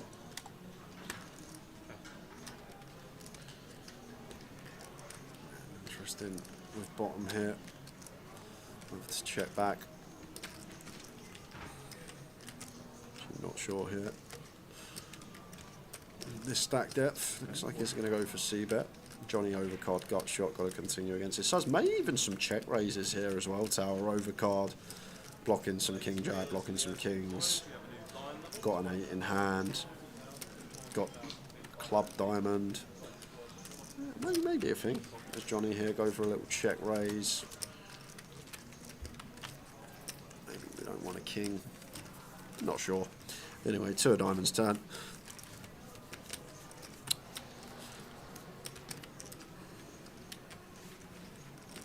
So is he contemplating leading turn? I shouldn't do.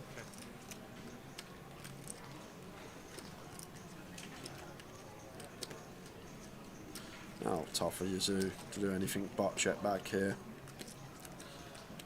Not folding a jack. Probably not folding a 9. Let's check.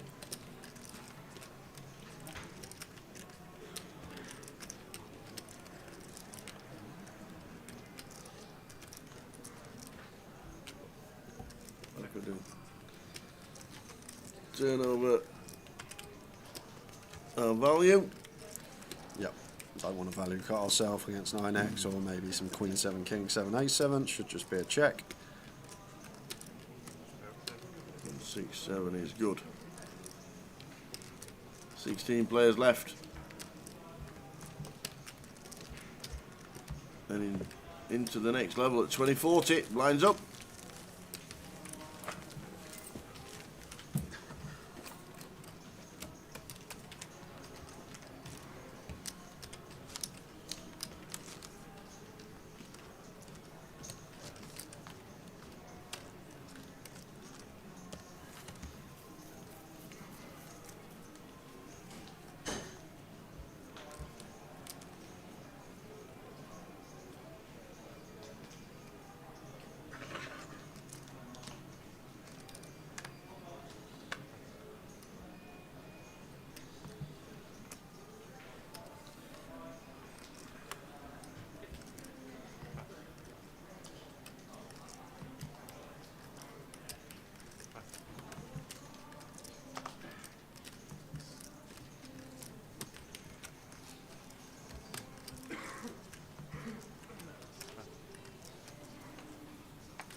Johnny here, 8-4 off.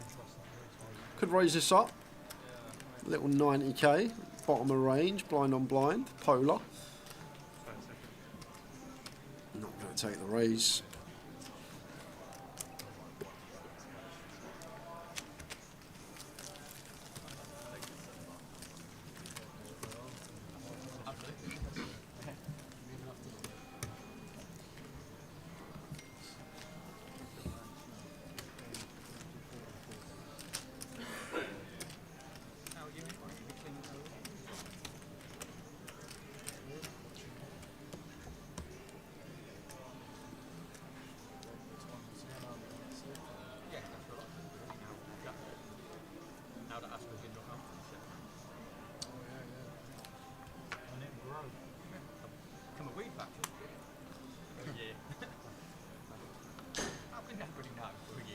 Ace for Yazoo. I do expect this type of player to open this.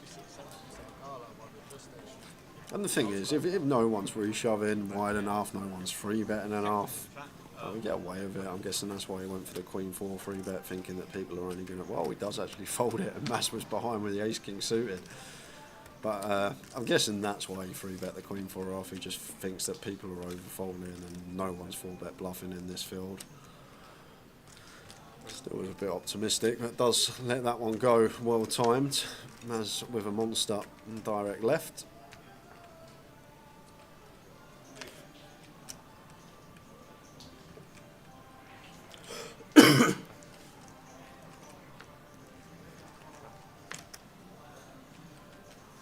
Doesn't take for Mats. Which ambassadors are coming for this week? I've seen Ian Simpson and Josh and Easty are on their way tomorrow, I do believe. So 3. Ian's playing the high roller. And then Easty and Josh will be playing the main event this weekend. Boa tarde, amigos. He had all these plans. It's going to be the best in the country. Bigger than DTD. They're going to have 50 televised tournaments a year. Matt Davenport, Reece Keane, Keith Johnson, Marius, Michael Rolt, Tom Clack, Jordan Whitehead, Stato, Kev Allen, Brandon Shields, Harry Sanford, Richard Wells, Trev Reardon, Wantao Tang, Ian Simpson, Jamie Bott and Aaron Poynton. That is the high roller field thus far. There we go. We are concentrating on the voyage, which is going to go close to an FT this session.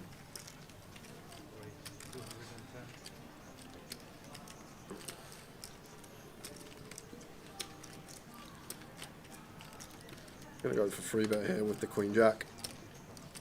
Bit on the small size, but usually the main inconsistency you see at this sort of level, people just not knowing what size to go. It does work against the King 10. It needs to be at least 7 BBs there at that stack depth.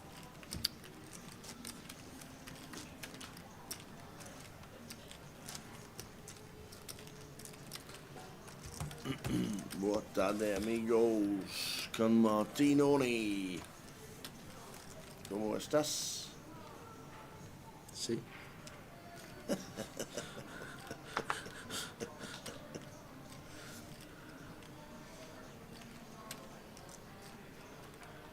Soft field, that is. I might stay in bed tomorrow. It's, it is a toughie, isn't it?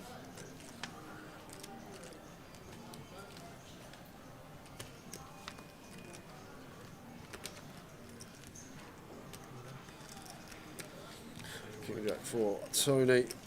Just sends it in into 2 shallow stacks, I am guessing. Yeah, Dean only with 14. Perfectly fine. I'm staying at home in Brum Gully, so I'm like 20, well probably at that time, I'm probably like 40 minutes from the casino. So it depends what time I get out. It'll be raining outside, eating will be on, it'll be on RuneScape all day. Yeah. It depends. I've got an online tournament tonight. There's a decent 5-card PLO tournament on GG, so I'm going to be playing that. If I run deep, I probably won't be here tomorrow.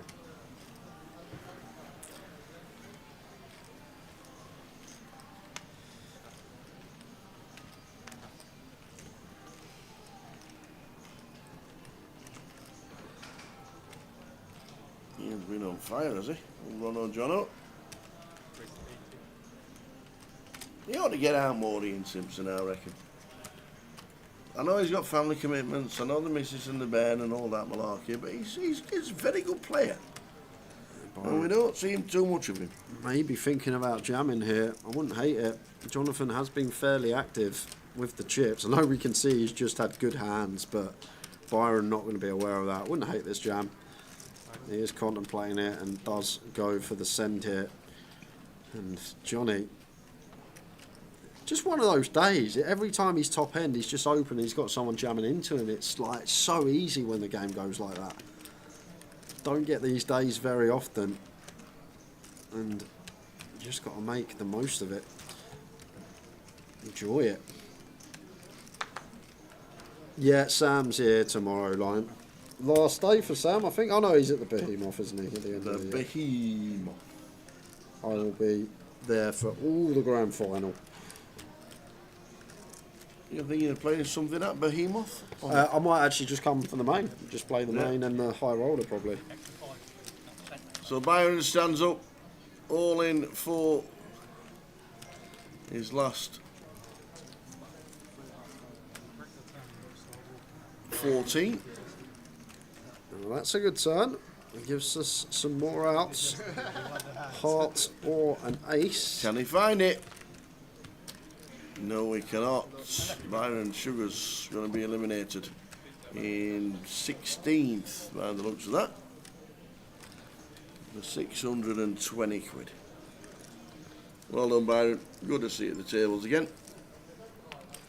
Ian Simpson's last win was at the Stars Open in Manchester for 53k. You say that, his last win like it was 7 years ago. That was 3 weeks ago. No, 3 weeks ago. To be his fair, last win back in 2010. What I should say is it's probably his last live win, because he might have ripped up online as well. You never know these things these days.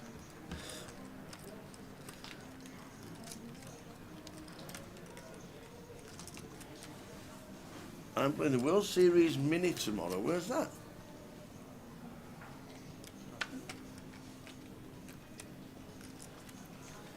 Mr. Richie Burner. Little Richie. Is it a circuit? I'm guessing it's a circuit event. As in there's only one WSOP. Rob Duras, nothing more to say. We got the Festival Nuts, pocket 8s and 10 bigs against a Hijack Open from a big stack. Clean as you like. Love it. Festival Nuts. Usually hit. There's the jam.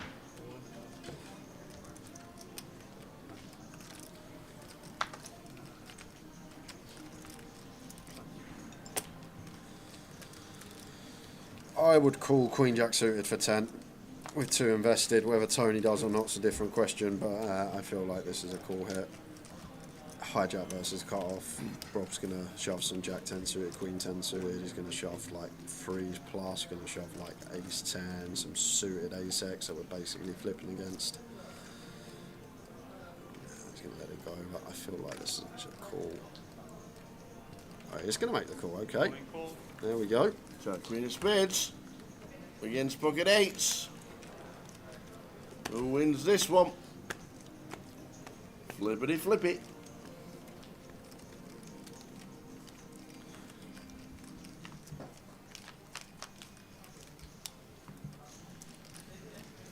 Nine, 7, 4 clubs. He's not bad. Why did you say that? Oh, no way. Why would you say that? It's Duras. You always put the mockers on him. Sorry, Robert. Oh. Yes, unlucky again. Unlucky Rob out in 15th. Oh, dear me. Tara owes you another pint, Rob. Dear.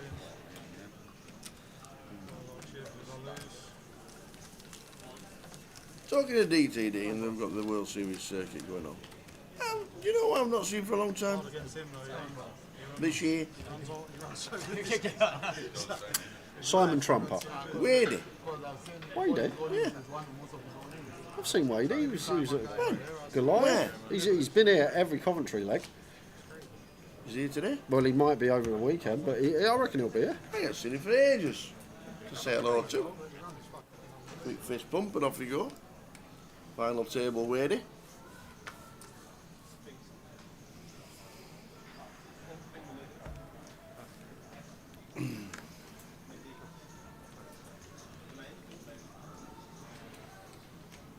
We're on 14. I'm not going out yet, just yet for a drink, because Rob Grass is still there. Might get me. The disrespect from Mizzou. With a 9-4, the button. Just disrespectful. There's a grin there, isn't there? There is, isn't there? There's a grin there. Like, we know he's very good. We know Mizzou can play. He plays high stakes online, I think, and seen him have a few deep runs WSOP, but may get punished here. Jam it in, Maz. What a hand to do it with ace-5 suited, 20 effective against the button open from someone that's opening 9-4. Have some of that. Disrespect me. Opening 9-4 suited on the button. Have some of that. What a 3-bet that is. Love it. I would have just jammed as Maz there, but same result. Aggressive action does the trick.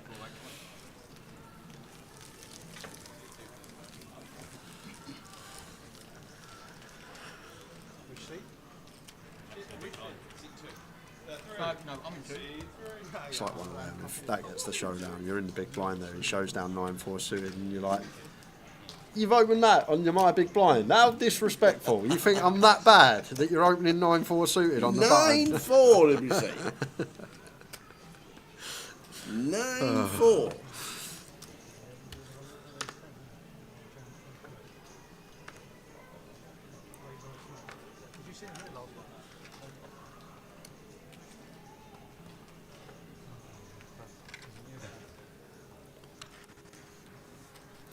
Pocket fours for Dean. Late position here. With 14 left, I can actually just see this being a fold. I can see still some ICM there with 2 tables. Starting to get to the point where it will become heaviest. But I'm going to go for this option. I'm going to open. Maz here, any other ideas about free bet?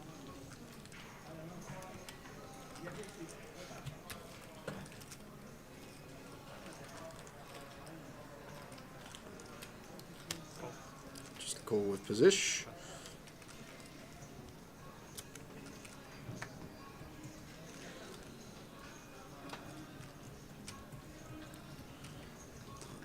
Over to Johnny, king 4 off. Got to be a fold.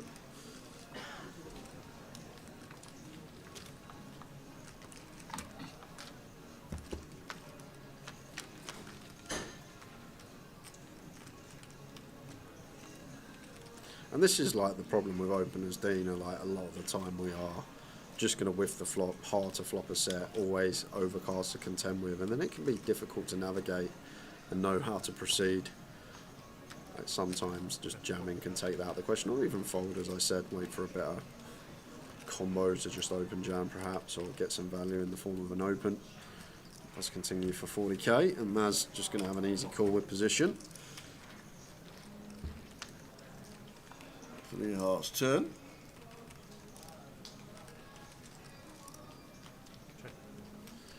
Let's check it over to Maz, and is there any ideas here about trying to fold out some ace-hires? Yes, there is.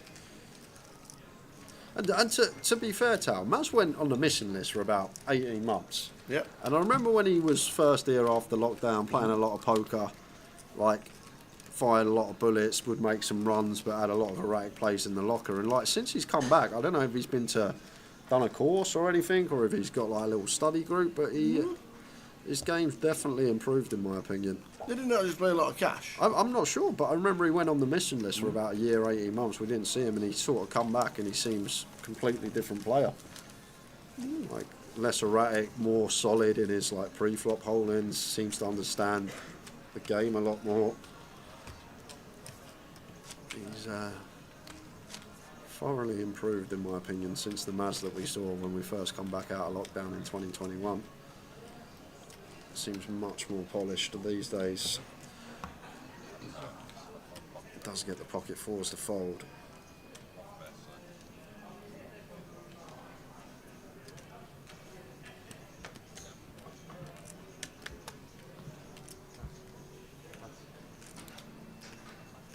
We're on 14.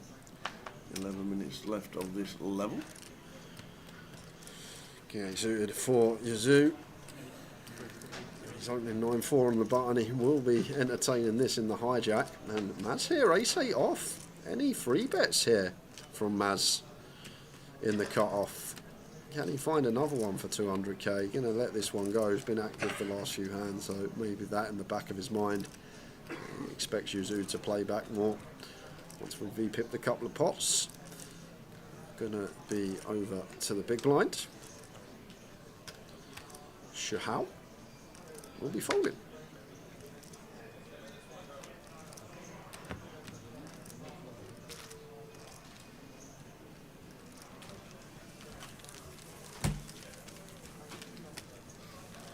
Left, 60 bigs for Tony, chip lead on the table.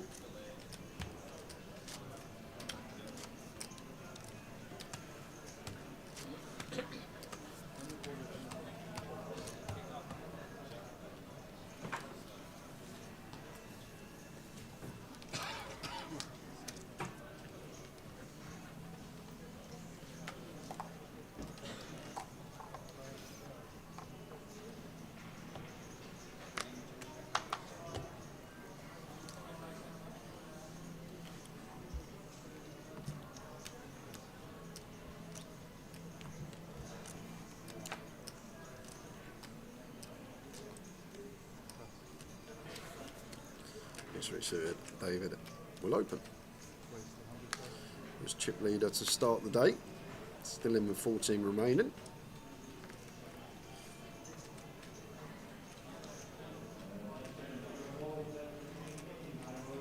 Will not be opening.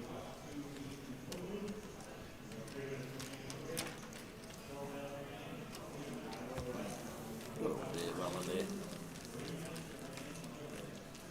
Good to see him running deep. 14 left. I don't think we're going to get there. 39 minutes until the next break. Could have a spurt. No. Unlikely we'll hit the FT this session now. Things have started to slow down a little bit more. People doubling up, shallow stacks exiting. Average stack has increased thoroughly. Oh yeah, Mikey plays. Welcome to the Voyage Day 2.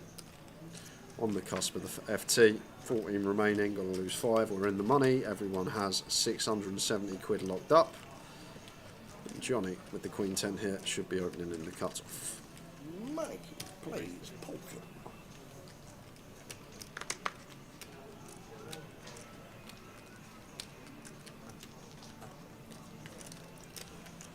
King at 6 here for Dean. Fine to defend at 8.5 BBs. Always speak about these spots when you do get sub 10 and even like 6, 7 are supposed to defend wide up, just because SPR on the flop is going to be smaller, so we just have easy decisions when we make a pair.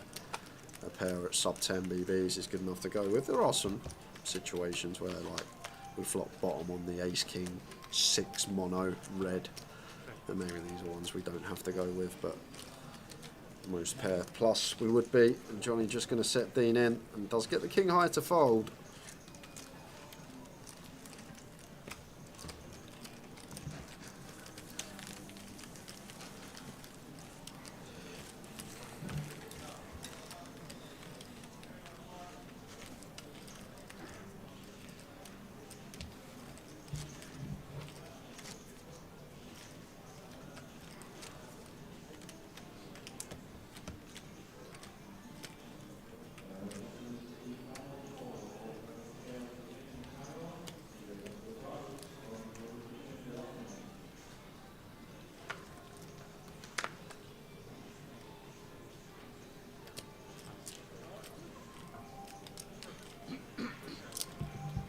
King suited for Johnny.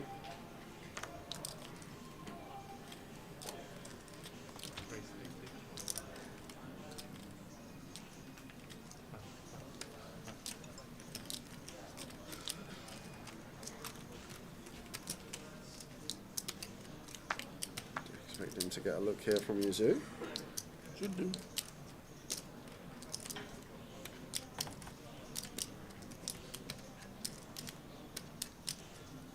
I know the feeling, Nettie. I know the feeling.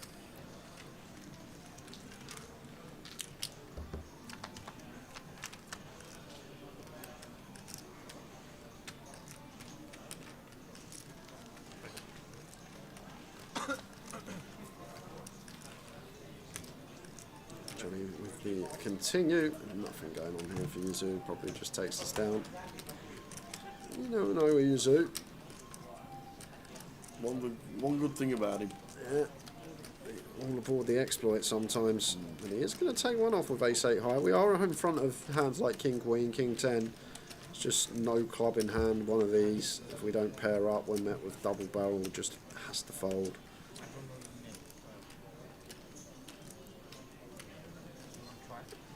Six of clubs turn. So flush complete up. Likely to see a check back from Johnny.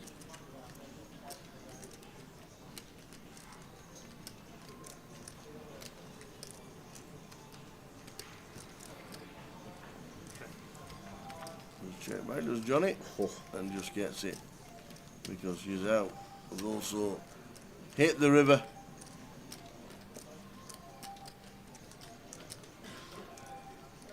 Yeah, and probably one we are supposed to check when it comes an ace, and Johnny just going to have a lot of ace highs that take this specific line.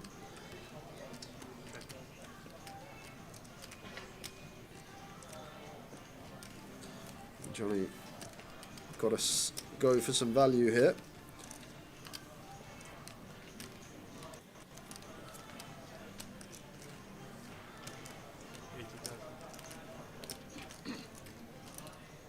$80k, really trying to eke out a call from a jack, perhaps. Zoo getting 4.5 to 1 on the call is going to have a look. Sees the bad news, which is the ace king. Johnny on the move. 2.4 million, 60 bigs. We are going to spin over to the outer table. What we got? We have got Derek Jinx Secker, who is all in with the eights, and he's run into Tanvir's aces. Needs an 8 and running jack 9. Oh, that'll do it. See you later. Derek Jinx out. Well played, Derek. Derek, very unlucky. Down in 14th, 670. Slight pay jump to 720.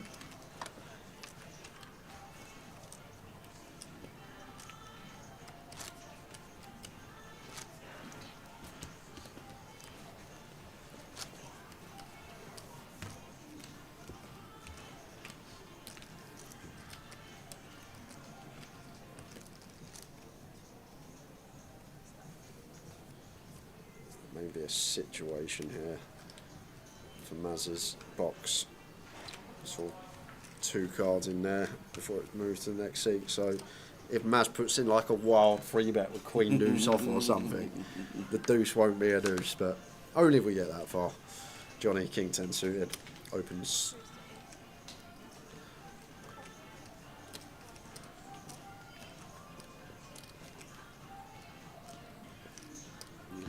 Small Queen 4. Not again, surely.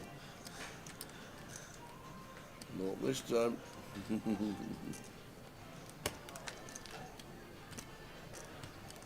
Oh, Maz, couple of cowboys. What are we here? 33, 34 effective with Johnny. Probably just a nice little 280. Something like that.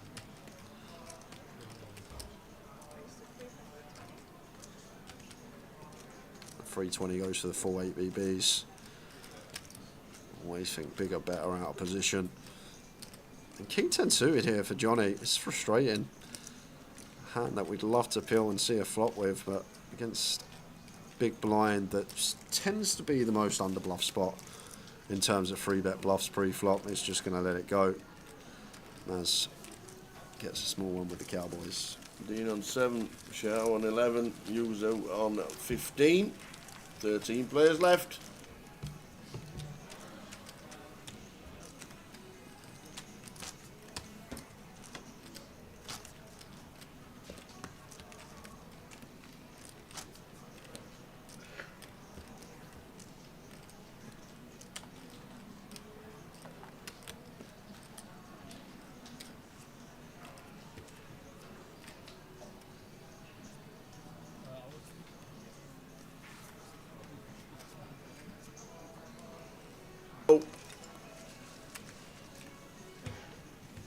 Oh, pray to the poker gods. Kings and queens.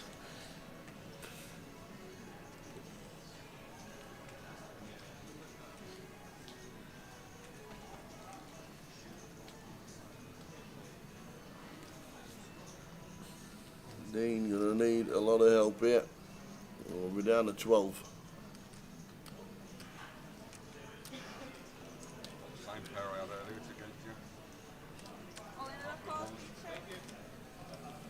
Last hand of this level. And Dean's final 7 bigs in the middle with pocket 4s. Maz with the queens.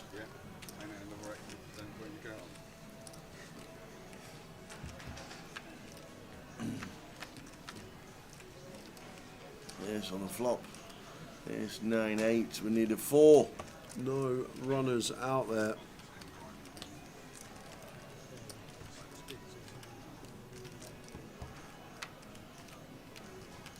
We need a 4, and as we can see top right, there's only one left.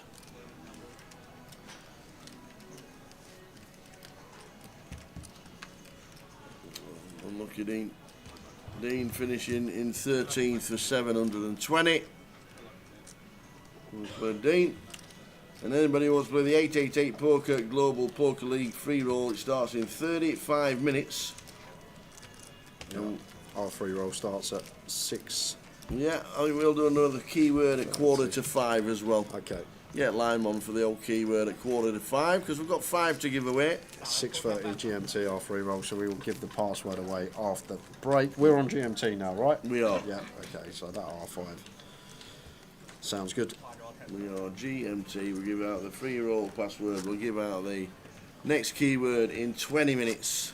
There's rain coming in about 3.5 hours. I just got a notification on my laptop. Just to let you know, yeah, there's no trains to Edinburgh at the minute. The train tracks are flooded. Oh. It's wet out there.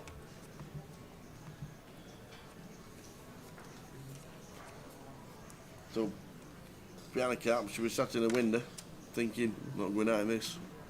Not going out in this. If you like and comment league on the Instagram post for the password of the 888 Poker Global League free roll, you'll get it. Click on the link and you'll get into the free roll. Lions 50k now. We've got a free roll in an hour's time, an hour and a half's time. It's all going on. It is all going on. Now we're doing Andy Exon. Good afternoon.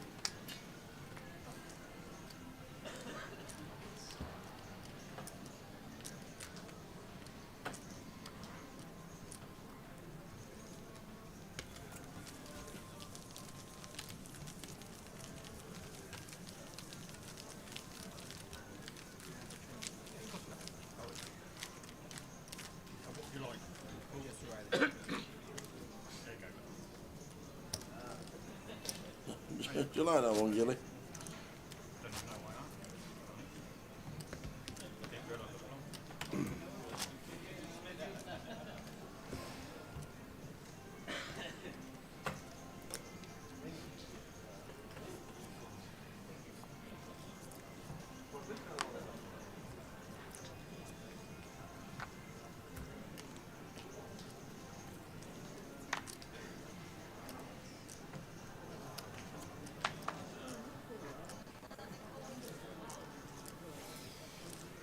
I'm not sure that's how it works, Socko. I think No, it's licensing laws. Yeah, laws in the country is why you won't be able to play. They're not saying, "Oh, I don't like the Germans are too good at poker. We're not letting them play on our site. They're too bloody good." Yeah.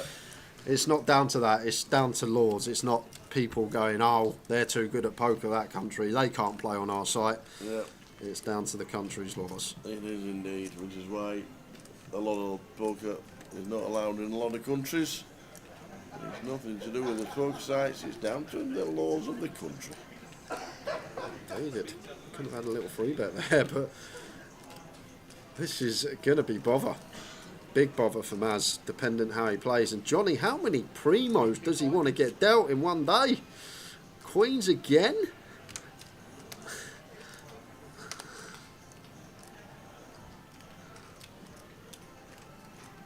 That's 3, 2, 5. 8 big blinds, don't mind it. Sorry, blinds right, we're at 50k, so Maz is open to 2 bigs. Yes. Johnny's actually free bet to 6.5. So I might have gone a little bit larger here as Johnny close up to 8 BBs at this stack depth. And now this could be bother for Maz here. I feel like in this tournament against an opponent like this, I would just play cool. But if like I was up against Yazoo here, for example, and he free bet here, I would just jam 10s for 40 big blinds. But I feel like in this tournament, people aren't free bet bluffing enough, if free bet bluffing ever. So just call our 10s and let's go to the streets.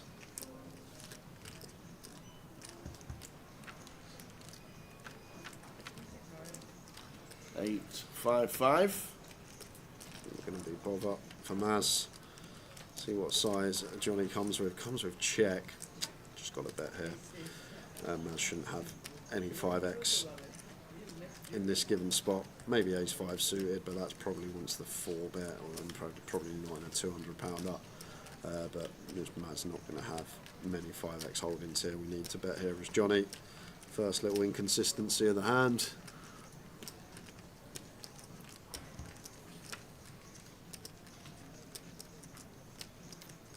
Five on the turn.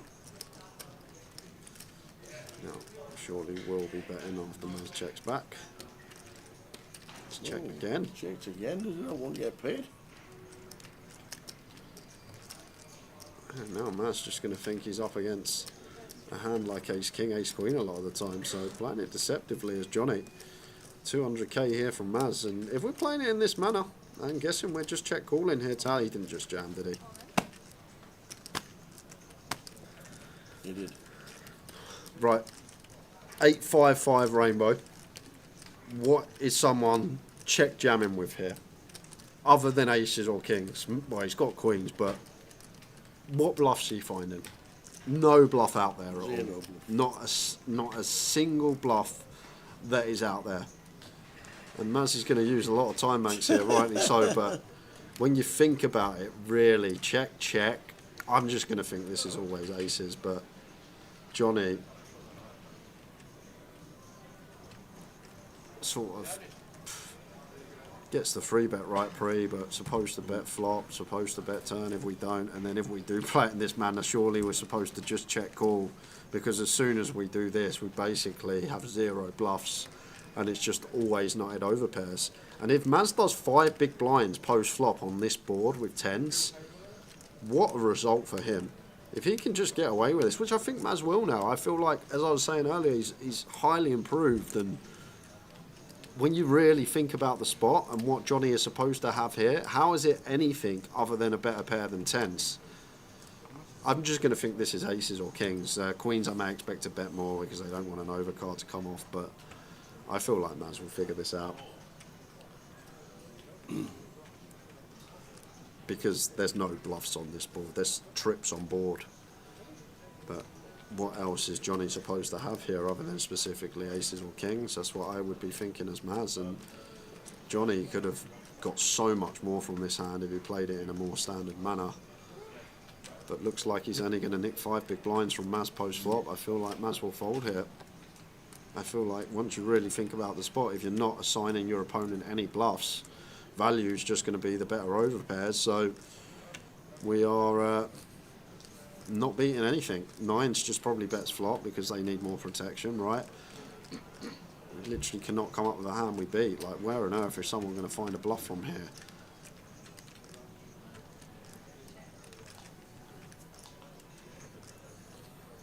Well, he's nearly used all his time banks for this one. Yeah, he's shaking his head. Like, you check twice with your kings or aces, really?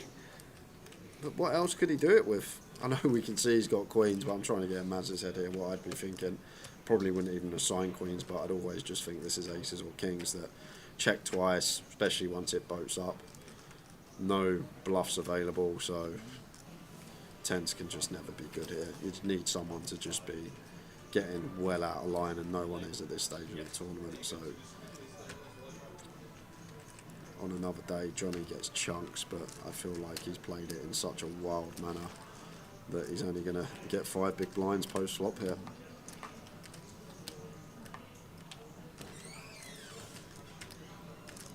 So on to his last time bank in 30 seconds. This hand is dead.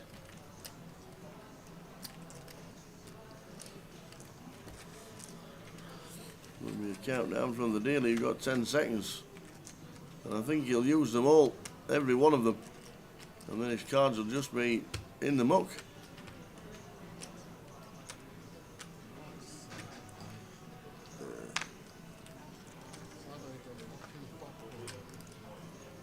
Going to be a fold from Maz. Yeah, and he's dead.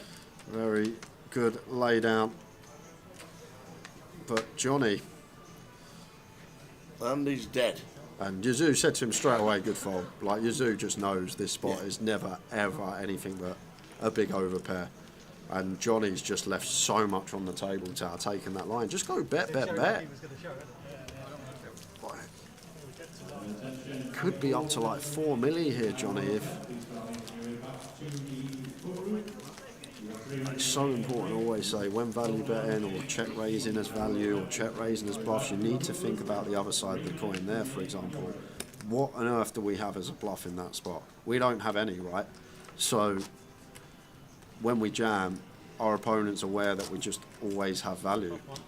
So we're not really getting called by anything, and surely it's better to just flat. If there's ever bluffs in there, keep them in there.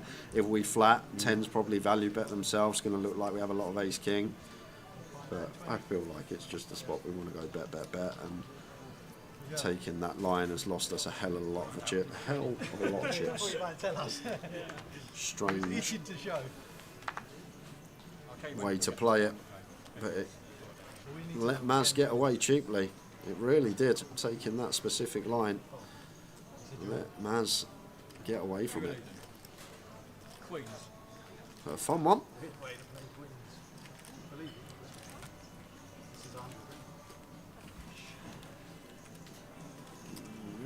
And another good point about that spot, if tens isn't calling there, jacks is basically the same thing. That's not calling there. So what does our jam achieve there? When we get called, we're just dead. And they're folding any hand better than ours, so interesting choice. Going to be a raise and take for Yazoo. That was a nice one to delve into. Johnny Brown playing it tricky. Indeed. And Maz making a terrific laydown. It's tough in game to still fold tens there. I know we were in the booth, just sat back. You get to go through every given variable, and it does seem like a clear fold once you run through it, but sat in game can be different to get these correct.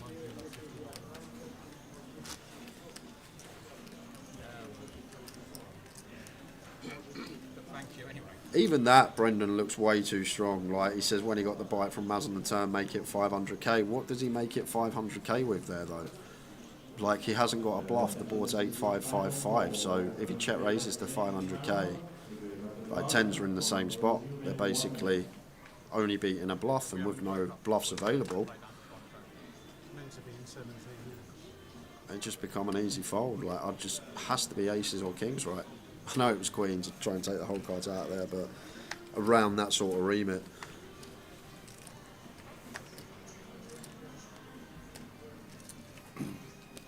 Afternoon, Kev Blower, rooting for Stokey's Dave Halliday.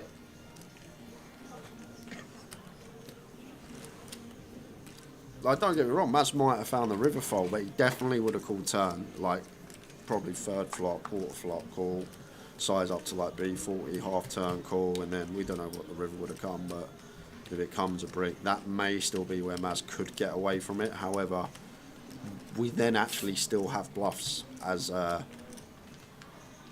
John there. We can still have ace king, ace queen that wants to triple off, trying to fold out some nines, tens, these type of holdings. So we can actually still credibly have bluffs with the bet, bet, bet line, but with that specific line, there's not a single one available in my eyes. I'm not saying we would have stacked Maz, but we would have at least got 2 streets of value. 10 jack 8 flop on the next hand. Maz still in. This time with the sixes. Yeah, dummy and gutter here for Yazoo. Not the gut shot we're really looking for. Some of those reverse implied odds, the times it rolls off a 7. It's a small size choice from Maz. Just shy of 20%.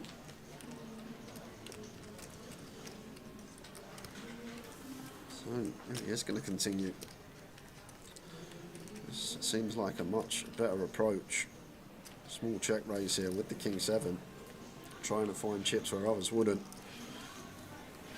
The sixes are Maz now. Just in a real rough spot and have to fold.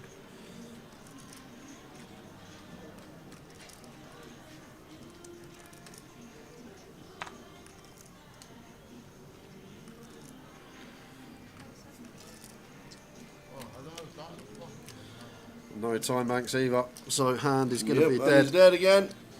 Just pulled them in, and he's dead. And there we go.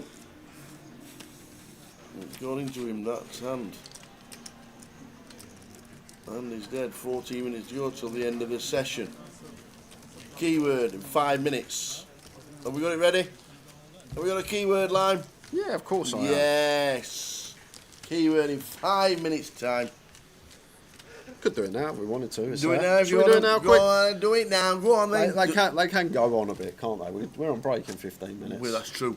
We don't want to miss our break. We never get any. So, guys, if you're watching on YouTube, you're watching on Facebook, come on over to 888 Poker TV on Twitch. You need to be on this platform to participate.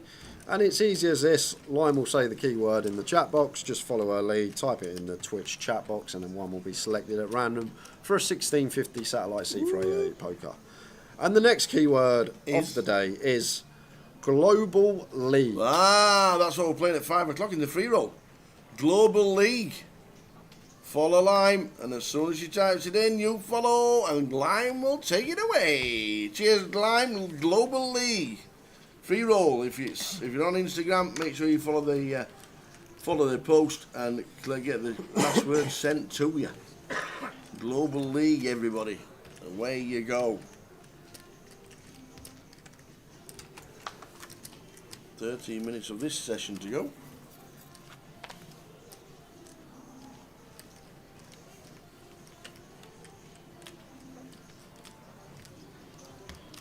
Seven suited open on the bottom, raise and take.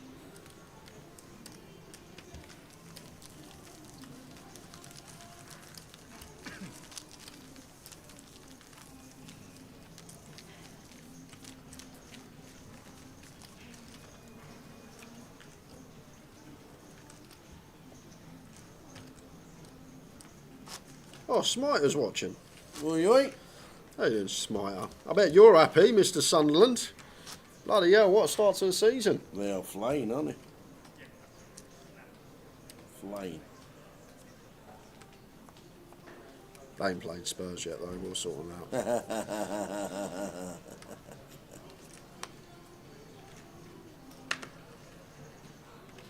Ian Patrick, welcome.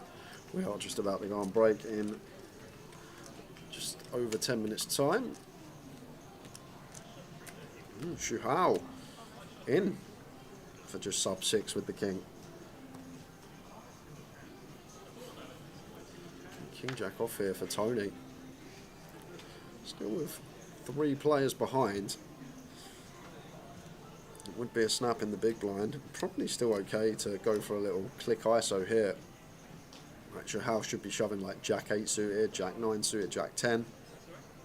King 4 suited, some King 10, King 9 off. Probably wouldn't expect King 4 off at this stage, but even more reason to call. If Tony's aware this hand's in range.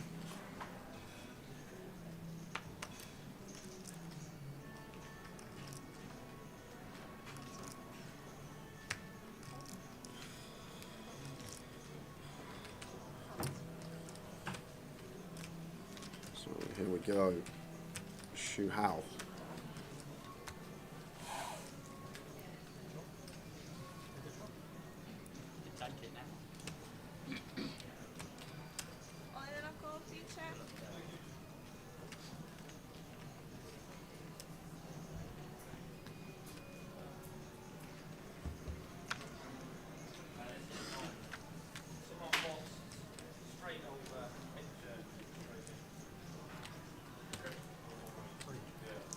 Well, going to need a 4 as Shu Hao. Deuce would chop this one up. Can we find a win?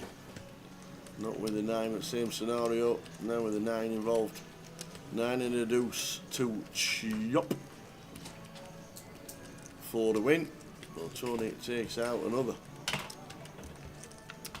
And it's a deuce for the chop. Chop it up, baby. We're gonna chop it. Where's he going? Where's he going? Whoa, whoa, whoa, hey, hey, whoa, whoa. Do you know how to play the game? Chill out. Sit down, kid. You chopped it up. Fancy having to your tournament life, you play for multi-million pounds. And you have to get sent back because you don't know that you've chopped it. Yeah, he didn't know. Someone shouted over, Shu, you're still in. He went, how?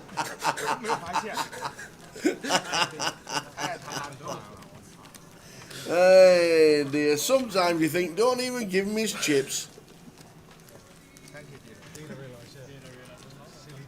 Shoo out.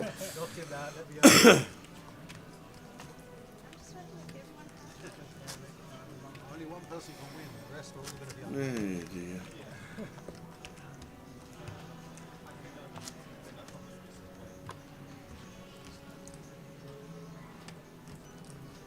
Not over till woman sings.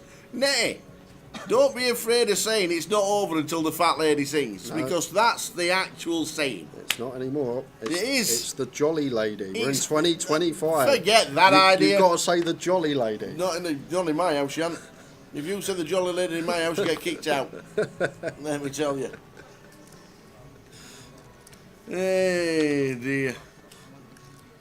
Well, he's in now. He's got the 10s. He's got a massive chance of doubling up here. Look at this. You're out the door. You've just chopped it. I'm wandering out. You're at the number 86 bus stop.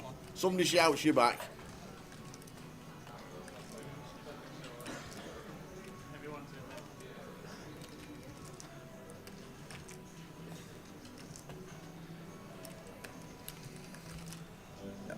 I wouldn't call this as much. Me neither. 7. Which is not. Fun fact though, I think I always tell you this one. Queen 10 suited, all in pre against pocket 10s. Yeah. Not accounting for dead cards, 40%. 40? Yep. It's a mad one. I don't like it's. Wow, really? Yeah, it's a mad one. It's basically the same as having ace king off. Well, ace king off versus queens is 42-58. So queen 10 suited versus 10s isn't that far behind ace You king think it versus was, queens. You Yeah. think it was, yeah? Obviously, you got one of the cards covered. You're like, oh, don't like that. We'll do the draw after this hand. Here we go. Global League. If you want to get your chance of winning a 1650 ticket.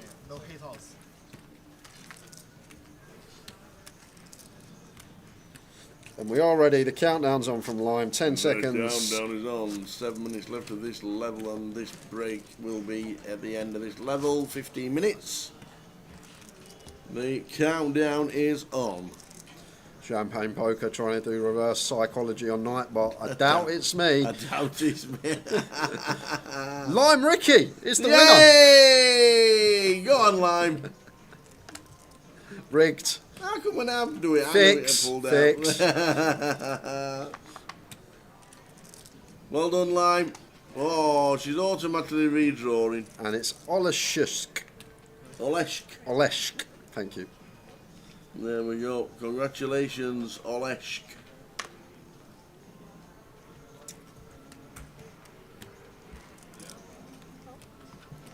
Instantly redraws that one. I'm guessing Lime can't play the Global League.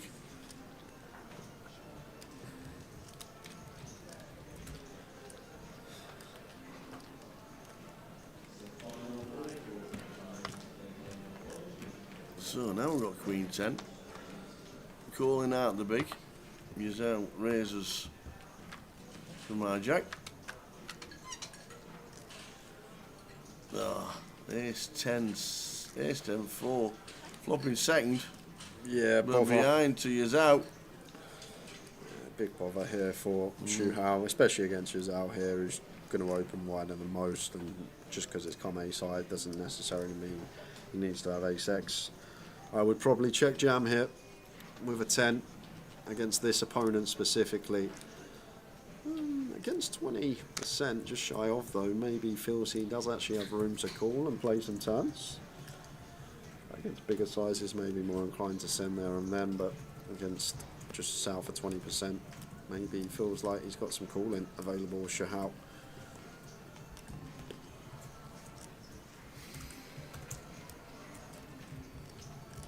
There you go. Calls the 50. Turn.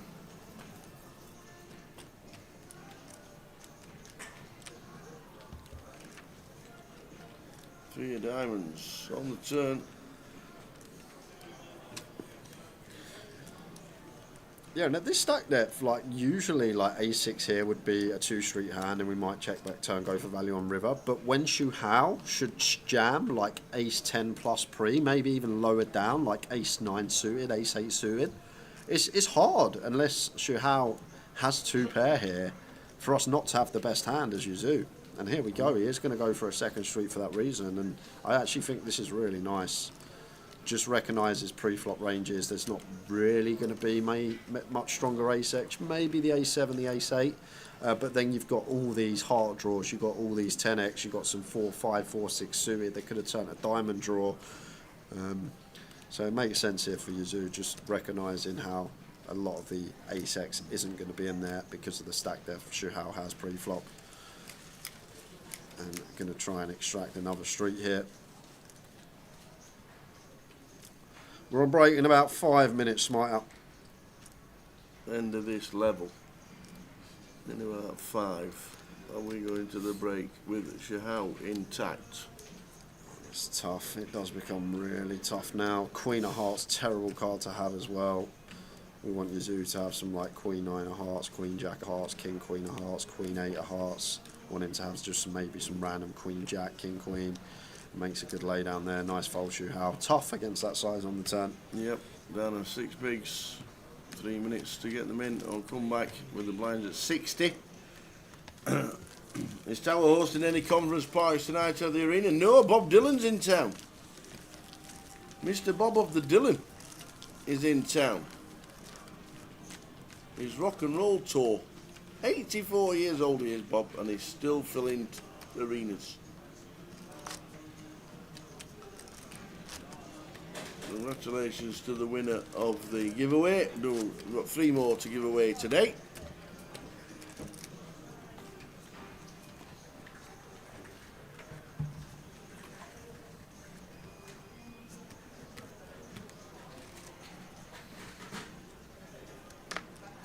There's now Queen 7 from gun. Bin them.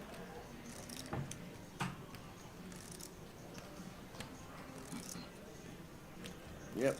Bob Dylan, 84. Winning Parabellum, tuning in just before the break, mate. Couple more hands, but we got some great break clips, so give them a watch for 15, and then Tower and I will be back live at about 10 past 5. Free roll password coming up next session. Do you think Dave, Johnny's going to get chipped up a little bit? He's got a lot of yellows. Yes. And Tony Phillips has got a lot of yellows as well. Potential opportunity to squeeze for Tony, and he is going to take it. 355, is that? 380. It's tough, this one, what to squeeze to, because in general we want to be large out of position, but Maz's stack size is annoying. Because we go with this sort of size, Maz jams, we put in over 30% of the effective stack, becomes close to having to call off then, but not even going to get that far. Squeeze works out, 2 folds, next hand. Someone posted a global password online, so annoying. If you ever find out who it is, it should be banned forever. Just ever. Ever. On anything that 888 ever do ever again. If you find out who it is, and you find out what the username is and who it is, it should be banned forever. I would make it an ever thing. Don't need your custom. Don't like you what you're doing. Ta-ra. That's what I'd be doing. Oh, Parabellum's well. We're on a break in 1 minute's time. And then more of the same. It's tough though to ever find out who it is, because no one's going to have their full name and face up there. So that's true. That's the hard bit. That is the hard bit.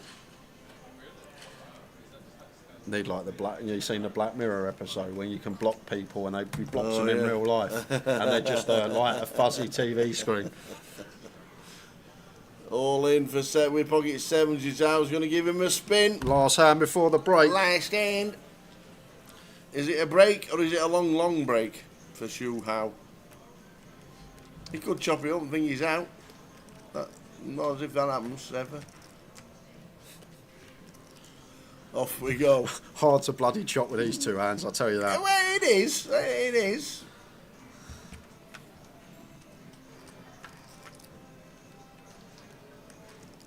So going to need a 7 or running hearts here.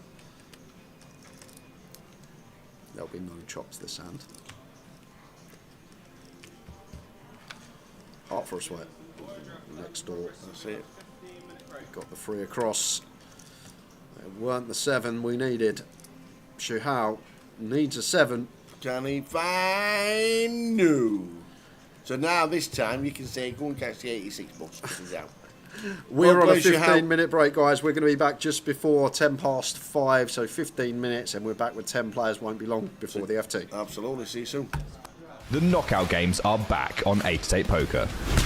From November 14th to 18th, take down your opponents for the chance to win massive bounties. Compete in KO, PKO, and mystery bounty events for your share of this gigantic prize pool. And don't miss the $200,000 Rakeless main event. Get lucky and you might even be the one to pull the $20,000 bounty. 8-8 Poker, made to play. John Duffy has got it in good, but he's got to fade a gutter. No 8, no jack, no 10. And break it.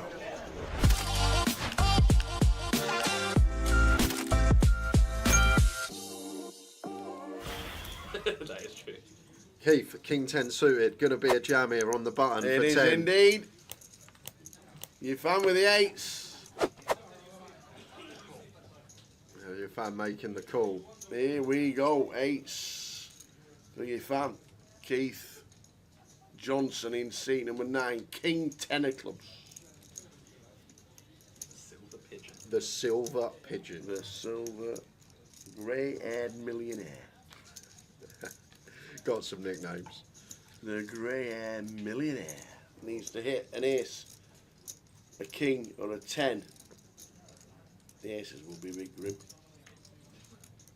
Oh, the king on the turn for Keith. And the queen, meaning, you know what you don't need to do? You not got the memo, you fan. You do not feed the pigeon. Do Stop not feed the giving pigeon. the pigeon chips. Please do not feed him. That is absolute class. Great. But still going to go with the jam. And we'll see the bad news up against the Cowboys of Cully. I can't fault for it. Like I say, it becomes more awkward actually when we're more shallow, like off of 8, when we've got more fold equity. Like happy to jam against the bottom range. Just becomes really awkward off of 5/6. But we can still find an ace. 10-3-3 needs an ace. For Luthier. 3 would be fun. A 3 would be incredible. Any aces for Luthier? It is not. An all-in and a call, and it's Akshat with A7 against Andre with Jack 10. Andre is the player at risk. Is this going to be the hand that takes us to the bubble? Looking unlikely. Great start for the Jack 10. Broadway draws now to fade. Oh, the counterfeit. That's one way. Counterfeit. Ugh. Ouch! How is that? Oh man, that is unbelievable. So we are going to be going hand for hand, guys, unless something occurs over here. Pretty gross river for Andre there. John Duffy has got it in good, but he's got to fade a gutter. No 8, no jack, no 10. And break it. Oh, the jack on the river. One down. 2 good Money ones. now. Back to back. Everybody go to final game. John Duffy. Mr. McAnally. Can he do it? Ace king against pocket jacks. A king on the flop, but it's all clubs. He needs to fade a club or a jack to survive. Same scenario. And he does. Jerry back in it with 116. We do have an all-in and a call here. Okay. How you doing? That's Javier. You ask him to double you up. That is Javier. He obey. With ace-6 of diamonds, and it's against 8-9, and that's Pivas. I'm guessing the ace-6 is all in. Javier's made it 3-7-5, leaving 1 chip behind. Pivas sticks him in, and he says, go on then, let's call with the ace-6. Big chance to double, and get right back in this now. Good start. That's it, It's okay. It's just a switcheroo. A 9 on the river. Oh, Javier with the bad news on the river. Unreal. Javier. Nice call, bro. Busting out Pivas. Oh my word, Mr. Pivas is turning the 8 into a bluff here.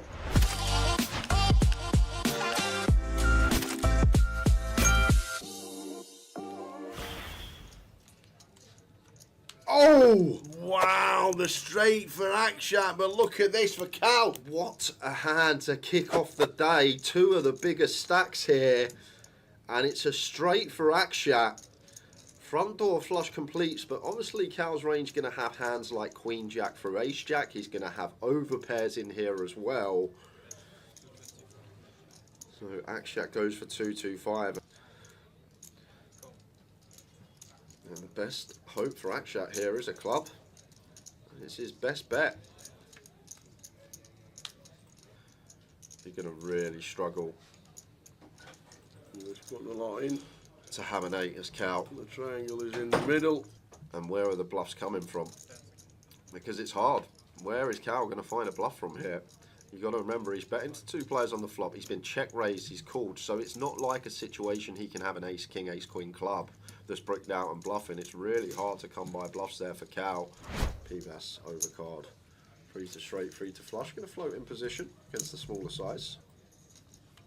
Does turn an 8 here. At this stage of the tournament, I doubt Pivas is ever calling 6-5 suited versus the one player that covers him. So doesn't really change too much. Pocket 8s is one that does get there. A couple of combos, but 3 combos of 8s can be in Pivas's range. But he's still going to have some potential ace 7 suited, some potential king 10. Like, what's Pivas's range now once he calls twice? He's still going to have 7s and 4s as his traps. He can have turn pocket 8s.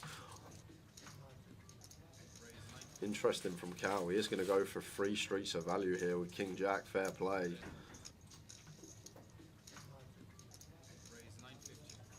Oh my word, Mr. Pivas is turning the 8 into a bluff here. Basically saying, like, Cal's going to have ace, king, king, queen, aces, and they are in a real rough spot. It's so hard once he calls twice on a rainbow board. No flush draw present. He can't have 10-9 suited because that folds flop. So where on earth is he supposed to find a bluff from here? And he's been so creative.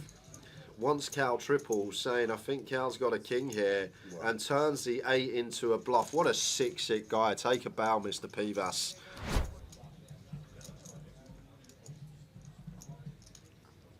Hello?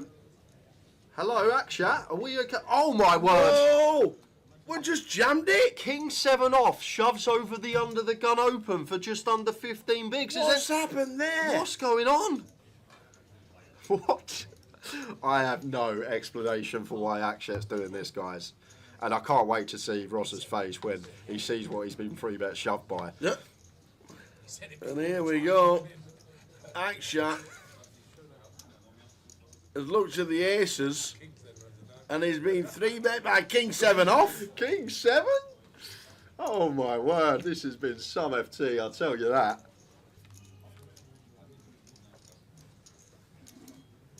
Here we go. 7 on the flop. Oh, any chop outs? Any chop outs? A 4 and a 9 will chop it. Other than that, gang. What a pot for that. Akshat, what was that? Oh my word. Queens against 7s. So that's in the last 5 hands. Aces, aces, ace, king, queen 7 off, queens. That's pretty good distribution, Tower. That is not bad. I might have a chance myself. It scares me that he's actually going to let this go, and I think it'd be a bit... He hasn't. And he's just going to see the bad news that the man is an absolute card rack. No help at the minute. Paul Vasnunas. The Christmas jumper might be coming off. We need a 7 from heaven.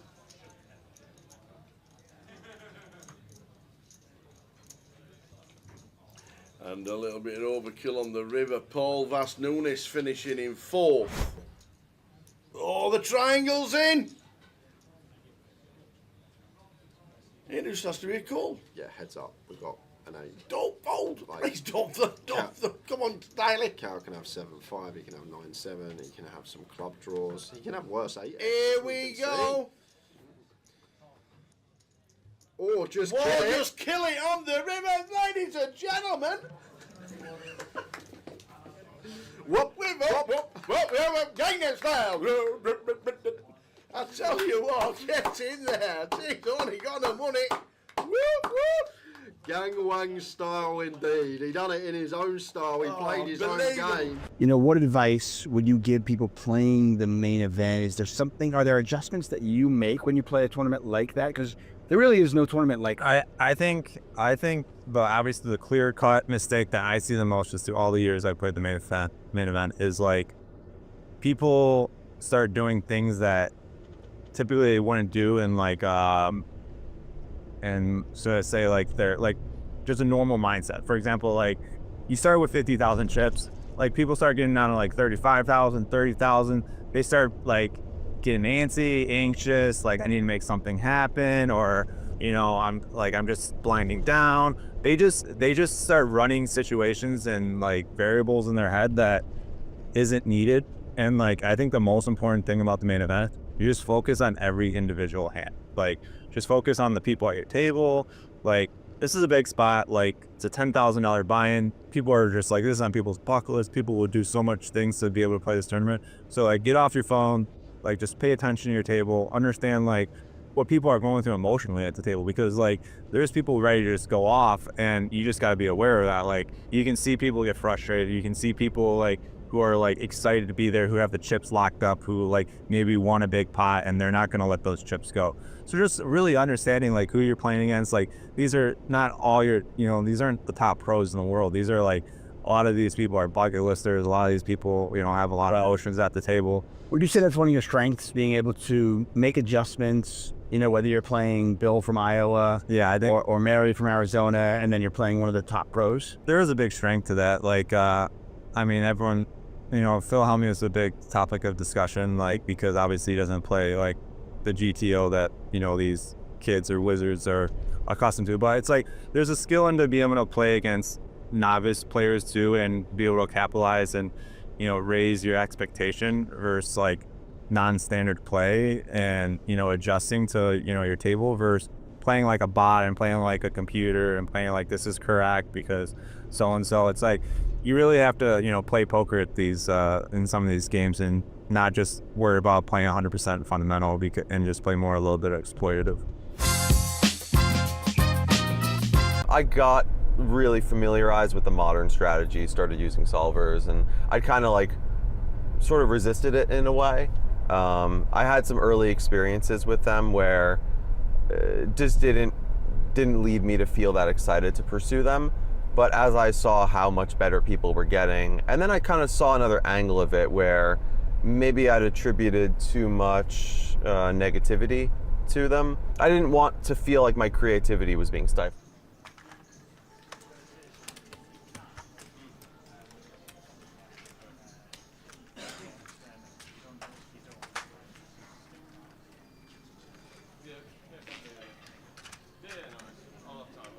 How many's on the final table? 9 or 8? No. Cheers, sir. Thanks, mate. Cheers, girl.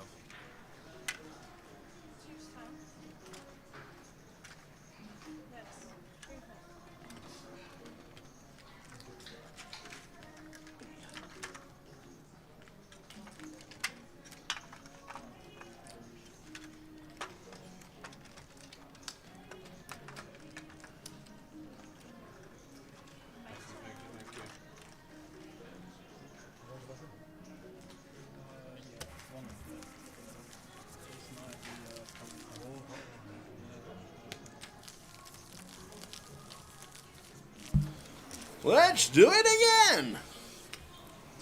10 left, 1 off the FT. Here's the counts. Johnny Brown, Johnny Brown, Johnny Brown. Johnny Phillips, wearing peach. Little peachy. Little peachy. Nice breakup. Don't know much about Archie and Tav. Tanview don't know too much about. Dave Allard we know about, obviously. Lawrence Cairns. Yeah, and just a quick one, guys. We obviously have 3 more tickets to give away today. With the final table approaching, what we do when we lose one, we will go to the keyword then. These FTs voyage usually last about 2.5 to 3 hours, so when we get there, it won't be too long left of the day.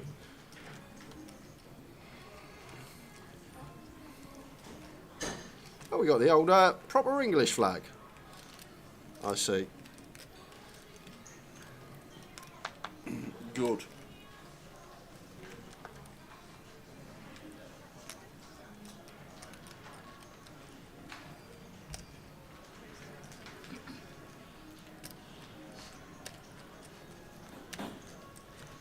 Right, I'm blind as a, just going to apply the pressure.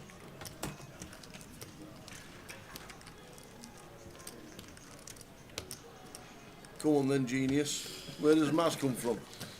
Apart from Birmingham. I'm not sure, is that Marley? Marley? Really?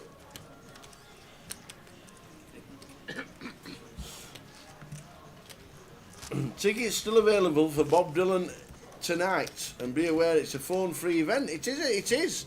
It's been advertised as a phone-free event. You get told to put your phone into a bag. It's all in a secured place, locked up. And then if you do want an emergency call, you're allowed 5 minutes to go and make yourself a call in a grey area in the arena itself. Bob Dylan does not want to be filmed. That's the only reason, surely. Sent online for free clips of Bob Dylan. I always think that anybody who takes a picture of if you go to see AC/DC, you take the opening scenes, it looks amazing.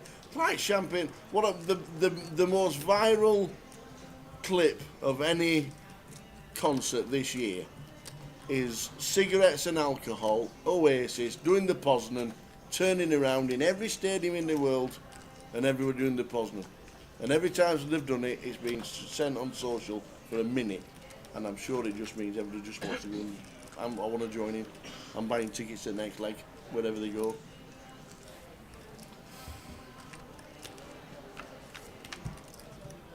Just makes you feel great. I want to be involved. Get me a ticket.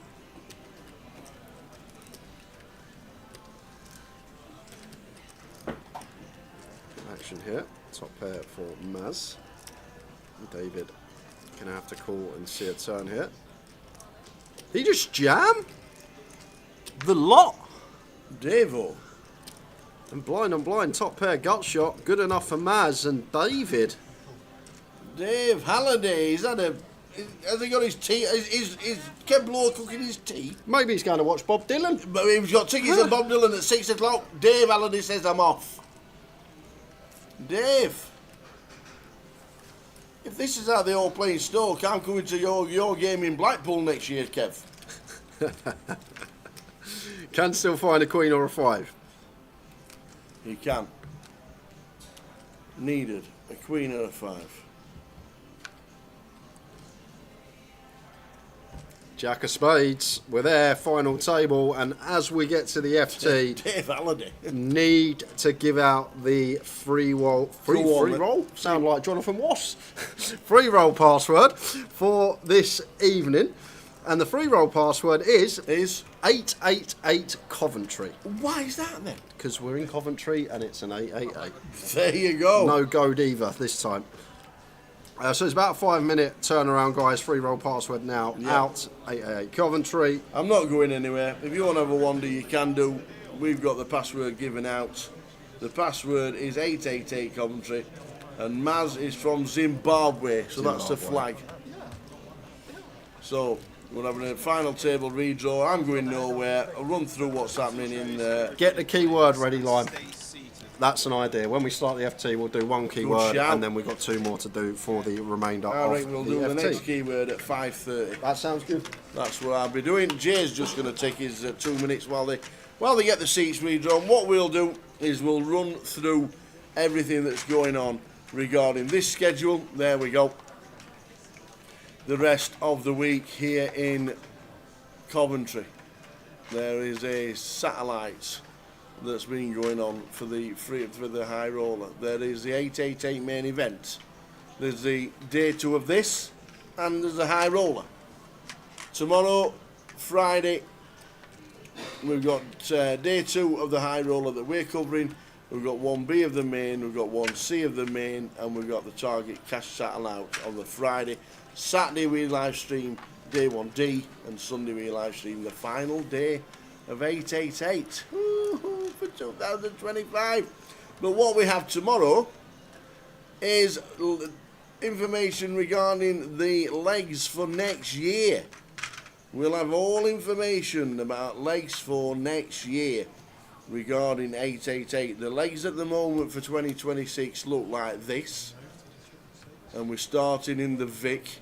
Can tell you if you're in the playoffs at the moment. The playoffs are on the first Saturday and Sunday. So is that the 10th and 11th of January? The first weekend is, yeah, the 10th and the 11th. And they're both starting at 1 p.m. So they're on at 1 o'clock.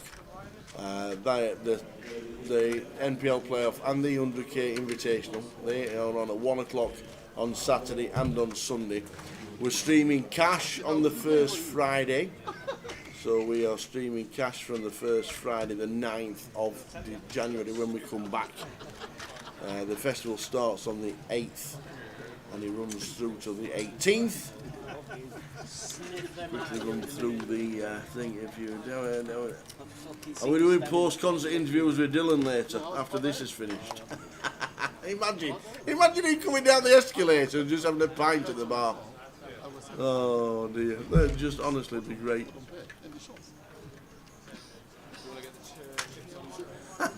Tell us, the main question is what teams am I doing in my treble this weekend, so I know what teams not to back.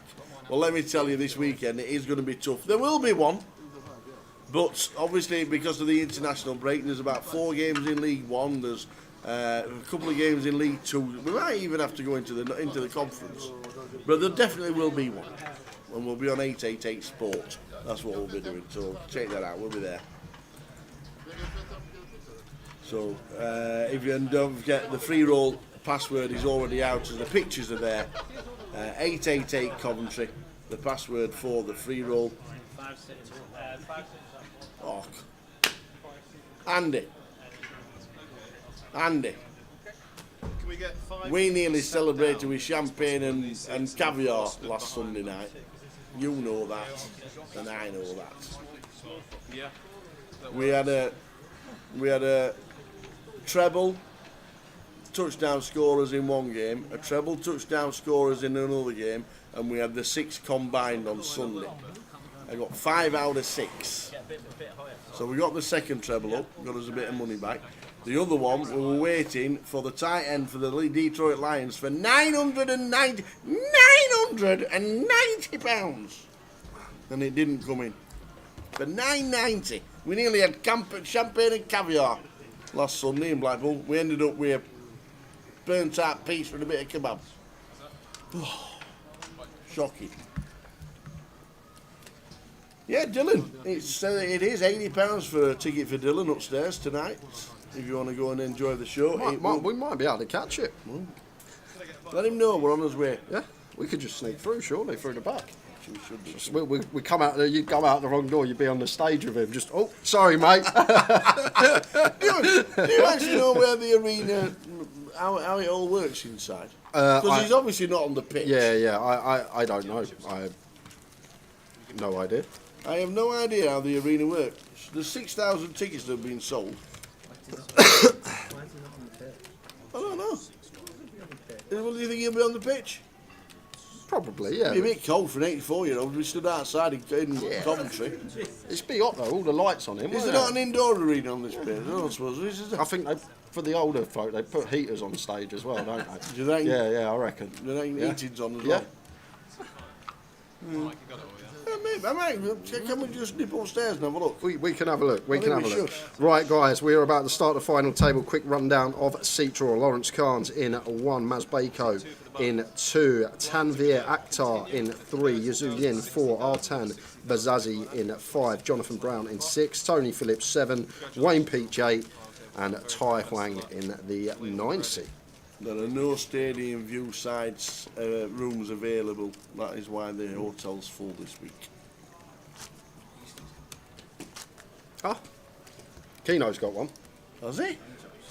What? And Josh and Easty, I've just heard. What? I know. Don't tell me they're No, watching old Bob Dylan oh. tonight.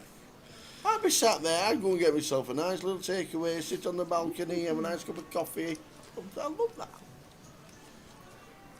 So here we go. Here we go. Let's do it. Off.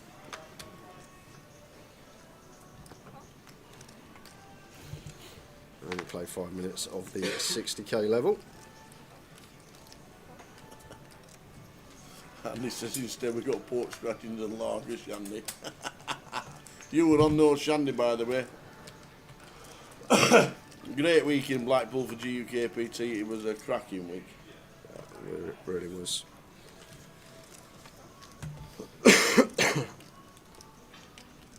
Enjoyed it all.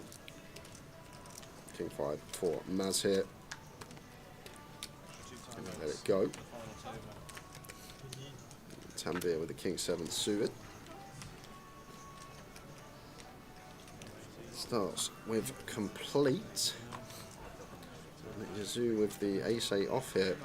I'm not sure we have a jam here as Tanvir. King 7 suited, 12 big blinds, a couple of shallow stacks at the table.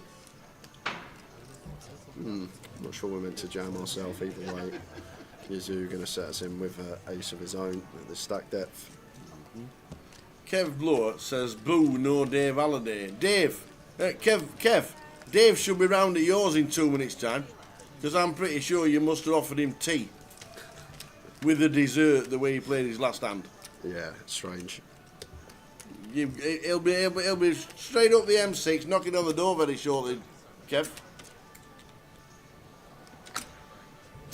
We've got a giveaway in 9 minutes' time. We have got the 1650 tickets to give away for the next keyword. Yeah, just waiting on the keyword, but got 9 minutes until that will go ahead.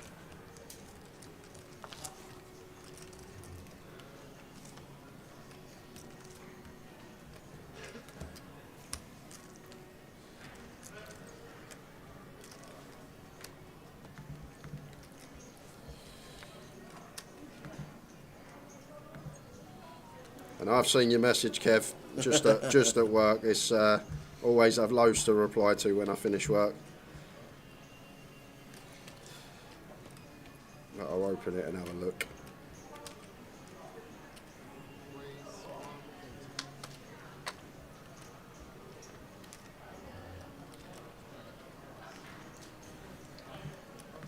The next giveaway River Plate is in 9 minutes' time. Ace 10 for Tony opens to 120. Tanvir should be a jam. Should be a jam. 120. And it should be working against Ace 10. He's gone with call. I guess it's good on this occasion. It is going to keep Tony's Ace 10 in. It wouldn't have been able to call our jam for 12 big blinds, but at this stage, like just picking up the open blinds and ante is massive. So much would have preferred to see the jam from Tanvir, but we are going to keep this dominating Ace 10 in. Oh no! Ace 10-5 all spades. Well, it's not, sorry. 10 of clubs looking up. Tony's got the 10 of spades in his hand. Top and bottom. Now we get here as Tanvir, just a call in position.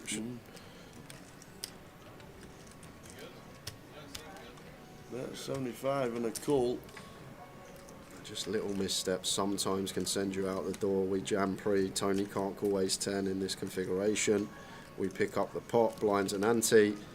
And now the cold flop has rolled off, and unless I can't even see a river we can get to fold on as Tanvir. I was just about to say unless something comes, but I'm trying to think of a river where we might be able to get away from it. And he's just jammed the lot in and sees the bad news. He's up against the Ace 10 and gonna need a lady, otherwise we lose one. Top two for Tony. We need a queen.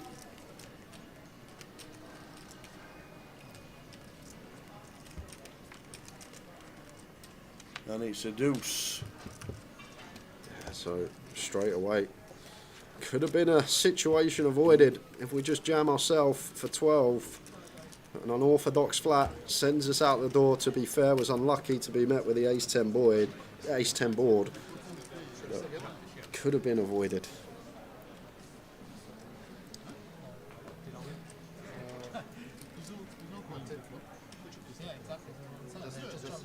And then flip side of that, we call it, comes ace queen high, and we win a big pot and we double. It's so important at FTs to, if we can just pick up the chips pre and.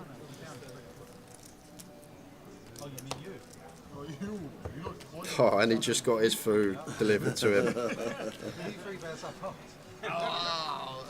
We released an extra 1,000 tickets for Bob Dylan after huge demand. Love it. You've got to be thinking it's going to be the last time you see him in the UK. 84-year-old. Won't be doing too many more tours, you'd think.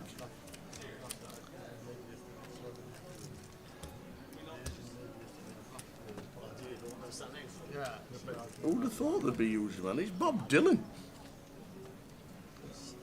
I didn't know he was. Well, that's, we know that. He's just iconic in the music industry. You knew this afternoon, the C4. You could have got yourself on a train. Could have been here at 4 o'clock. Making excuses. I know you are, Kat. I know you were. The answer, my friend, is blowing in the wind. The answer is blowing in the wind. And just going to be a jam here from Ty. Tony, only player that would get to open this type of hand from under the gun when he is chip leader. Going to go for the half stack as Ty. Should be working. Well, I say should be. Maz, decision here with the nines. I personally would fold. We'll see what Maz has in mind. Chip leader under the gun open, and Ty wants to effectively send. Like sevens probably don't do this. Eights is one that we may dominate. Oh wow, oh wow, oh wow. It's all occurring. Artin will be jamming. Artin is going to be all in.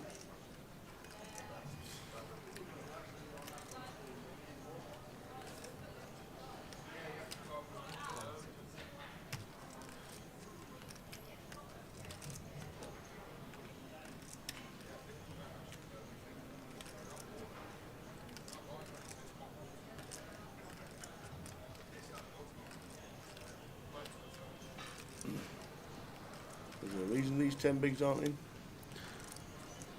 I can't think why they wouldn't be. We've got 10 big blinds, we've got pocket queens. Oh no, what's happened there? Oh my god. Oh my. DK, I think you just got your answer right there. Oh my, for 10 big blinds on the final table. Oh heck.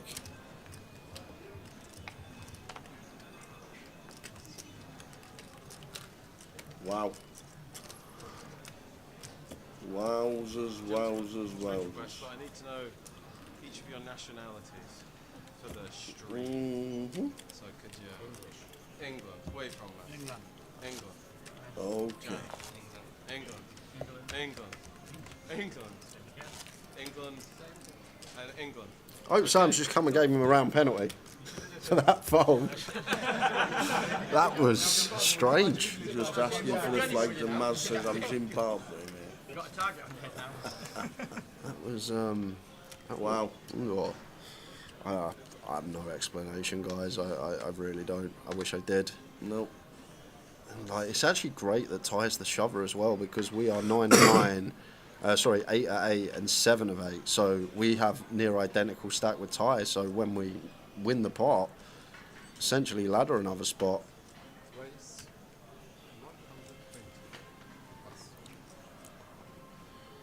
10 BBs and queens into the muck. That seems...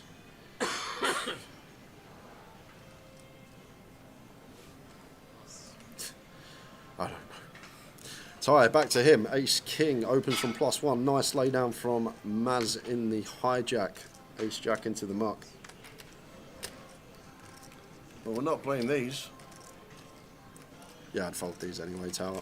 Yeah, this is actually a good fold. And There's some FT. +1. A lot of strength.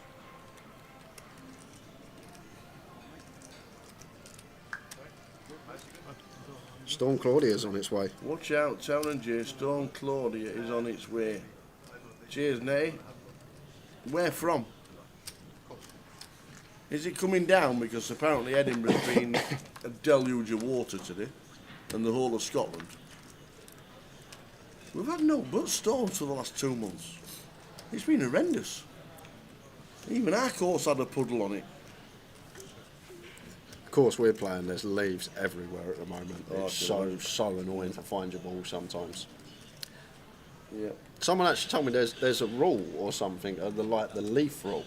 Okay. Have you heard of the leaf rule? No. So if you see your ball go into the leaves, that area, and there's loads of leaves on the ground, and it's the course that has, I can't remember the number rule, whatever it is, have this rule, you actually get free relief from the area. You get to drop a new ball. A new ball? A new ball, and hit your ball from there. It's called the leaf rule. I found out about it the other day. Okay. There's certain courses that have the So you know when you snap up to your first tee? Yeah. Did it hit a leaf? It hit a tree, so it probably did hit some leaves, yeah. Yes, you get relief. Great, great. We're going to jump back to this one here, Tony, with the gut shot, light decision to check call. We don't really want to be check raising at this stack depth. Just want to take our equity and see a turn and tie it with the second barrel here for 220. Tony might have prime here, actually. If we are ever going to have bluffs here, maybe we need like the club draw as well. Well, he's still going to take it. Fair play. Nice jam there, really nice jam with the up and down. As I say, like it's probably prime 10-8 there. Like ideal world, we prefer the clubs, but if we are gonna check jam our 2 pairs, our sets on that turn, we need some bluffs, and 10-8 seems ideal. Credit where it's due. That was very nice.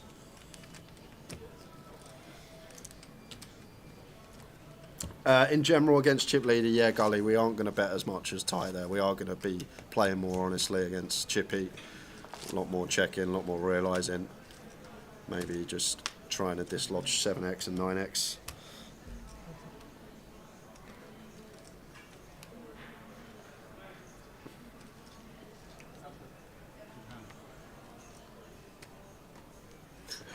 He's got ace king, kings.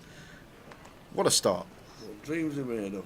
In terms of distribution, he's still about where he was when he started the FT. I wonder if he goes for open here as Ty at 9 from gun. Looks like he is. And from everyone else's perspective, they're probably like, bloody hell, this guy's getting after it. That's true. 3 opens in a row. Absolutely.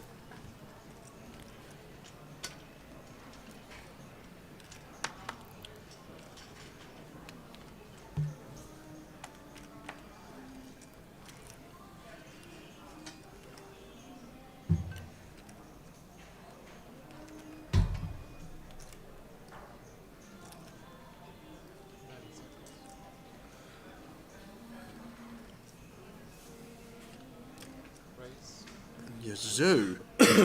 What is going on here? 3 bets to 180. Martin's got 9. That saves him. Right, and all this is here from Yazoo. He expects Ty to jam everything other than aces or kings. So therefore, he feels like the rest is just going to fold. And that's exactly what this is from Yazoo. But if our opponent's opening range that can call the free bet or continue against the free bet is only aces and kings, surely we need a king or an ace in our hand. Surely, right? But he's just thinking, okay, you're going to have a lot of steals. You've only got 12 combos that you can continue with, aces and kings. You're even going to jam queens. You might even jam kings. So it's just maybe aces, sometimes kings, and I'm just going to get everything else to fold. But surely, we need an ace or a king in our hand if we are going along with that logic. And to be fair, as usual, we are going to free bet. We do just want to click it to 3 bigs at this stack depth, but outrageous choice. Once again, we saw the Queen 4 off earlier, but this is... And we're going to set the trap. Love it. Trap is set. Love it. And now, as you do, you're probably thinking, okay, maybe he's got aces. Maybe he's trapping us. We're done with the hand. Here's 10-6. Always an ace.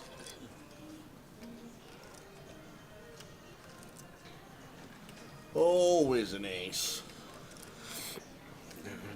Tie with a check. Looks like we're going to go for 1 BB. Got to call once with kings.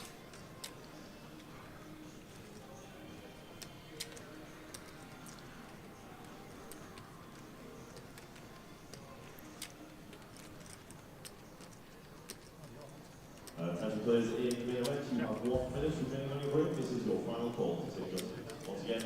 Final call for all players in the event. Teams, if you have 3 more. Oh, wow. Are you sure? Oh, my. Are you sure? The kings are going out the door. Wow. 10 on the turn. Yeah, and now what we got, we're literally at 0.5 SPR here as Yazoo. Oh, man. The thing is, though, like, the only hand Ty really has that can call us is the hand we lose to, aces. Because ace king, ace queen, ace jack, it's all in pre. So now Ty suddenly gets stripped of all his ace X. He can't have a single 1-pair ace hand. It's not possible. Ace king's in pre, ace queen's in pre. So therefore, like, Ty can't have an ace here unless it's aces, which we're behind to as Yazoo. Just going to be kings, queens a lot of the time. But even queens probably jam pre, and you might even expect kings to jam too. Maybe thinking once he makes it 3 bigs, Ty's going to continue stuff like king, queen, king, jack suited. However, these aren't there, remember. He opened off a sub 9 BBs pre. These hands are just going to open jam, king, queen suited, king, jack suited. So therefore, like, we're working with a few select combos here in range of Ty. It's going to be 3 combos of aces, it's going to be 6 combos of queens. Maybe something if he went for an adventurous open, like a queen 9 suited and got his price, but why would that open from gun? On the deuce. Tying C number 9.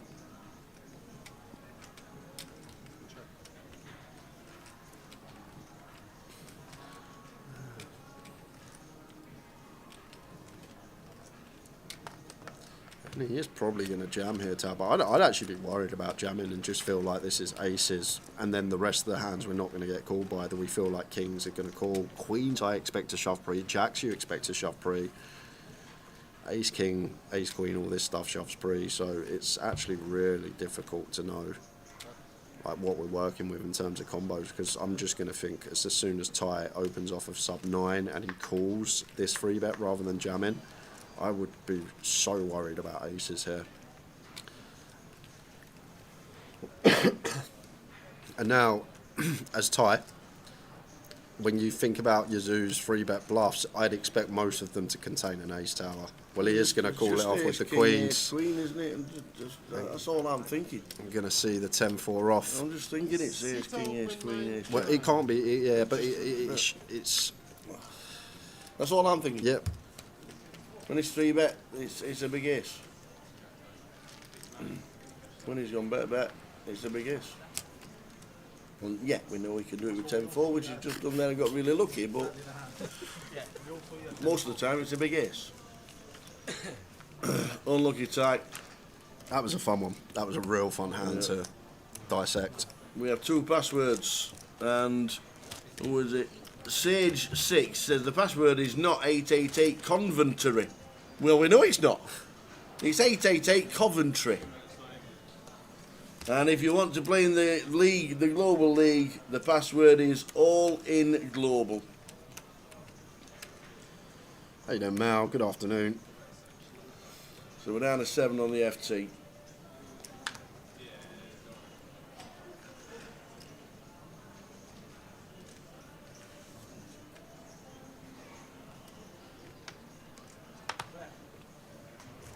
Raise 122. Plus.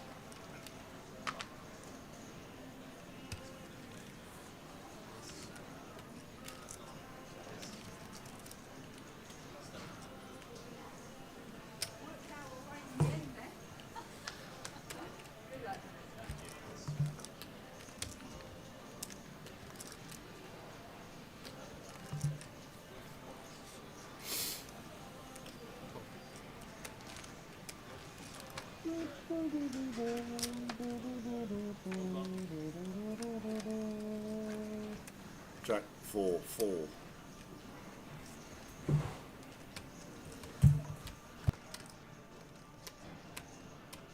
Check. Check.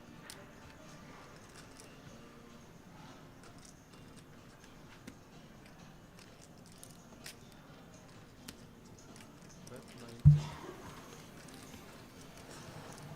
That's only just the 1 over card. It's going to bet once, check 2. And Lawrence with the top pair, going to call. Good fold from Maz with the ace queen.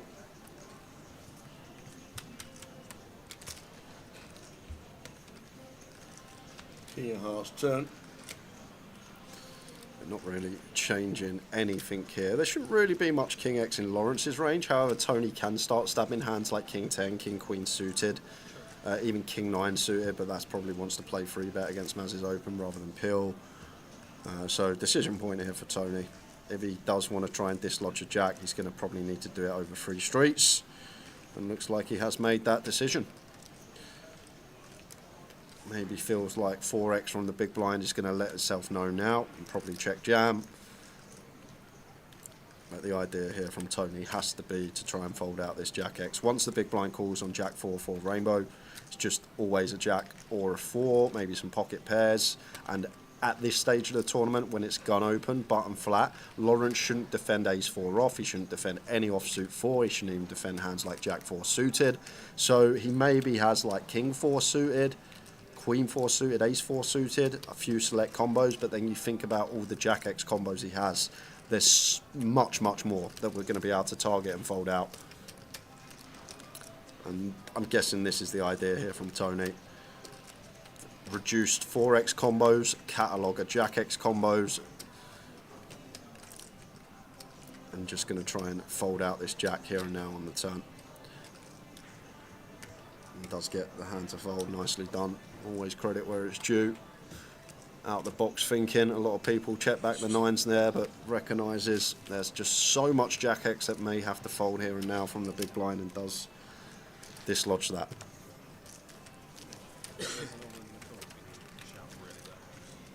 Not like taking, you know what I mean, just flat. Yeah, take it.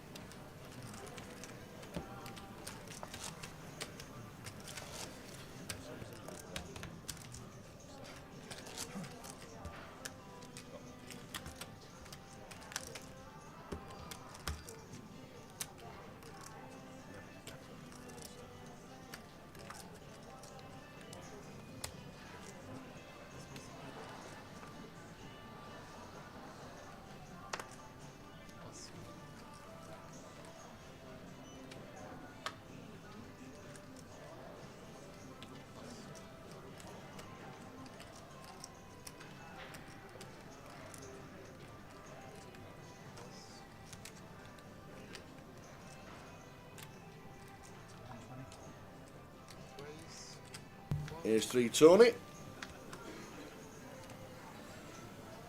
Shall we do a keyword? Yeah, we will. We got engrossed in the last couple of hands. Straight after this hand, we're doing a keyword. We are ready. That's it. Let's do the keyword. Jay's got all the details. Sorry. Just no lock in GTO, see if I can find a free bet with a 10-4 off if we change a few variables, but...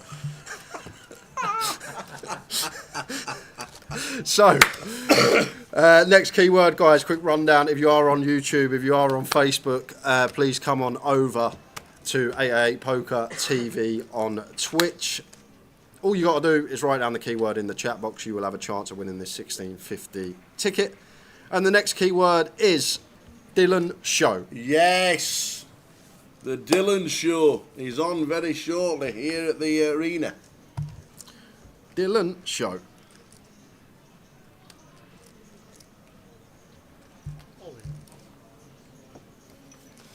And Artin did fold the ladies, and now actually going to get a spot where he's going to be in terrific shape.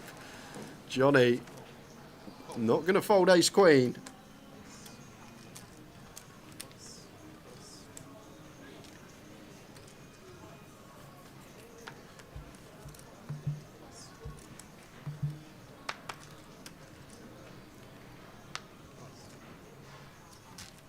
So Johnny does call. Artin is going to get his patience rewarded.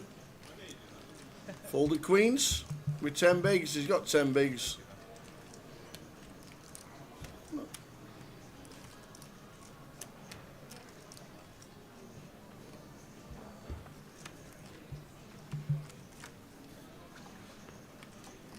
Some chop outs. Spades are covered. 5 for the chop. Oh, 5 for the chop. The 6 on the river. We're going to chop it up. Bob Dylan is on in Leeds tomorrow. There you go. Well, he's on in Coventry today. And there was poker you could have played. You could have fetched samosas. You could have seen the team. You could have said hello to everybody and then gone up to see Bob. But no, he just decided to miss it all.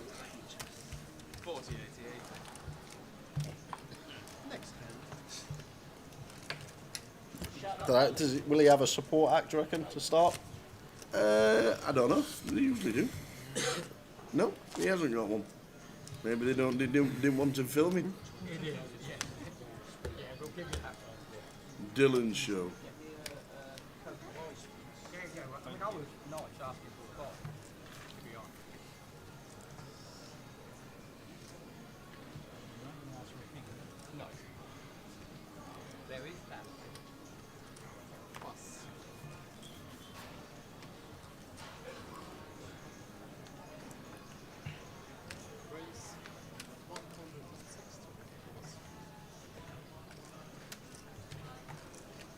Jumanji.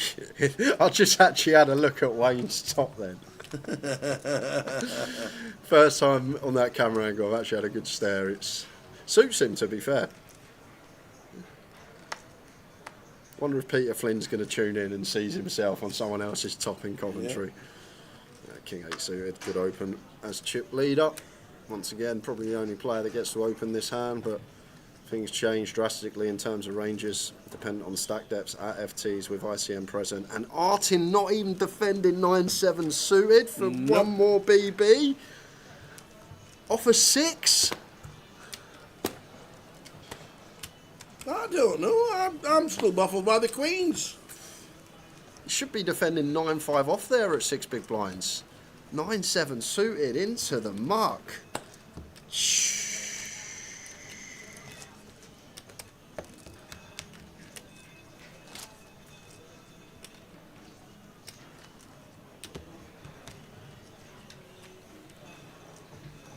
Countdown's on for the keyword. Good luck, everyone.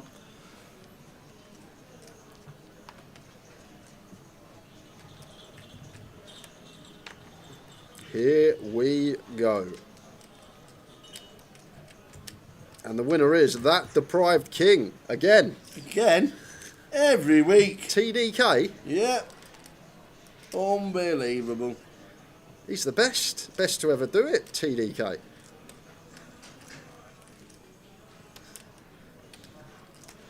King Queen suited here for Tony.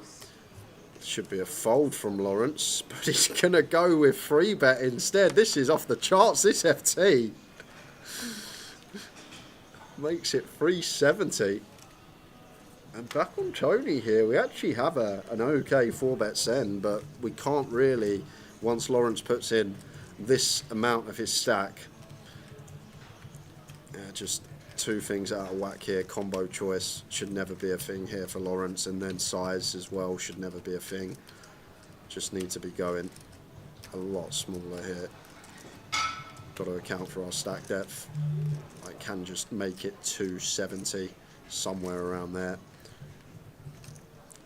As I say, Tony actually has one that could 4-bet jam if we were met by legitimate sizing, but once Lawrence puts in this percentage of his stack depth, just got to let it go. So guys, 2 more keywords left today. What we will do when we are 4-handed, we will go to a keyword, and when we get heads up, we will go to a keyword. As long as we don't forget. Speaking of key, no. Talking of key, Mr. Keno. So, Keno's here. Missed the last couple of events. He's been busy all the time. I know, been crying because Real Madrid lost to Liverpool. Probably. Again, couldn't be in the country. But Liverpool lost the last 5 games in the Prem, and then they go look. Turns up in Coventry. Are you here all week, Keno? No, I've got to leave Sunday. Have you? All right, okay, yeah. Why are you leaving Sunday? Well, the Miami Dolphins are playing the Washington Commanders in Madrid. Oh. So I've just got tickets for it. Okay. Who's your NFL team, Tower? The Miami Dolphins. Oh, can you get the day off? Oh, yeah, of course I can. Of course I can. Oh, yeah. Can you get the day off? Just fly to Madrid to watch the Miami Dolphins. Oh, like that, is it? Next year, son, next year. Let's see if we can get Vinicius Jr. to do some comms. He's been missing the last 4 weeks on the football pitch anyway. Good to see you though, Keno. Absolutely. It's always a pleasure. Great FT as well. Tomorrow we announce the dates for next year. Then the legs for next year. Looking forward to that. I've not seen them.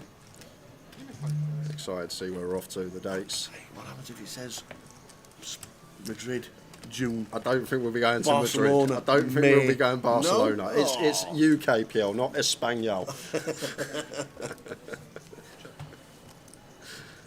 King Jack 9 here. Yeah, both just probably wanting to hunt for showdown here. 3rd in chips, 1st in chips. Don't really see too much merit in betting. Tony's maybe could look into deny equity to counterfeit outs. Makes sense with 3s here, but the ace highs just want to be check calling, as Johnny does. And there is the counterfeit on the river. Yeah. And I guess going to be one of our best bluffs here. Yeah, he's high good for Johnny. I fancy Johnny today. He's on that some run sort of mood, and like even getting the ace queen in bad, like finding the chop there. Yeah. Queens, kings, early stages. Seems like he's on a bit of a some run, and when you're in that mood, it can be hard to be stopped. Sometimes you just see things happen in a poker tournament, and you like been doing comms for years now. You're like, he's going to go far. This guy, the way he's running, and I feel like could see Johnny heads up at the minimum.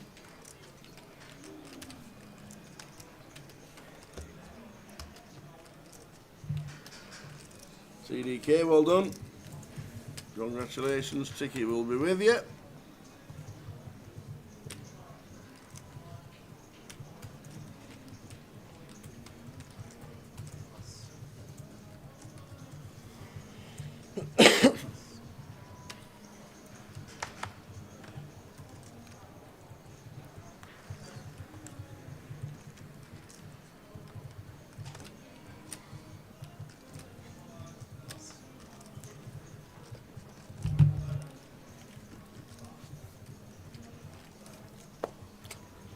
Just queens this time.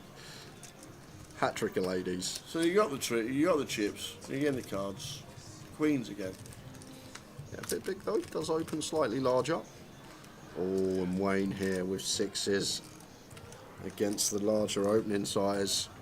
I would jam here against button specifically. Probably wouldn't against like hijack or before. We just played cool, but Johnny with chips, just going to be opening a lot of hands here. Yeah, I like this from Wayne. Yep. I really do. And I think perfectly fine against the button open. Can't account for just running into it. It's a really good jam.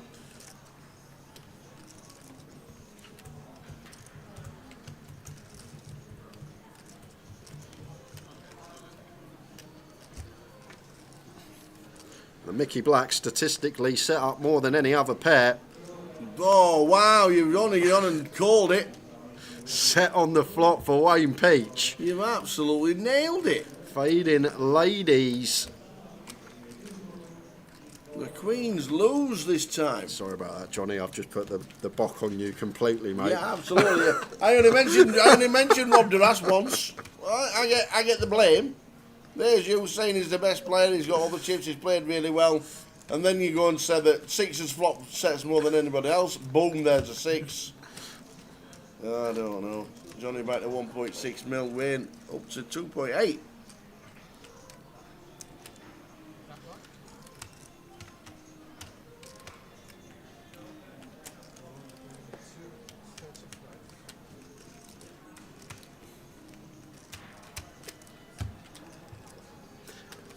Either way, whatever way that's played out, probably just always gets his double up as Wayne. Yes. Unfortunate for Johnny there. Yep. Artin's still on 6. Osbeko 16. Password is 888 Coventry. Well, the free roll that starts at 6 p.m. GMT. 888 Coventry.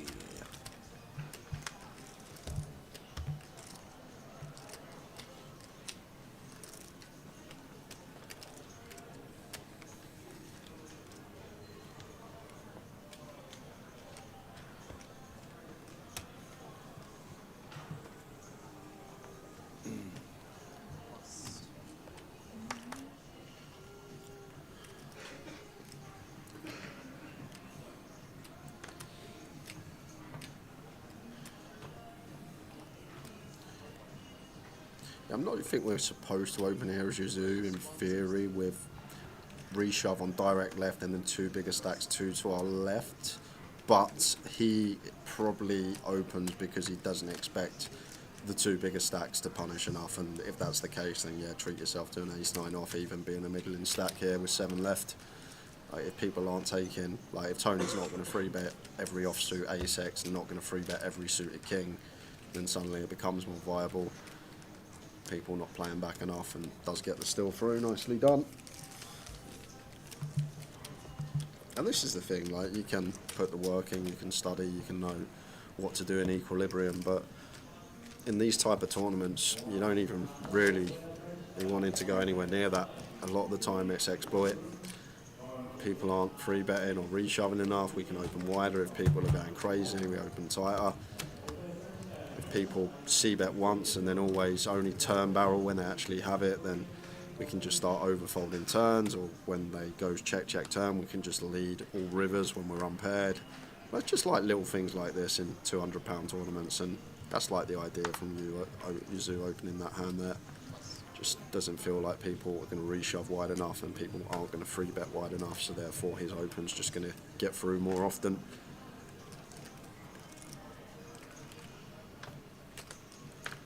And that's what the best players do, they make these adjustments.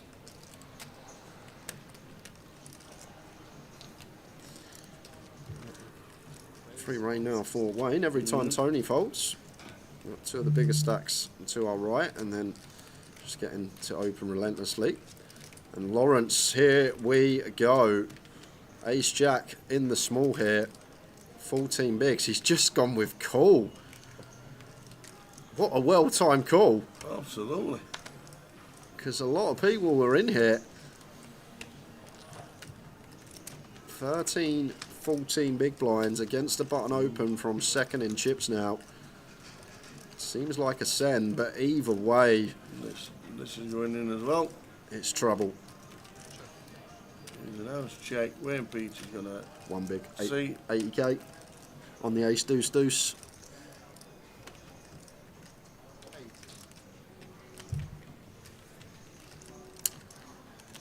Perfect. 1BB board. Does go with 1BB. Should be a check call from Lawrence. Now we get here.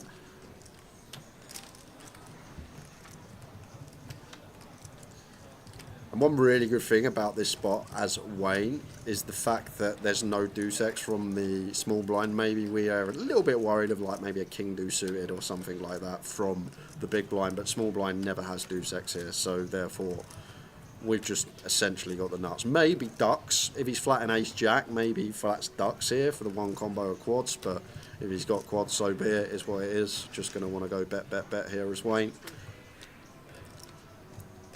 So, looks like just north of third on the turn. Lawrence, I'm assuming he's going to play check call. You never know.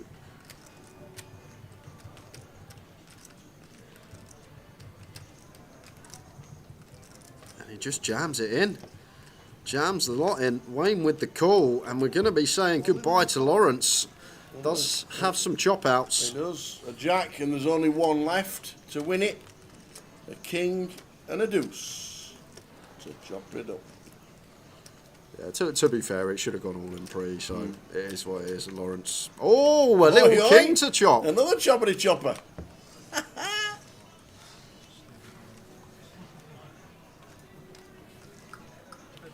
Another chopper.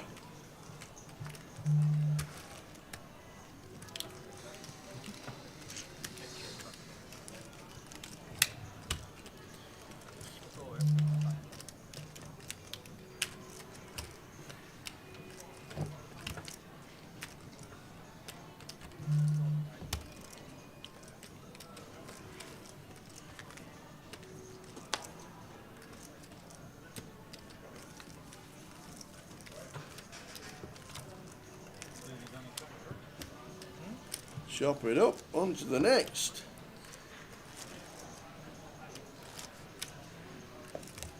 We're gonna chop it up. Don't you know we'll chop it up? So we've chopped up, we're on to the next.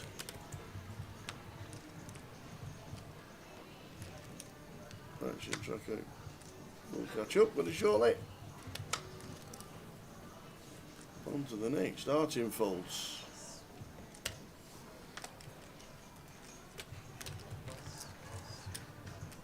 Oh, that's it, caught up. We catched up to see them as small blind, big blind coup, folded all the way around in turn with an ace. All limp. For 12. Yeah, ace deuce, a nice one. 13. Yeah, we said exactly that. Now he was going to have a look at his cards. Yeah, snap call. Here's the call. Well, there we go. Ace deuce. Pretty fair fight.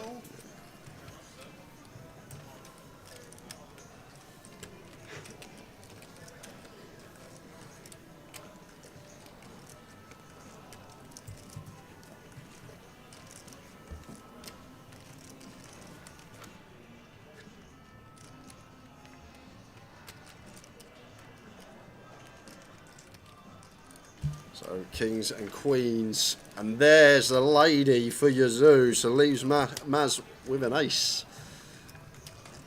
4 on the river means we're going to lose Maz Bako. Well played, sir. Good effort. Fist pumps, everybody. Maz is out the door. Did I get the time of the free roll wrong? I thought I said 6:30 early. My bad if it is. Starts at 8:30 GMT with 40 minutes late reg. Apologies from that. I thought it was 6:30.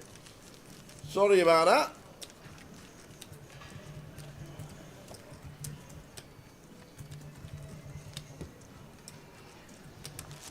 What time is it, Line? Starts in half an hour. Ah, it's not my fault. It is 6:30. There we go. Something not the tower's fault for a change.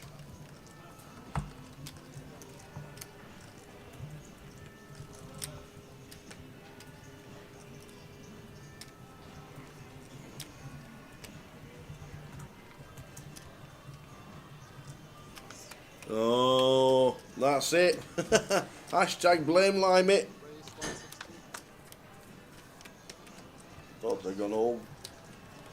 Thought I got it wrong and been telling everybody the wrong time. It is 6:30. It starts in half an hour's time, not 8:30. He's 10 for Tony. Got to defend here, our team, mate. We got 4 bigs. Yep. Got to defend and play some stop and goes when we flop a pair and up and down. Even a gut shot off this stack depth. No, we are just literally blinding out to see who knocks out next. Well, when you fold queens on 10 big blinds, Yeah. what are you waiting for, honestly? Literally, everybody else get knocked out, I think. Literally laddering up by getting people just playing against each other and nothing else. But if he gets it all in and gets a double up, he can do that for a lot longer.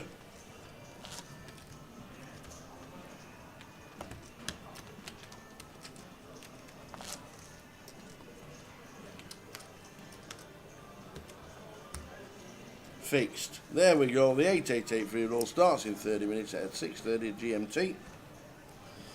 I thought she was talking about the key word then.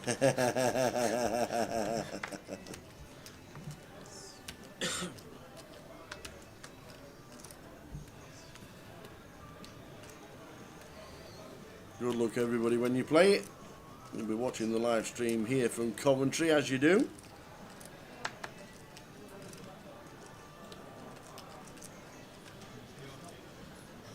So King Queen, maybe thinking about open jam, but how much has John got in the big? Hard to say without knowing John's specific stack depth. I'm guessing he's deeper than we first think. If he had like 13, 14, we're just going to open jam with the minuscule stack and the small. I'm guessing slightly deeper. Yeah, Johnny, 19 big blinds, so hence the open here from Yazoo.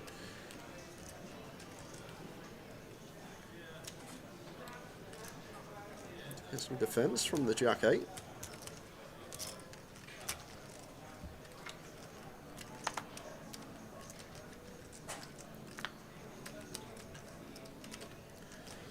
Yeah, Ace Jack 6, 2 spades.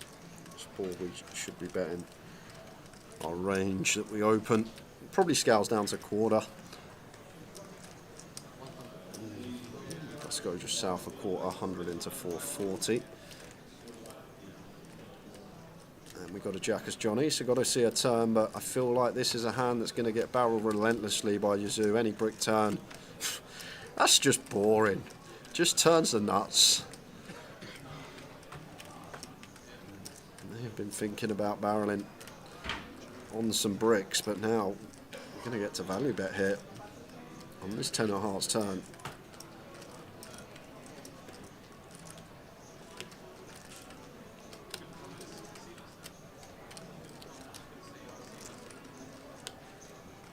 You got unlucky. Queens less than 6s.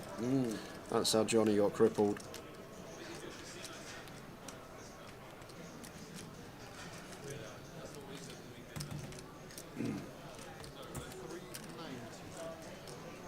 $390 into 640. Jack out of that. And the bin we go from Johnny.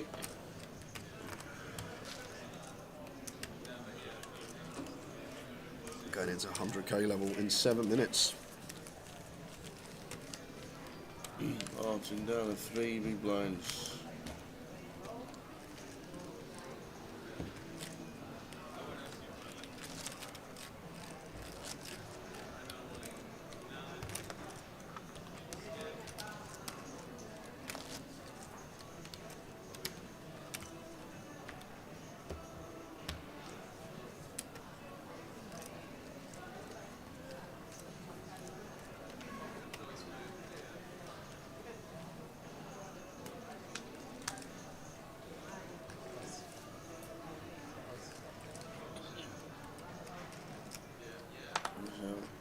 With all chips, flips, and in the muck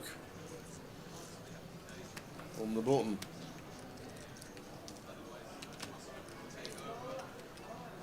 He says, I'm all in. How does he find ace king suited and this many big blinds? Unbelievable.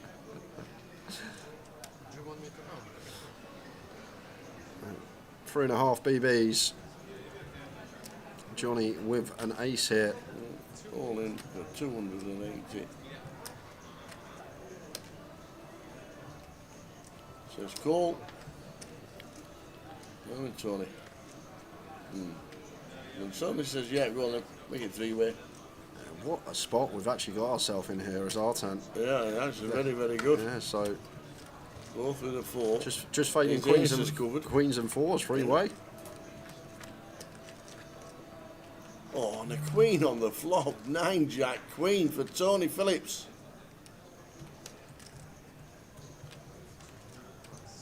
All in the call. Ace King and 10 for Artin. He's been the most patient I've seen anyone in a long while on an FT. But the problem when you get that short tower, you get caught by any two, and they are any two. There's a 2 on the turn. We need a high card, an ace, a king, or a 10, or we lose one. It's an 8, and that's what happens. They were telling a bad beat story. They lost against Queen 4. Can't believe he called Queen 4. He played 2 hands on that final table. Ace King and Ace King. And he was dealt queens and folded it off of 10 big blinds. And there was a defender should have had. But out in 6th for Artin Bazazi for 21.60.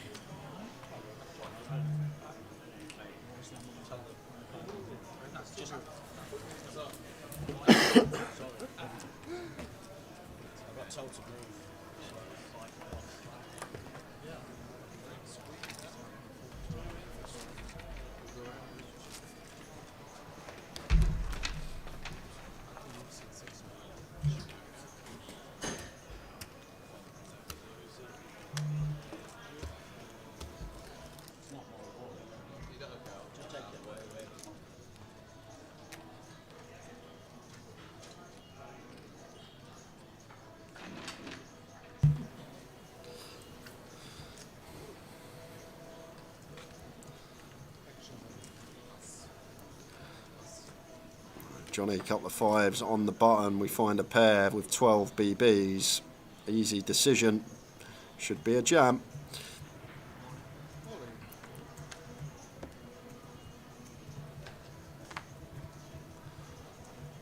We'll get it through.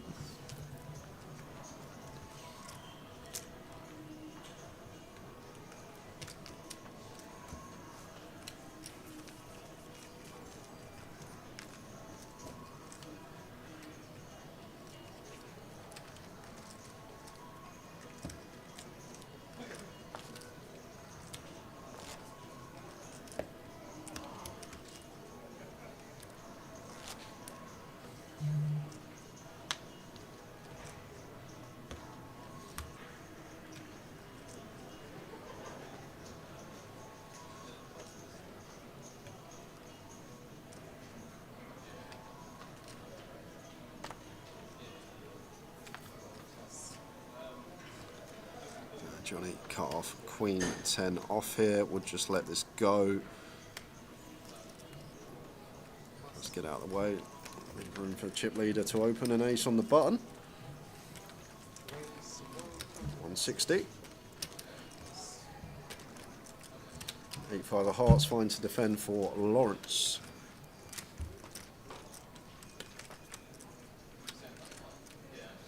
Just going to be Tony's board here. Should be very small. Could even go one big here on mono as Tony. Don't expect to see anything larger than quarter. One of these boards we can just go for a nice little 1 BB. It does just go south a quarter. And takes it down.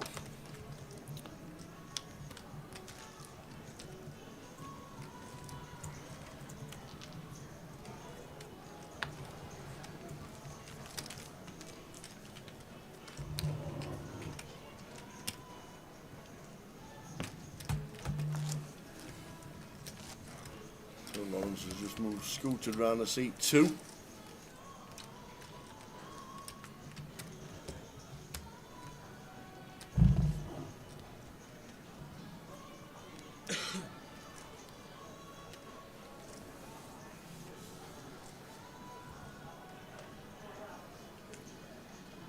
to be a fold at an FT. 7-8 suited, pretty hand, but not what we're looking for at this stage. Might have opened there as Tony, suited queen. Maybe just worry about the big blind he's raising into.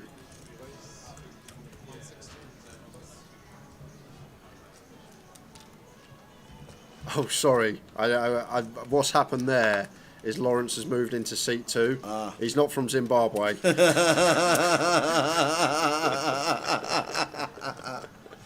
That's Maz. That was, yeah, Maz was originally in seat 2, so the flags are obviously not allocated to names, they're allocated to seats. So when we move Lawrence to seat 2, when Maz busted, he has got the Zimbabwe flag by his name. We'll get that rectified. Good spot.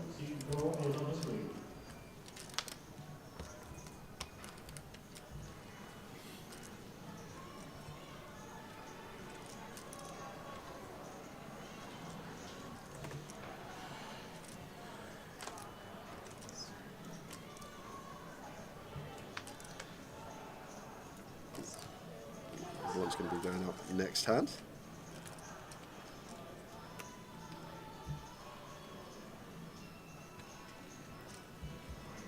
They're probably going to attack with this one as you do. Like, you are meant to randomise, but I feel like in this tournament when people aren't going to be responding to a raise from the small blind, we just raise everything that's trash. And here it comes.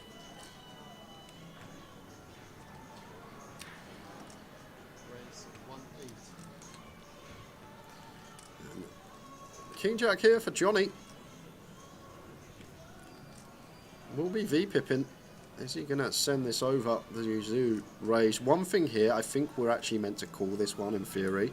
If Yazoo jam, we call anyway, but when Yazoo goes for this polar raise, not all in, when it's 12 bigs effective, like, he's supposed to be really polar here. He's supposed to have worst hands, best hand. Like, if Yazoo has something like ace-5 suited, he jams, king-jack, he jams, 9-8 suited, he jams. So, like, all these middling parts of the range shouldn't be there when Yazoo opts to raise. So I feel like king-jack is supposed to just call theoretically for that reason, because he either has trash holdings or he has top end. And against trash, we're not going to do too bad in position, keeping those holdings in. But when he does have the top end, we just get snapped, and a lot of the time going to have to find a 3-outer.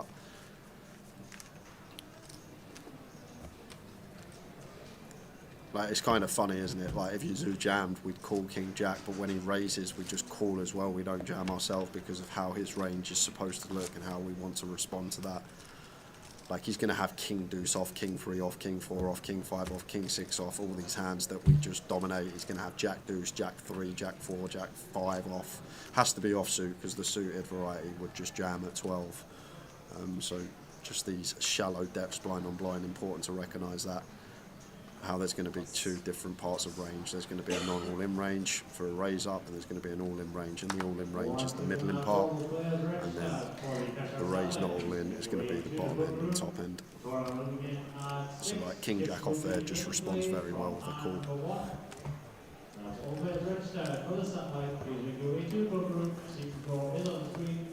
He was out in 7th, Archie out in 6th. You'd do the same to me.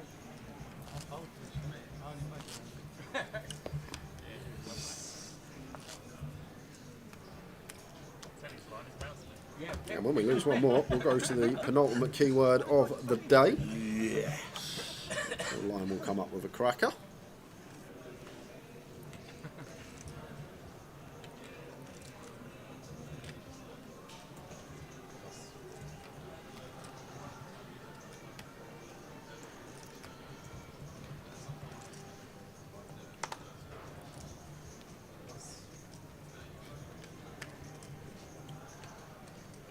Yeah, pretty wide jam here from Tony.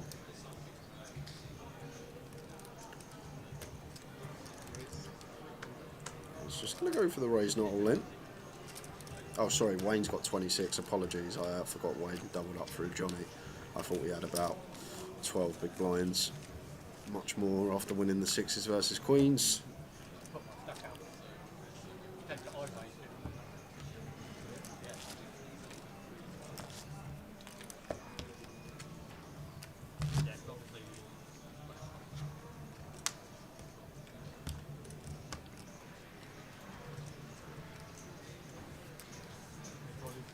can't be raising this end. It must be. Yeah. Well, yeah.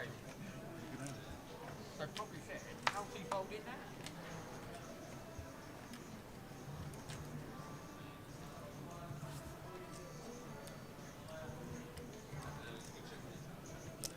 Raise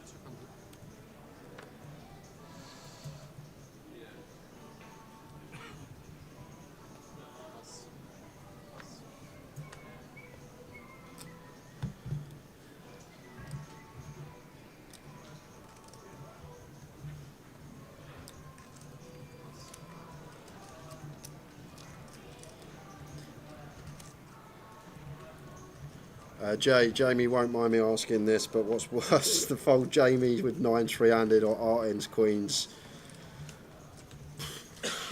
To be fair, like, it's probably actually quite close because the 9s was obviously in a free-handed setting, which makes a big difference. The queens was full ring, and I actually don't know. And the action, Jontan, it went open +1, free bet middle position, and the queens just folded in the small blind. And we had 10 bigs with the queens. This is what it is. Put them in. Free bet's going to have jacks, going to have 10s, going to have ace king, going to have ace queen suited. Yeah, it made it more of a call for me, I must admit. Made it more of a just good luck to me. Free roll starts in 10 minutes as Lawrence moves all in. And he's out, says call with the 8s, the festival nuts.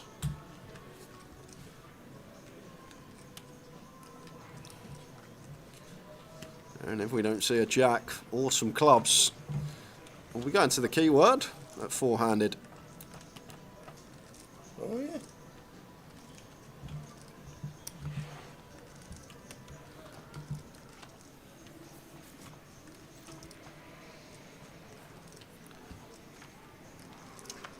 No help, unfortunately, for he's out. For Lawrence, who's already departed. In 5th, well played, Lawrence. Off to Zimbabwe. Lawrence Kess. just get a first class flight back. £2,950. So guys, keyword time. As we're at 4, 2 more to go today. Another 1650 Saturday ticket for 888 Poker. If you're watching on YouTube, you're watching on Facebook, come on over to 888 Poker TV on Twitch. Right. All you have to do is type the keyword in the chat box with a chance of winning, and the keyword is polar.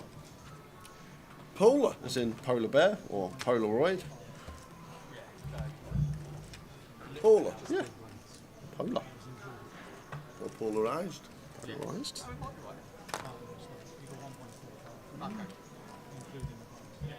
Polar.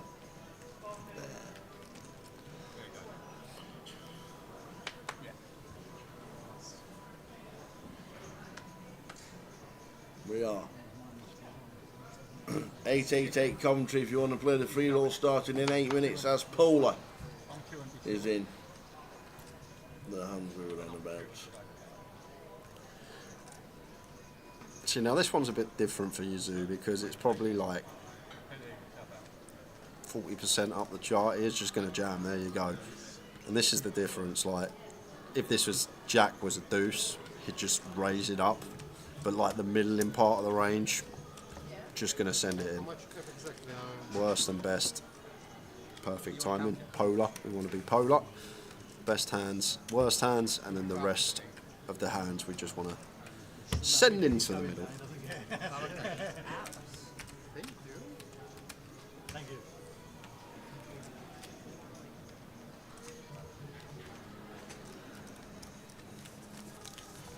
No big deal.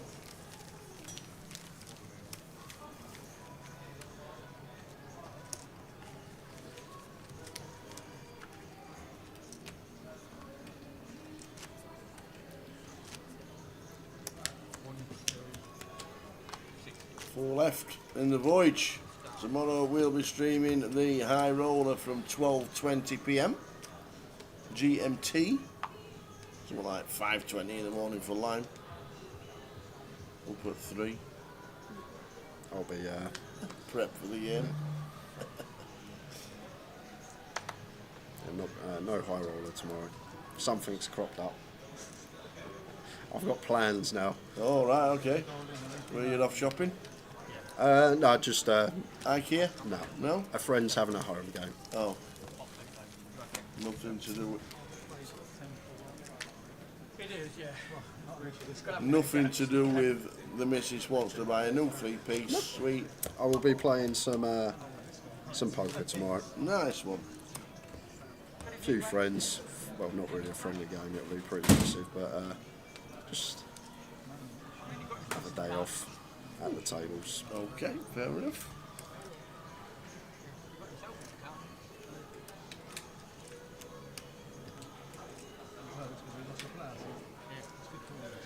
It's Jonathan with an X in the chat from Leeds. I remember Jonathan with an X.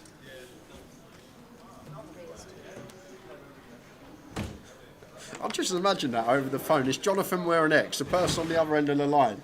Where on earth's the X gone? Because you wouldn't think it'd go at the front, would you? Great name though, very snazzy. Ace Jack for Yazoo opens defence from Wayne, Super Queen.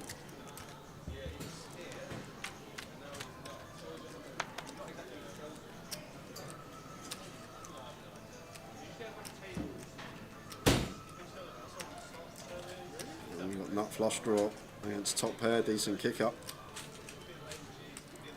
Just PC betting our entire range here of Yazoo that we open on the Ace King high board. Definitely got some cogs turning.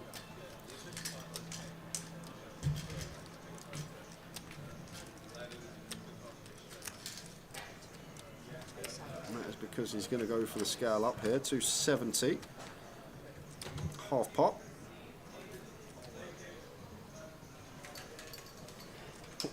Got called once as Wayne. Can still have the best best hand as well, like Queen High. Still going to be like some Jack 10, 10-8 suited that he's got some open. Let's see what the turn brings.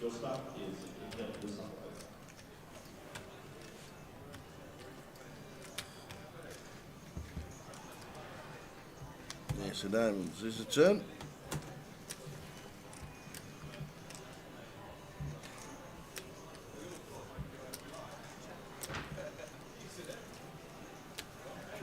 Jack of spades on the limit.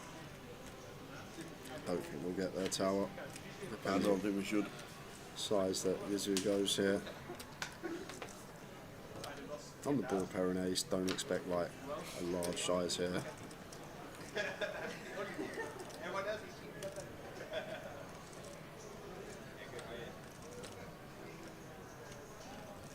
does seem fairly chunky in consideration to pot size. Thought we might see closer to half to like get the 3/4 river pot jam in, but 680 is the size. So having 2/3 on the turn to set up half on the river. And Wayne, unfortunately, I don't think he's going to continue here against this size. Bigger size in. Price not as good.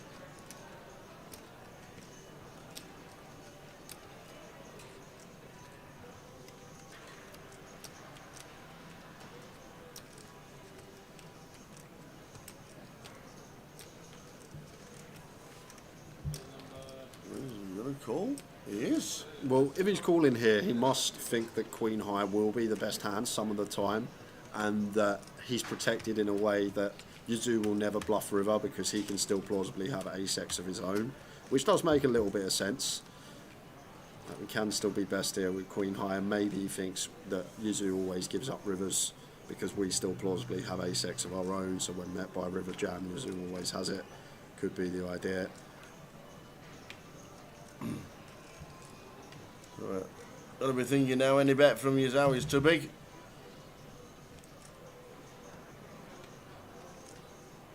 It should just be probably all of it. More effective. 13 bigs. There we go. And a snap fold. Wayne Peach down to 13.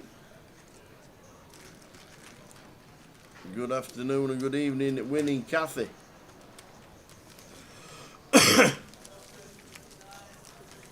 Countdown is on.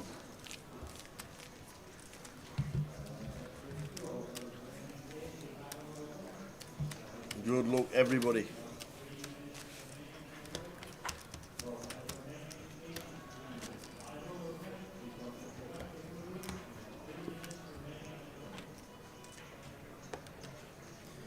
And the winner of the giveaway is Tim. Tim. Not an otter, Sam. Sorry, not an otter. Keep walking. Tim. Well done, Tim.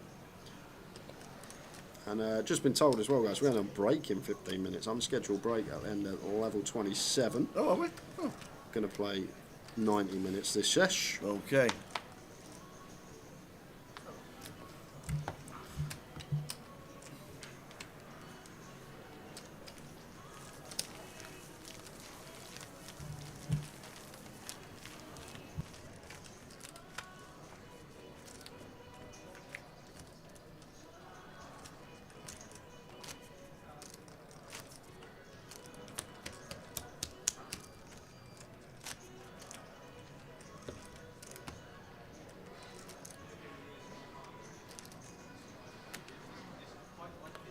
Well done, Mr. Tim.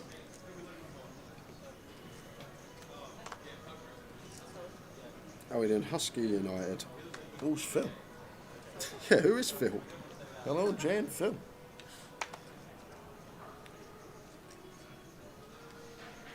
Oh, it's not been Hill's been not nice though. Get better soon. Make sure you drink plenty of honey and lemon. Tell you what is very good for mucus on the chest. Honey, pinch of salt, squeeze a lime, mix it together, slight touch of hot water. 1 spoon in the morning, 1 spoon at night. And once again, we see that strap from Yazoo. Bottom end, 10 deuce off, raises it up, doesn't shove. And fresh air. Add some grated ginger as well. I grated ginger. Normally on sushi. And soy sauce. And chips.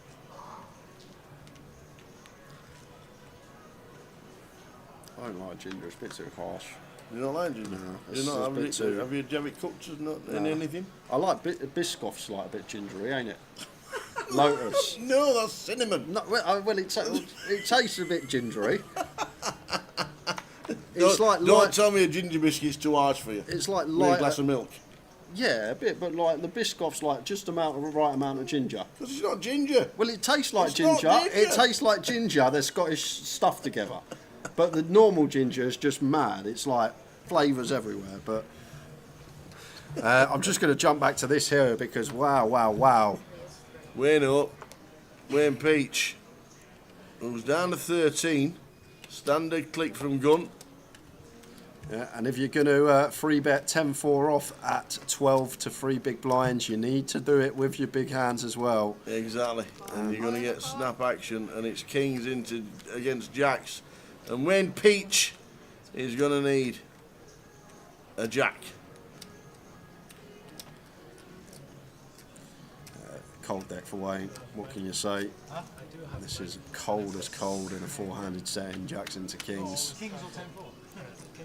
We got more outs. We have. We've got 10s playing and all 4 alive. Both Jacks in the muck as well. How ill is that? Both Jacks alive and now got 4 outs.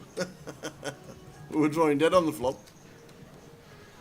Now I've got a chop out with a 5. 5 to chop, 10 to win. Jacks are dead. And so is Peachy. Wayne Peach with the Jumanji t-shirt on. Great effort. Great to see you, Wayne. Brought in the t-shirt for Pete Flynn. Fist pumps everybody at the table. Very nice indeed. £4,250. Well done. We're down to 3. 73 Bs for Yu Zhao Yin.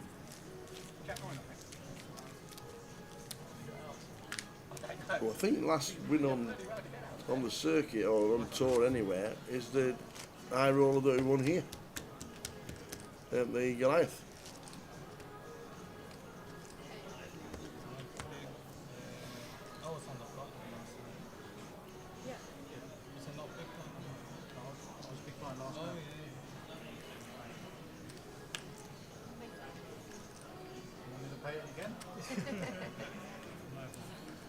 Now, see how Tony adjusts, because now we are meant to adjust. We got this 11 big blind stack. Yuzu has us covered by 20.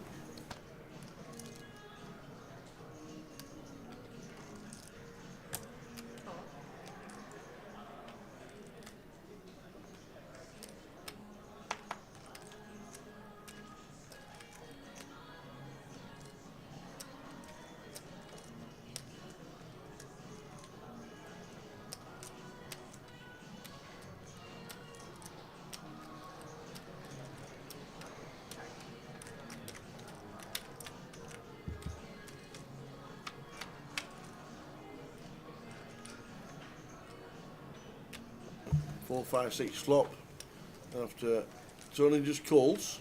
Yeah, it's a nice stab for Tony, but what I was just about to mention now, with the 11 big blind stack there, we are supposed to just play honestly with Yuzu. You're supposed to let him run over you, and a lot of our play is going to be revolved around what happens with John, because it's a nice hefty 3k ladder, which is good for 15 buy-ins. It's a big old jump, so Tony needs to make that adjustment, and it seems like he has, because there's not even cool continue there with the gutter. Just let it go. And then once Johnny doubles or it barsts in, well, heads up, we're just chippy anyway. It's been a really good watch today, it really has. There's been some crazy hands, crazy plays. I think I got something for King more now. I've got 5.1, 4.1. You got what? 5.1. It says 4.9. I've got 7. And I've got 900,000. He hasn't got 1.1 more. I've got 900 checks, 9 dollars. Yeah, they messed it up. The free bet. At this stack depth, probably just goes for the full 8 BBs as Yuzu. May scale down because we are on FTT, although the ICM shackles have been released a little bit now that we're free-handed.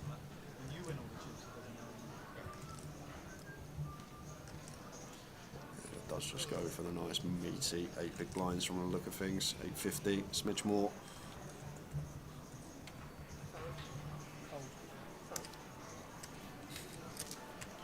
There isn't it. 3 players left. Johnny Brown, 10 bigs, or no, just over 9. 7 minutes to go until the end of this level. No, exactly. Didn't have a very good hand either, but I was calling you. And a break, is it? Yeah, break. And a break. Maybe the players wanted one if they all agreed, I guess. Yeah. End of the level. So end of level break on its way. 7 minutes and counting. Then we'll come back 3-handed. Unless we lose a player, then we'll be heads up. Then I'm not too sure if we're just going to break anyway. We normally have a break when we get to heads up. So it'll determine when that will be, whether we get to the break or not. Probably open here as Yuzu knows that Tony has to play honestly. Maybe doesn't feel like John's going to reshove correctly either.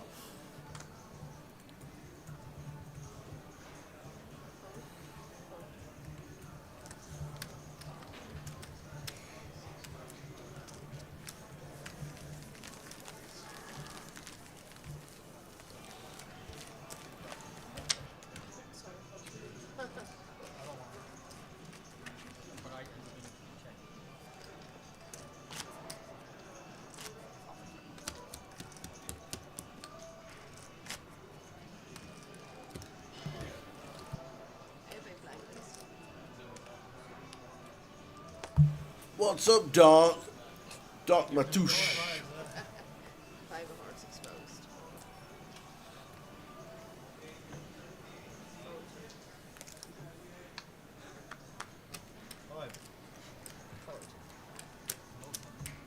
Haven't beaten me. Dominated. 9. You put some more distance between him and second and chips as Yazoo. Even then, as Tony, like King 5 suits still might have completed and called a raise from Yazoo. He can still flop some good hands, and the tight is right at the moment, the way the stacks are. Yeah, we got the flag sorted. Tower weren't happy, and he said, we want an England flag. We have got the flag sorted. I don't know where it came from, don't know what happened, but yesterday we saw they were there. Should be a jam here for Yazoo. As I say once again, for those blind on blind, this is the middle part of the range, so this jams.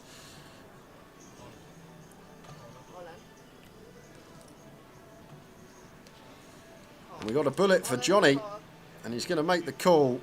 An effective flip here, slight equity advantage going Johnny's way. I don't blame you. I'd be doing the same. Will this be the hand that takes us to an early break and will be heads up, or is Johnny going to get himself back in this?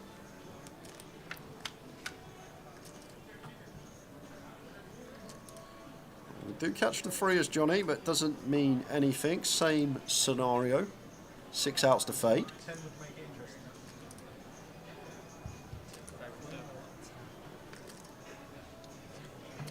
Off to the river, a jack or a 9. And it's an ace, we get a double. Get it down. Phew, he says.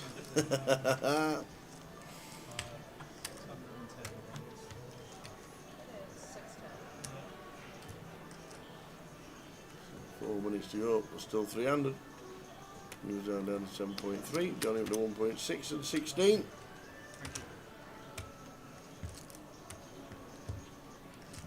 now it's not 1.6, it's 1.3.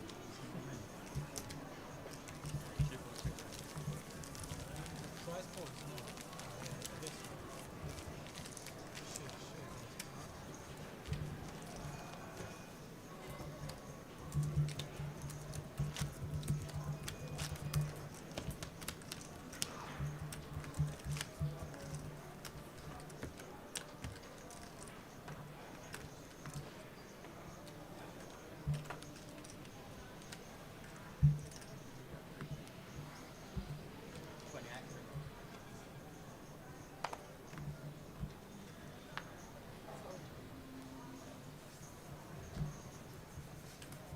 Wayne Beach 4th, last out. Lawrence Cairns 5th.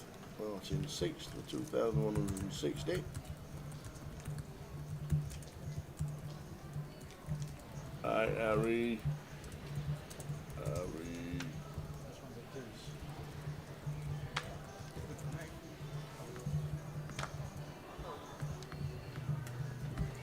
I'm in, says Johnny. I'm out, says Tony.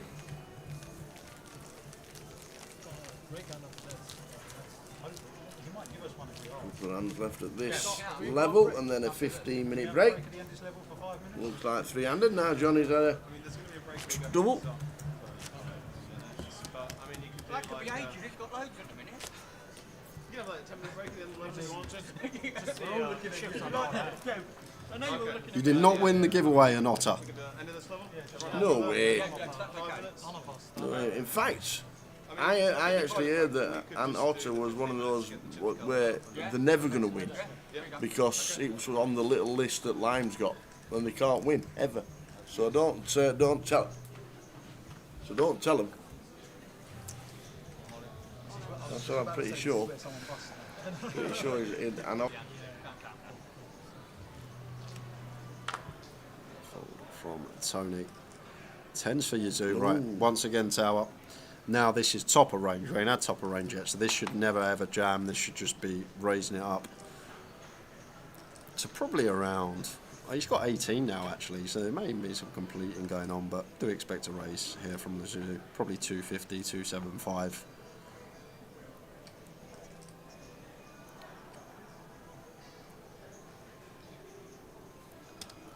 One thing you see, this type of hand does not jam because it's at the top end. Bottom end, top end, raise it up. Middle, sends it in. Although Johnny's actually at 18 now, so he's actually a bit more stacked, so probably not going to be opting for that strat at 18, but in the bin they go. You got a good look at it. No, I thought he was counting down the seconds to having the break, and he's decided to make a call with the old 6-3 as they're going on a 15-minute break. Yeah, I thought that's what they were doing. Fairly loose. Fairly. I just thought he was counting it down and having a full 15 minutes, but the 6-3 decided to defend and lose chips. Some hands you don't have to defend, and that is one of them. Ace, King, 9, rainbow board here. Bet fold. I may check this one as Yazoo. 2 overcards out there. Johnny's going to just send in his ace-x pre over a raise. Not much to protect from. King on the turn.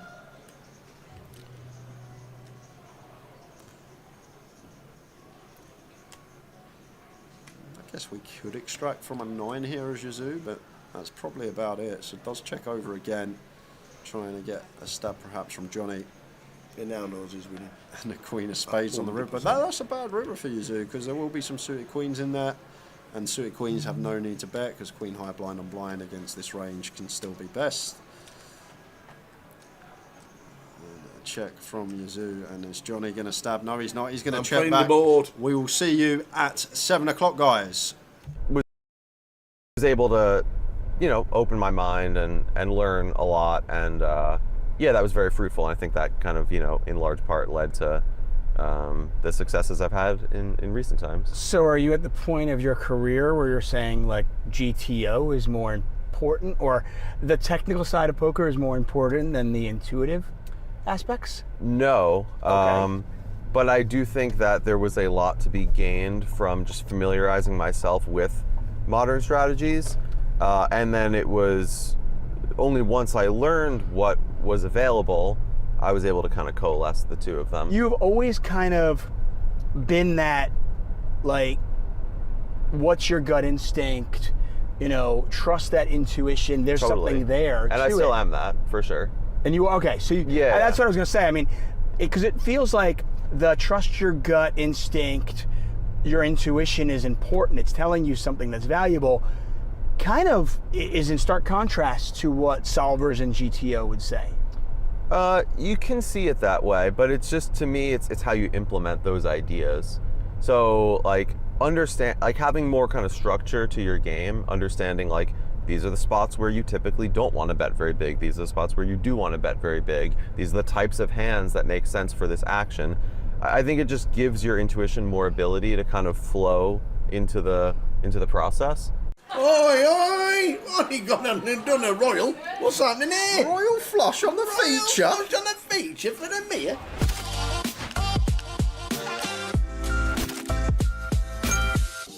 We're going to spin straight on over as a crowd gathers around the outer table. What is happening here? And it's Chun who is all in at risk. He has shoved the ducks blind on blind, and Marius Bang with the King Jack calls it off. And here we go, the 2 survive. We've not done so far today. There's a jack on the flop. Not the best pair in the world today. We need a 2. Whack, whack. Whack, whack, whack, whack. It is not there, it's a 10. So Chun is going to be bubble for the final table. 1-0. Just going to send the lot in with the ace queen. Only option we really have off of 9 big blinds.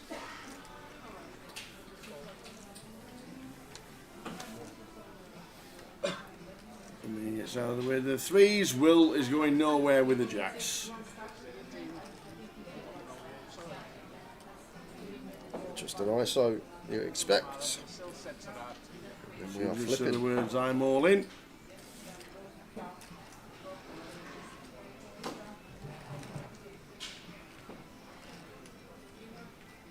There we go.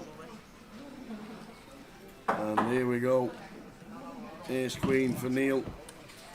Jacks for Will Winchester. Off to the races. Needing a bit of help. Oh, and again, another flop set. Yeah, top set again in the pre-flop flip, and once again, likely to just be dead on the turn. There we have it, quads. Death by quads. Twice on the stream already this week. Well played, Neil. 1,090. 100k from Steve. Marius out the way. Anything for Amir? Yes, a lot for Amir. King, Queen of Diamonds here. I feel like just always calls against the button open at 23 big blinds here. Just has that merit. Steve going to open any suited king. He's going to open any suited queen. Well, most of them. Effective button here, dead button. Just keeping so many dominated holdings. Flops a royal draw. Steve with the king 10 here. Board going to have high frequency C bets on. And come C bet. Always a call. Yeah, I wouldn't raise this one as a mirror against button, just simply because like Steve's going to open 8-7 suited, he's going to open 9-7 suited, he's going to open suited king, he's going to open suited queens. Like, we can just still have the best hand in the form of king high here. So, call seems really nice. Oi, oi! What you got done a royal? What's happening here? Royal flush on the feature? Royal flush on the feature for the mirror? Get it chopped off. Get this one clipped. Look at him, he sat there, you wouldn't have a clue, would you? He's doing handstands and cartwheels in his head. If you're not dancing about and showing everybody you got a royal there, smiling away, you're a good poker player. God dear, my heart's thumping through my chest at the minute. You'll be able to see it. Check back from Steve and 4 of hearts river. A royal flush. Please show it. Please show it. This doesn't happen very often when you get to the river and you get to value bet a royal flush. It just... I bet he can't wait to turn his 2 cards over. I bet he don't show. He will. You reckon he'll show? Yeah. Has to. It's law. I wouldn't show. I actually don't think you would. I wouldn't. No, I don't show when I make like straight flush or royal or quads or anything Yeah, like but that. normally you're playing 22 card Omaha. It's pretty easy. Heads up, 22 cards. In the bin. Spin them. For the royal. Beautiful. Oh, Stevie Ace King in 25. Yeah, and 4-handed. I can't see 8s and Luke folding here. I think this one's got a 4-bet jam. Especially against Steve, we'll find some 3-bet bluffs here. Yeah, minute 450. Yeah, it makes it tiny though, Steve. Would have gone at least 600k here. This is tiny 3-bet out of position. 450. And Luke does say the words, I'm all in, snap call, and we are flipping here. And the 8s this week have been diabolical. They have. Luke Finer, chip leader. 8s. And once again, yeah. The 8s having a horror show here at Liverpool. The clubs are covered. Oh, but the 8 on the turn. Of course. Oh, it turns up eventually. And Steve Barnes. Drawing dead on the turn. Where's that 8 come from? You think you're there.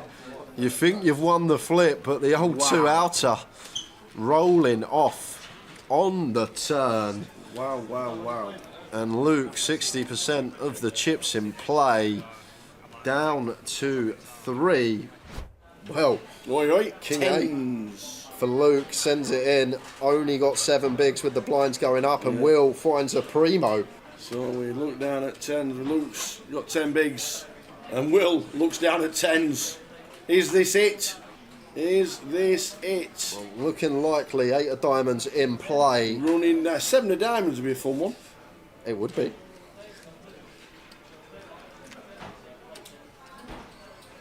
That's boring. No, boo. 3 of spades. So we will have a champion 93% of the time. Do we do? Yes, we do indeed. Yes, we got there. Yes, we got that indeed. The knockout games are back on 8-8 Poker. From November 14th to 18th, take down your opponents for the chance to win massive bounties. Competing KO, PKO, and mystery bounty events for your share of this gigantic prize pool. And don't miss the $200,000 Rakeless main event. Get lucky and you might even be the one to pull the $20,000 bounty. 8-8 Poker, made to play. John Duffy has got it in good, but he's got to fade a gutter. No 8, no jack, no 10. And big.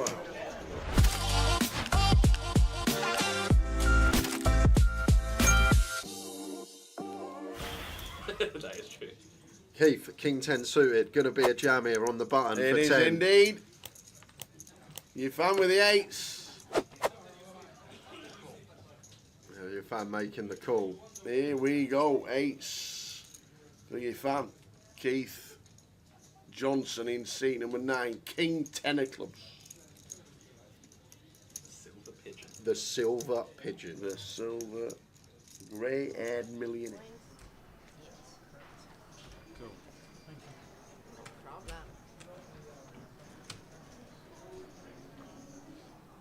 Thank you. No, thank you.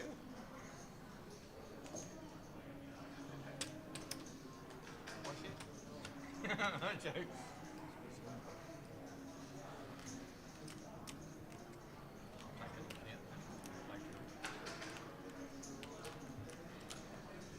I only want the trophy. Yeah. Fuck the money. Huh? Fuck the money. Yeah. Plenty of that. Huh? Plenty of that. Just get a trophy. Yeah. I wanted a trophy. I'm joking. I want it. No way. Give me the money. You can have the trophy. Do you want to buy the trophy, Bobby? Can we sell trophies? Yeah, son. No one's gonna buy them, but Here, a bit quicker. Give me one for it. What do you really know how to buy it? one. No, Give me a bit quicker. you got your marker.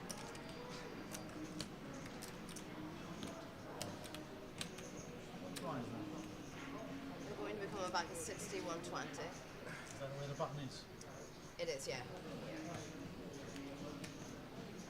How are you anyway? I'm good. How are you? Yeah, we're living the dream. Living the dream. Living the dream Nice. as always. Very nice. LTD in. Living the dream.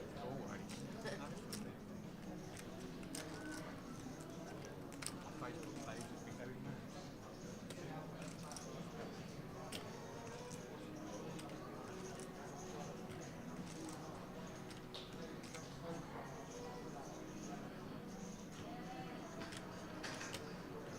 Attention for the finalists of the Opening Voyage, make your way back to the poker room. As finalists of the Opening Voyage, make your way back to the feature table. Hello. So we are chipping you up here. So this is 500, 1 million, 1.5, 2, 2.1, 2.2. 2. 2. Thank you very much, Rachel. Thank you very much. Sam. Sam.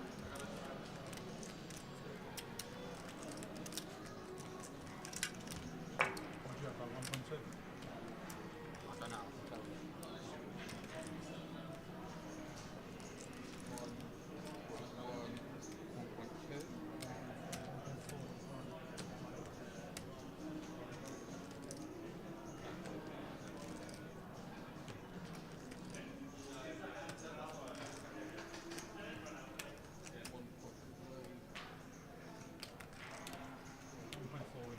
Just under 5 days short. So, yeah. 11. No, I'm 12 big. Plenty. Loads. Almost as many as I've had of that. Well, except when I When checked out. you had about 100 withdrawals. Yeah, there was that. You weren't far behind me. No, I did go on a bit of a heater. That does always help. Let's do it again. When we lose one more and we get heads up, guys, we will go to the final keyword of the day. So get ready. Until then, Get ready. we'll see what occurs. Trying to get a full double and end up doubling out before. Yeah. Yeah, well.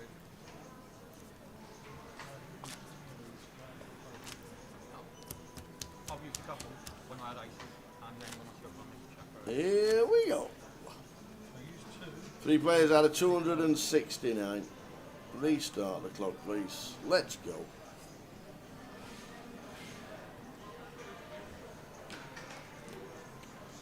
Good luck, everybody. Yu Zhao Yin in the hoodie. Johnny Brown, seat number 6, final 3. And Tony Phillips, former UKPT champ, back in the game. Sam. Very eloquent on the floor up, Sam, isn't he? Yes. Doesn't rush, doesn't wander around, no headless chicken. He's got a good demeanour about him on the floor.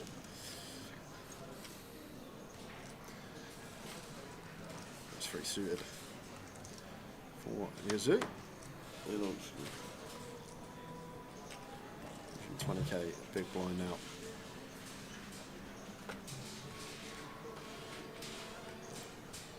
Let's go for open.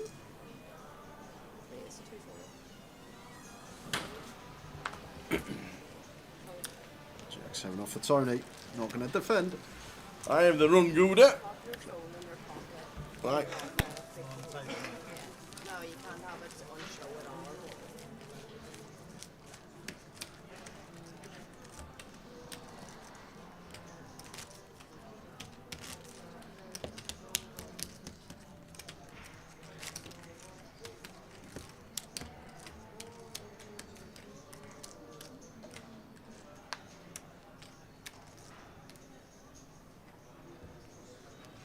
Straight through. Good day, the run Gouda. Oh, things are well. Good evening, one and all. Final 3 of the event here, the Voyage. High roller running away in the background on the outer tables. Plenty of buy-ins for day 2 for that one. So here we go. Let's do it again. The final 3. Yazoo. I prefer Yazoo. I know you do. Milkshake boy. He always says hello, always smiles at me, never pulled me up on it. And he's a Spurs fan as well, so a lot of good things to say about him. He's good at making good decisions, being a Spurs fan. Ah, I see. Like that, is it? Like that. Saw Easty on my break. Did you? I've not seen him. First thing I said, 5 losses in a row in a Prem. And he went, that went down well. Straight away, you're worse than us, you're worse than us, you're still worse than us. We're Premier League champions.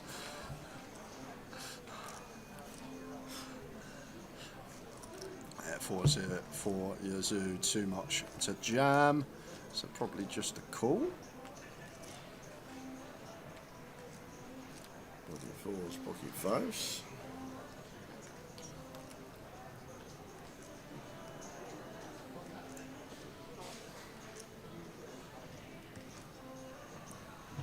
Can't defend this freeway as Johnny. You've also got the times that any collisions occur. Could ladder if Tony gets cooled or something.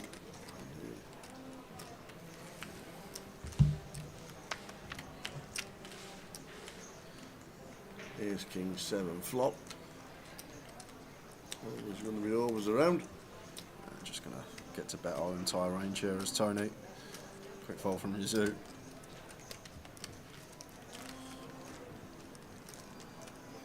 Dwayne Peach 4th, Lawrence Cairns 5th, Martin in 6th, Maz Baker 7th, Ty and Tanvir making up the 9. Been a good final table, been a good voyage, 269 runners, nearly 60,000 in the prize pool. So all good.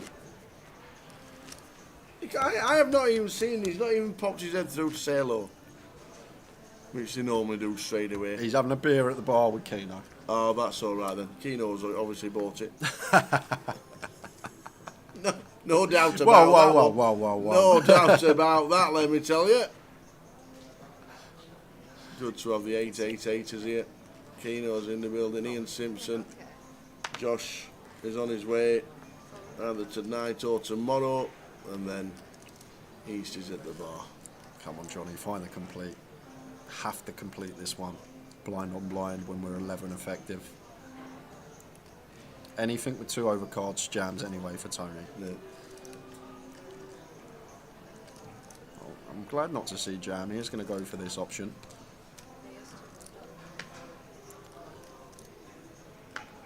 Makes it 250. Tony, suited 9 deuce, getting this price with position. In he comes.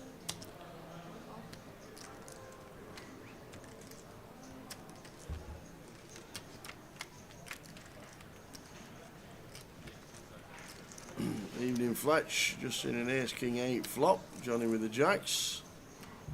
Should be one bet and done.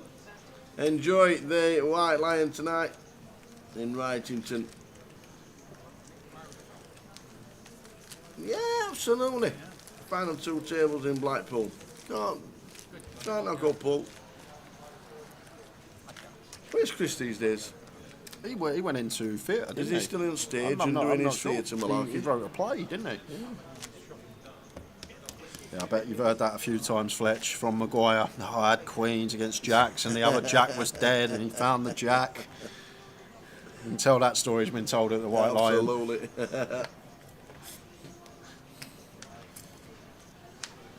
That's good to have you on board, sir. And you've got an 11-month roll call for the CAF Cup 2026 and the final one ever. The 10th and final one. Oh, final one? Yeah. Stopping at 10. There are still a lot of people that don't know who CAF is, and obviously with a 2-year gap of COVID as well, it's a great charity day, it's a great charity night, it's a great cause, and we're raising money. But they're trying to get to the 100k mark, so 14,000 needed for the 100k mark, which will be amazing after 10 CAF Cups. And it's on the 31st of October next year, the first Saturday of the festival. Look at this from Jonas. Password 888 poker. Not even a please, not even a can I have the password? Has anyone got the password? Just the please. Giving away hundreds and hundreds of dollars. And Lime's too nice. I wouldn't have given it. I would not have given it out. Password now.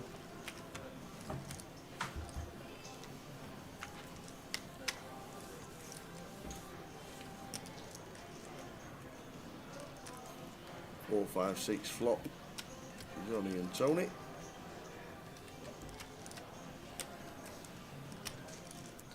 Yeah, up and down here, 2 overcards. Any ideas for Johnny to run it here and now? Yeah, jams it in. Nicely done, Johnny. Up to 18 bigs. Tony Phillips 32, Newzowian 62, and a big chip leader. 3 left in the voyage.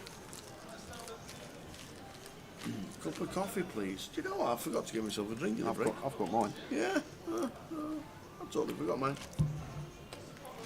Totally forgot this time. Well, I've stopped dipping my thumb into water though. It's getting busier outside though. Is it? Yeah. Oh, the old Bob Dylan fans. I have got a little complaint to make though. Go on, here we go. Why there's 2 big police like riot vans and like loads of coppers stood outside. Why?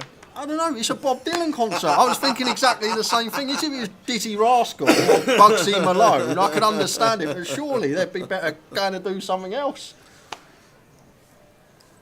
All the police outside, it's like, you think it's going to kick off at Bob Dylan? They expecting a few fisticuffs at Bob Dylan? I don't know, but... Do you mean they could be using the resources in other, areas? Exactly what I mean. I feel like the resources are wasted at a Bob Dylan concert. These Dylan fans, right bunch of hooligans. Exactly. Like, I went out there, I saw all the police, I'm like, what? Because they're just standing there, obviously people watching, making sure there's no riffraff, but... I never thought to go upstairs and have a look outside. Oh. But it's busy, it's really busy. Yeah. You can tell there's a lot of people here for it. Good.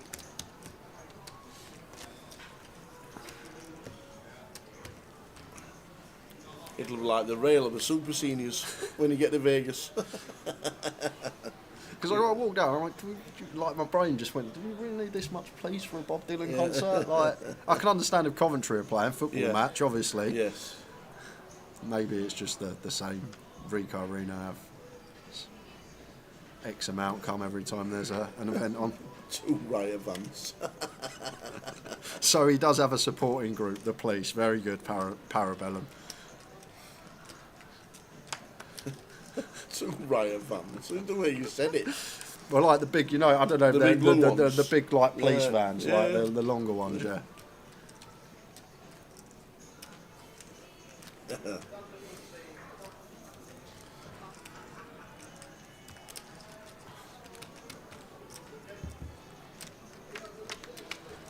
Right, 10 for yourself. Here's 7 for Johnny.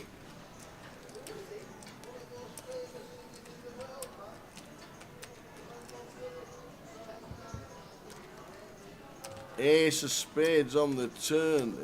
Now then, Johnny jumps up to 90% equity. Ace on the turn. How big do we go? No, he hasn't. He's checked. The free card. Oh, the free card gives us a straight, the Broadway on the river. Oh, man. I wonder if Yazoo ever finds a third check here, Tower, because once he checks twice, there's going to be a lot of king highs, you think, as well. Yeah. King Jack, King 10, that have to value bet when checked to, and Yazoo never misses a beat. Does find the check on over. And a bet of 250, and this is just going to get... So, how big do we go now? Bet's 210. I think we're going to go chunky. I think with the ace on the turn, we can go any size, can't we? I think he might ask for it all.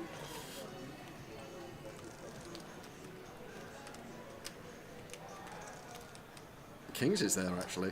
Kings make sense as well, so if Kings are there, just the 3 combos that always take... Actually, that probably bets flop. Probably doesn't never check back, but... Maybe it's a bit greedy to go 2x pot. It depends what he thinks Johnny range looks like here and what he's going to have, because if it is just like King Jack, King 10, expects these type of hands, then maybe he'll go smaller. If he does feel like Johnny can check back some ace-x or better, then he may ask for the lot.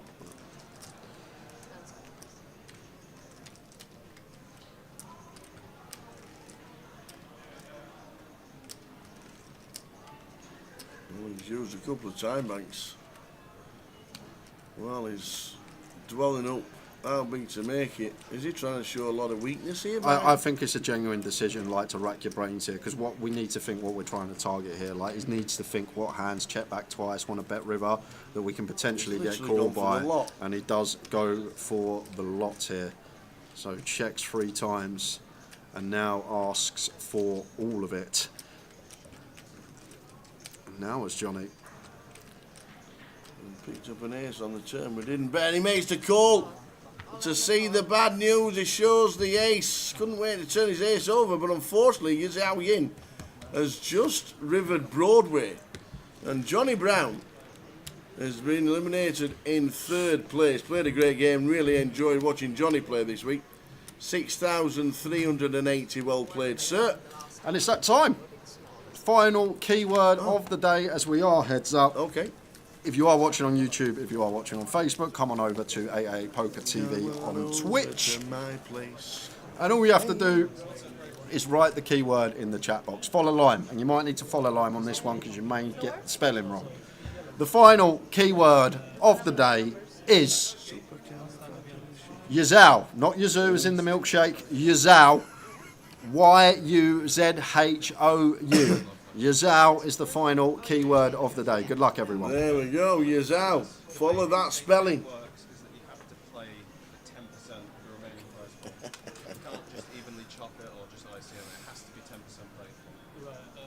Shouldn't be a break. We've only been back 14 minutes. Yeah. Just go straight into heads up. Should be. I don't know if they're looking at numbers. They just said, can we look at numbers? What's that? Sorry, like that. 21 or whatever it is. We'll get the calculator out. But would you're interested in ICM chop, yeah?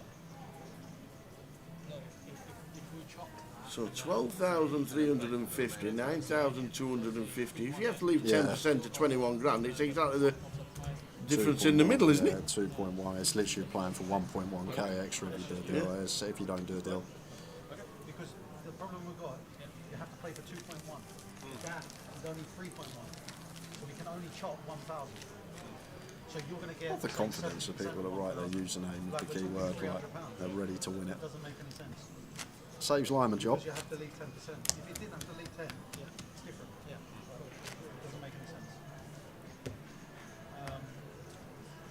Just continue. Yeah. Right, no big blind ante, heads up. So they have to leave 10%, no other option. So we continue. So only just relaying exactly what you just said. The difference is 1.1. What's point in chopping that? There's no point. We carry on. Is there no option of chopping and stopping nowadays? I don't think so. Is that not a thing anymore? Chop and stop. Can you just chop it and finish? So that's not an option. That is why they're looking at the 10%, and the 10% is 3.1, and the difference is 2.1 anyway. So 3-1 chip lead, just shy of for Yazoo. Amazing what can happen to when you 3-bet the 10-4 off. The cascade of events that can occur afterwards. I understand. It's not mandatory, you don't have to put the trophy on the table. Put the money on the table. One more minute for the keyword. 1 more minute.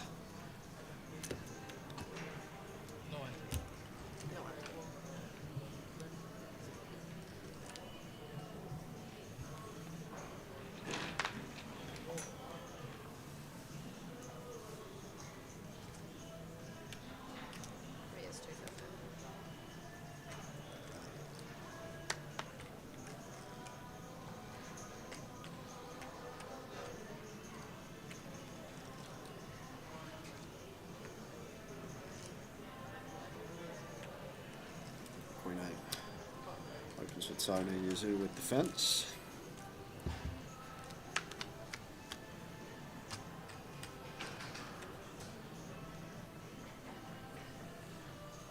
Not much reaver. Heads up poker. 8 in hand, club in hand. Could see bet here from Tony.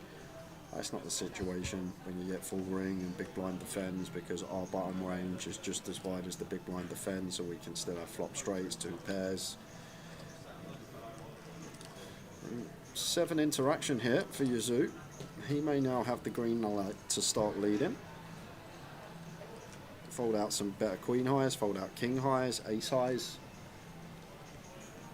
We are drawing after this hand for the keyword.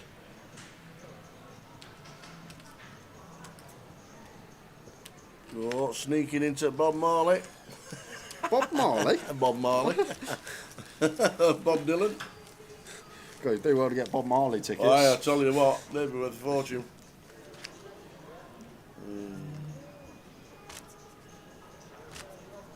Countdown is on.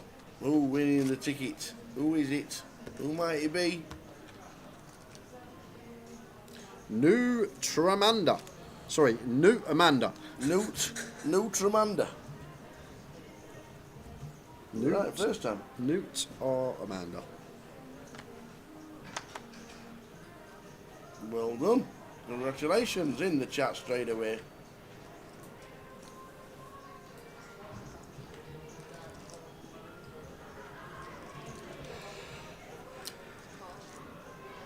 So they looked at the numbers for 1 minute, realised it was a pointless exercise because he had to leave 2.1 to play for. There's only 3.1 difference.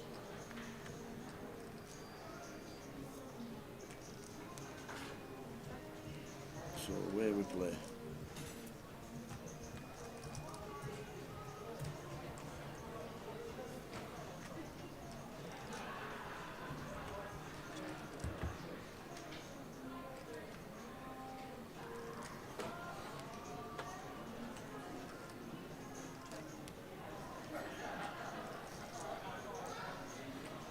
It's tough to know exactly what to do, heads up. Always mention that.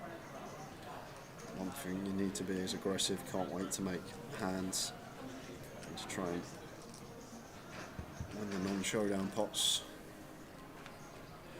would bluff here as Tony with the jack interaction. Probably big as well with a jack in our hand, but I'm not going to choose the bluff here. Probably would have got called. 8-7 seems like a fine catch. It's just going to go check, check. It's another one. 2.5 to 1 chip lead. Here's how we in.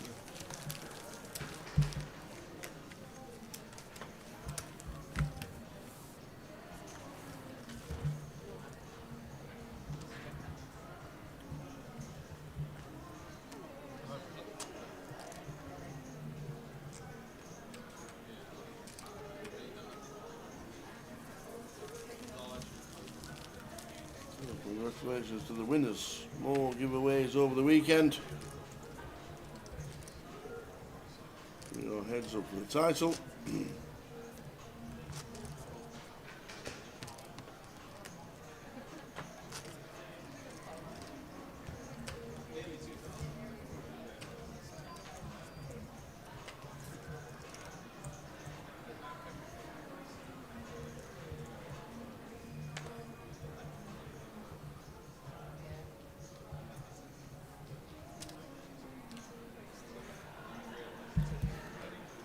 The race. Should be a jam here for Yuzu. 25 effective. Small pocket pair.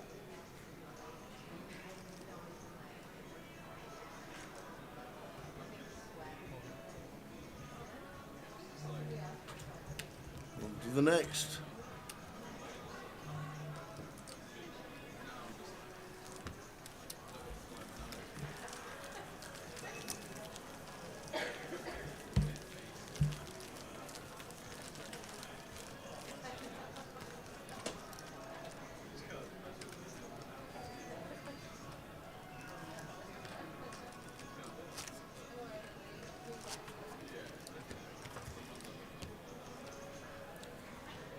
And I think kind of fitting these are the last two. I know there was that outrageous free bet from Yuzu that got him on his way with a 10-4, but I understand the reasoning. Try opening off a 9 bigs, he just thinks it's aces or kings. Would have preferred, as I said at the time, a blocker, but I do feel like these two have played best at this FT and rightly deserve to be the final two.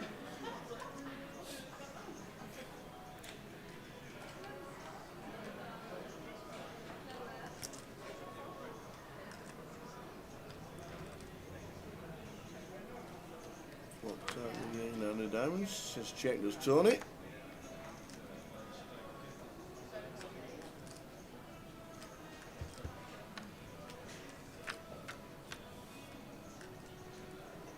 Flops a piece with a 9.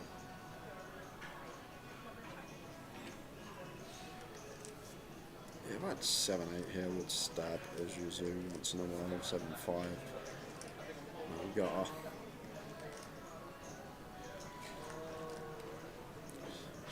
come with stab and nice easy check call for Tony with middle.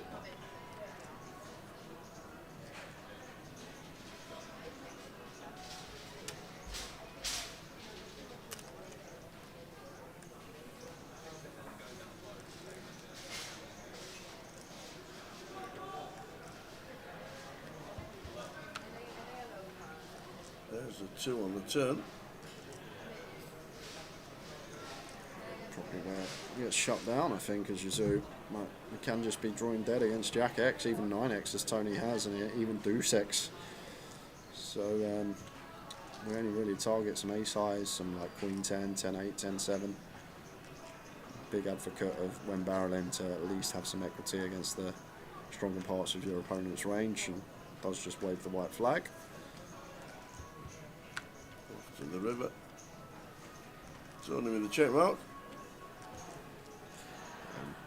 I'd go for some Val here as Tony heads up with a 9. Is he just going to bet again with his Jack X here on the turn?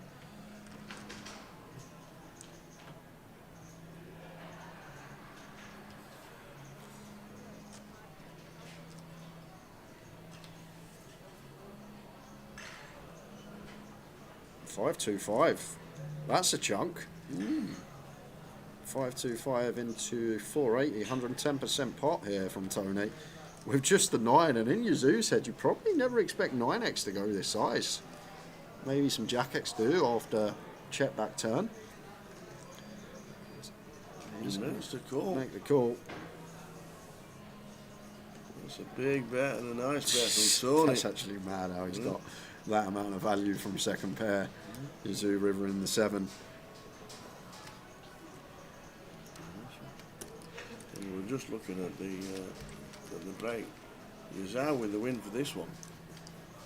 If he got 25 points, he moves him right up there. 28 for this one, winning this. 28, so he gets an extra 21 for 20 points. Extra 20 points puts him right in the 5k mix. Wilco's not going to be happy. He is in the packages. He'll just jump above Wilco and Steve McCabe.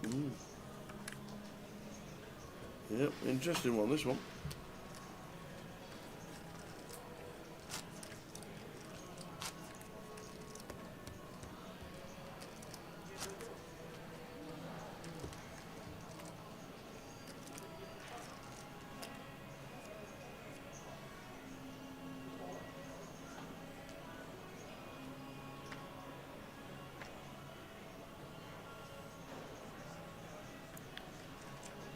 A little bit back for Tony. Eating into that chip lead of Yazoo, calls for 60k. Queen Jack off here for Yazoo, out of position. Could you see check?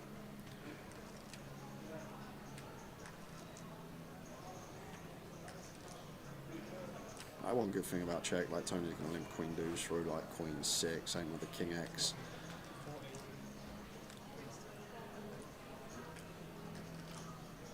Sorry, same with the Jack X, like Jack Deuce through Jack 6 and Queen Deuce through Queen 6, keep those in, but decent hand is just going to bump it up and does fold the King High. That's a win, getting King High to fold. 83 bigs against 29. Still 3-1, just under 3-1.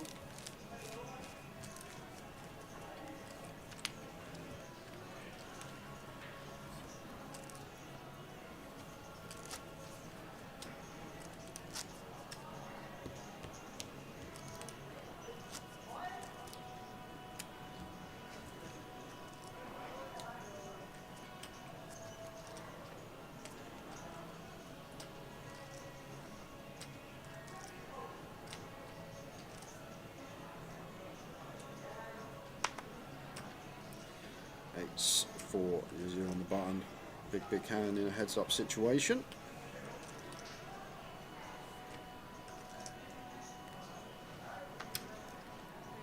So clicks it.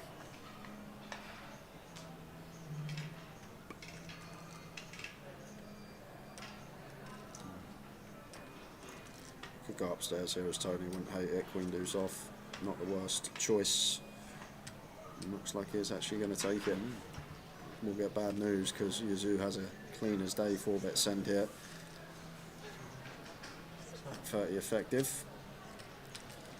Don't mind this high card, low card, offsuit, reduced playability, suited we prefer to call, take to the streets, but in this one we just don't even mind if we get 4-bet jammed on, we can just fold it onto the next.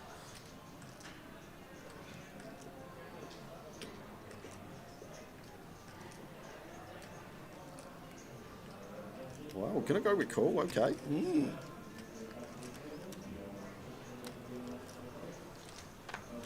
It's a pocket pair, heads up. I thought you were right what you were saying about. Well, I know for a fact chip EV, hijack versus cut off, 8s is happy to send up to 40. So in heads up here, maybe it's a trap as Yazoo.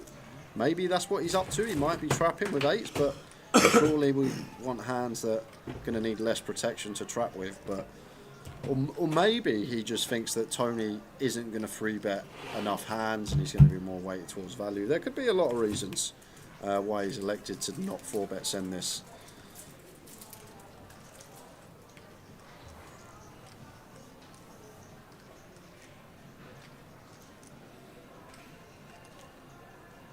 Like, so I'd be fairly confident that this does just jam for Yazoo, like very, very confident, but I feel like he's made an adjustment that doesn't expect Tony to free bet even a hand like this, or free bet enough. Maybe he feels like it's too high variance and he wants to play a lower variance strategy. Could be a lot of reasons. Never know what's going on in people's heads, but it's true.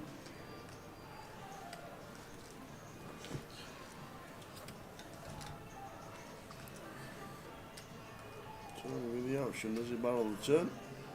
Yes, he does. Just over half a milli. yeah, C-bet flop for sure. I'm not sure about the turn barrel here and now though. The problem with turn barrels are, once again, do we get called by worse here? Is a hand like 6-7 suited call in? Is a hand like, well, I'd expect 7s, 8s, 9s, 10s all to jam pre. So I'm just going to expect like Yazoo hands that we fold out here. Just going to be like ace highs, maybe some 6x. Can't really see much else. Jack 9 perhaps.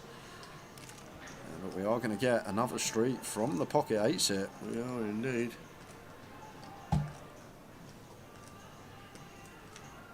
I'd be surprised, unless we see queen or a deuce, if the river doesn't go check check here. Because as Tony now in my head on pure rainbow board on the turn, I'm just going to expect Yazoo to have a lot of king x and better queen x here now.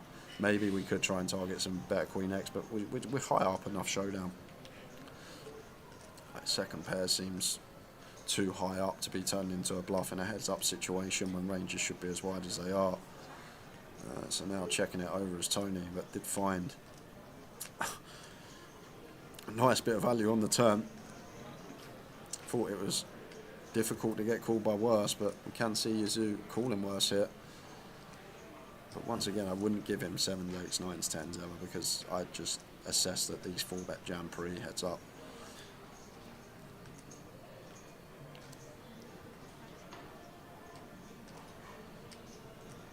Is this just going to be check back? Is he thinking like, what could we be thinking here? We just check back 8s, right? We're not getting called by worse. Ace, Jack, Ace, 10's not going to call. Fold out a queen, but I wouldn't expect Tony to double barrel queen x. I don't think he folds out a queen. Must admit, so he does check it back. And Tony is up to near 5 mil. With the blinds at 120, just gone up to now 160. 80, 160, just gone up. Nice hand for Tony Phillips. 160k blinds.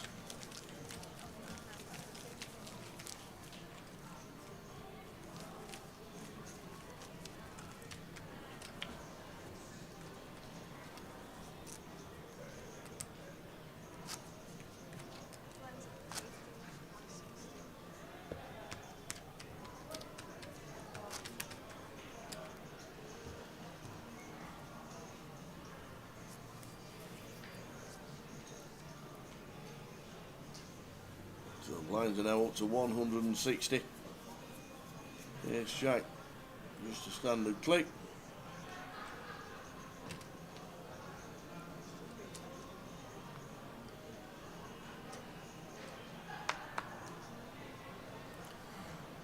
This time Yazoo with one of these high card, low card combos. See, you're thinking I can click back and raise it up again, and I'm thinking, well, that's just a fold. Yeah. In your head, you're thinking, how big should I make it? Yeah. And I'm on to the next. And Tao was thinking, I'm folding. It's great, ain't it? It's a great game. And there you go, Yazoo not missing the beat either with the high card, low card. But Tony Ace Jack suited once again. I'm pretty confident this. Like heads up. This I'm pretty confident this is just a 4-bet send at 30 effective. Yeah, should be a 4-bet send this. All in. There we go. And if we want to get fruity with the Queen 3, he's going to say call, but he doesn't.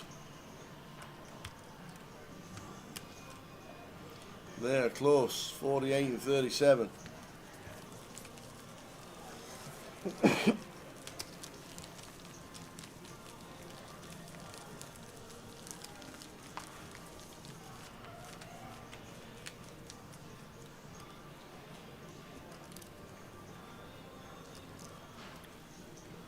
I like that word, lime, squandered. You don't hear it too often. Great word, squandered.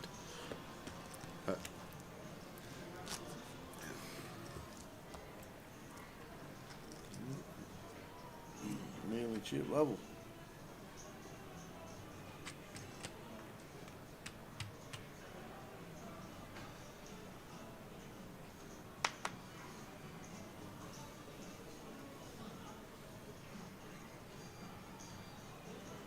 Seven, 4, Yazoo.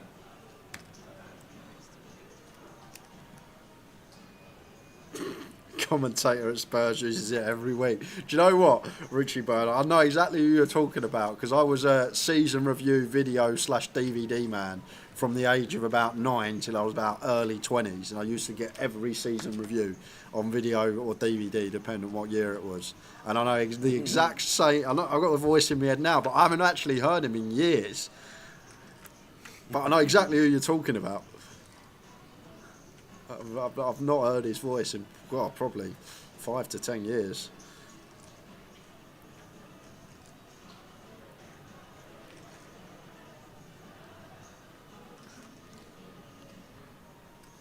They still do those. They're like season reviews. Do you know? You wouldn't get one at Rotherham. No. League One. Don't worry about that. I don't want to buy one. Jeez, imagine that.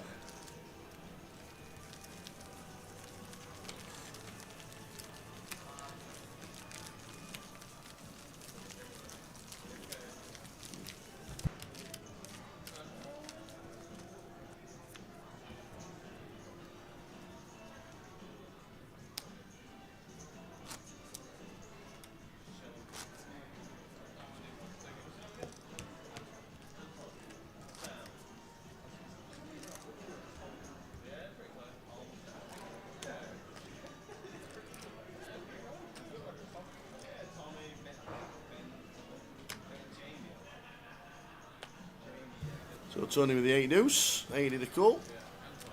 We get a walk. I like that, 8 deuce, give him a walk. See, you don't have to play every hand. Well, it's got middle card, low card. It's not high card, low card, is it? That's middle card, low card.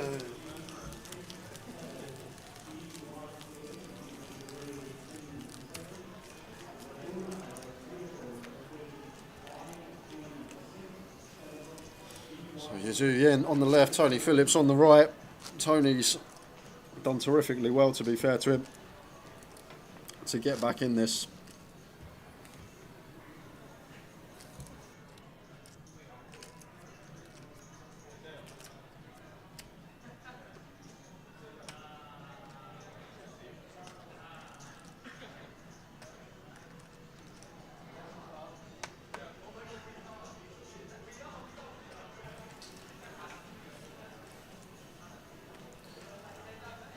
Richie Burner says, I once watched Greavesy's 6 of the best in a room at White Hart Lane with our new signing, Naeem.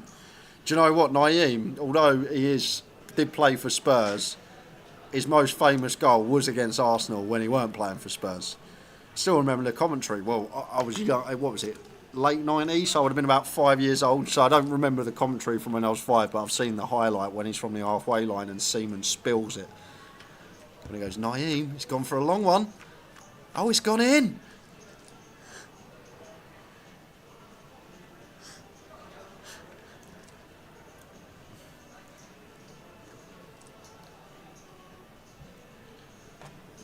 Both with the gutty, Yazoo with the best of it. Ace high.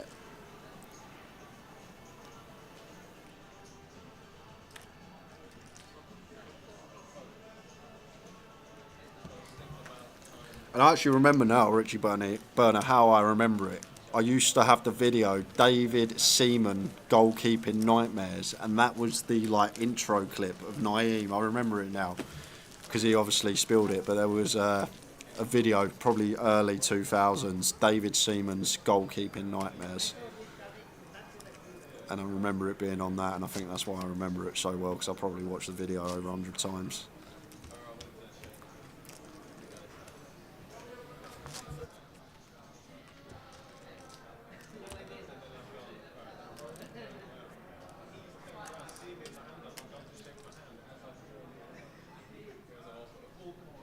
Yeah, he was the narrator, but they done little clips as well. They do some goalkeeping coaching, and it talk about Wilson's W, his goalkeeping coach.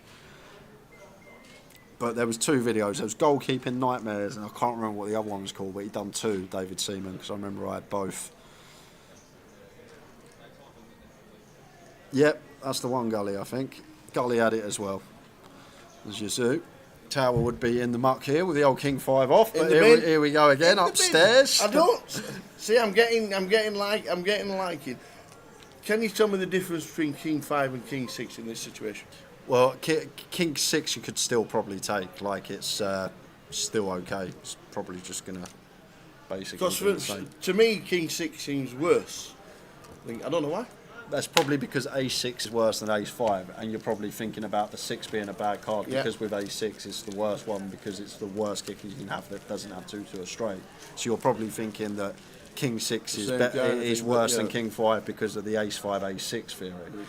But it's not, because you can't make it straight with King 5, King 6, King 7, King 8, whatever it is. So there we go. Some of them are still in the bin.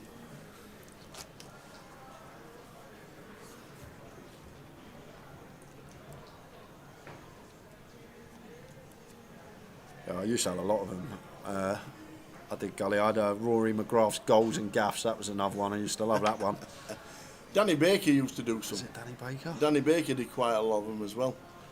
I remember the Danny Baker one. In fact, Danny Baker, I always remember it, because in Danny Baker's one, Rotherham United, it must have been like goals and gaffs or something like that, or there weren't one that were called embarrassments, but on one of his, it was when Rotherham United beat Chelsea 6-0 at Millmoor. I think it was like 81 or 82 or something like that. Oh yeah, I didn't watch that one. We beat them 6-0 at the Millmoor, and then went to the old Stamford Bridge and beat them 4-1 at Stamford Bridge. It was like the biggest beating by the same team in the season they'd ever had. So we actually got on one of these videos. Like, really weird. But I'm sure that was Danny Baker.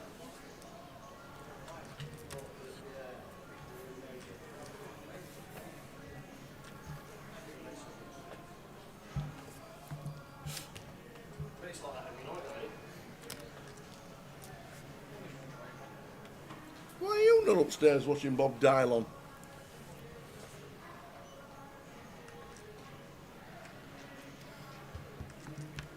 Here's Deuce 5 flop. We're back. Check Oven Tony. Now I've got the flush draw. Yeah, and like, this is a situation we can actually go for another street. Once again, full ring. We do a lot of check-in here because you don't want to get check raised by a straight, but with ranges so wide, could just see another street come in from Yuzu, like 5x, Ace-X going to have to stick around.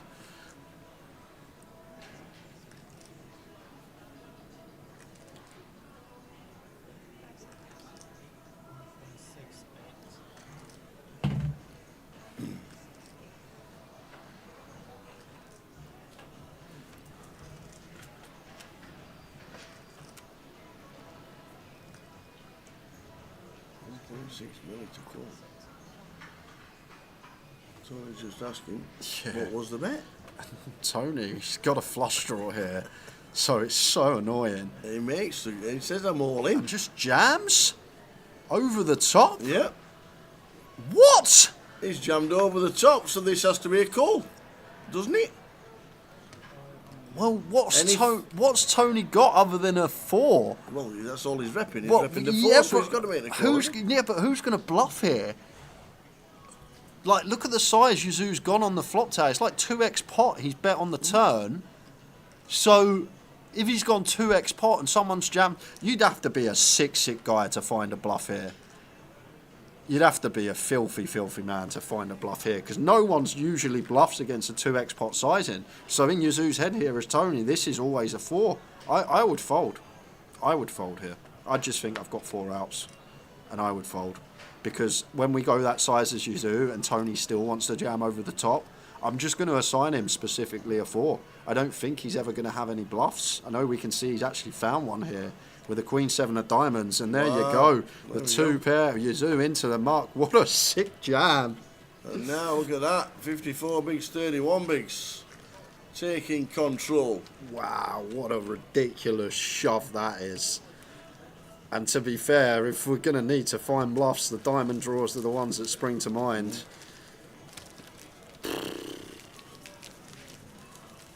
And It's just the size Yazoo goes there, because like, let's say for example Yazoo goes small and he gets check raised, then he gets to continue, but when he goes, what was it, 2x pot on the turn there and we get jammed on, how on earth has our opponent got something that's just not a wheel there? How? We can see how, because Tony found the float with Queen High, turned backdoor diamonds, and then jammed it in his eye. Have some of that, he says. Wowzers, wowzers.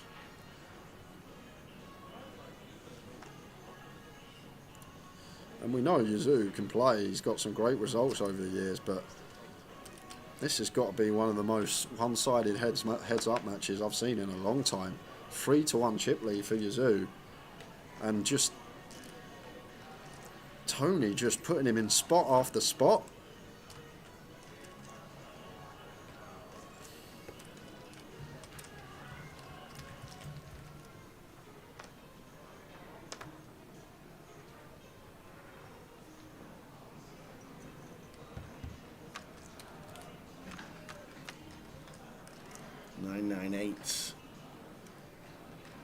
Only just flopping it now, less than 1% on the hand.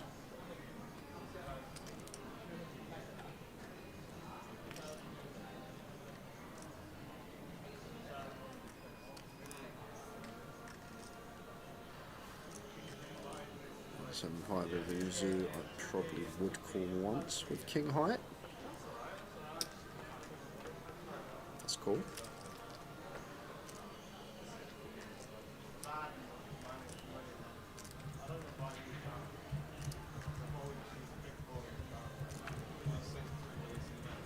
Oh dear. Well. Oh dear. We're going to do well not to lose chunks now. Could if be. not all of yeah, it. Yeah, could be it. It honestly could be it. Depends what size Tony goes here. He's going to need to go large if he wants to play for stacks. Too small to play for it all, in my opinion.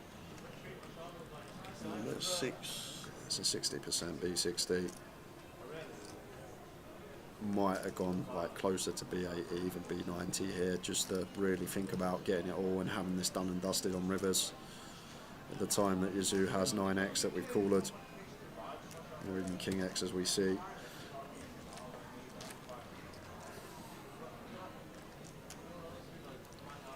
I just feel like Tony maybe needs to account for size here to try and get it all on the river. It's just so difficult to now.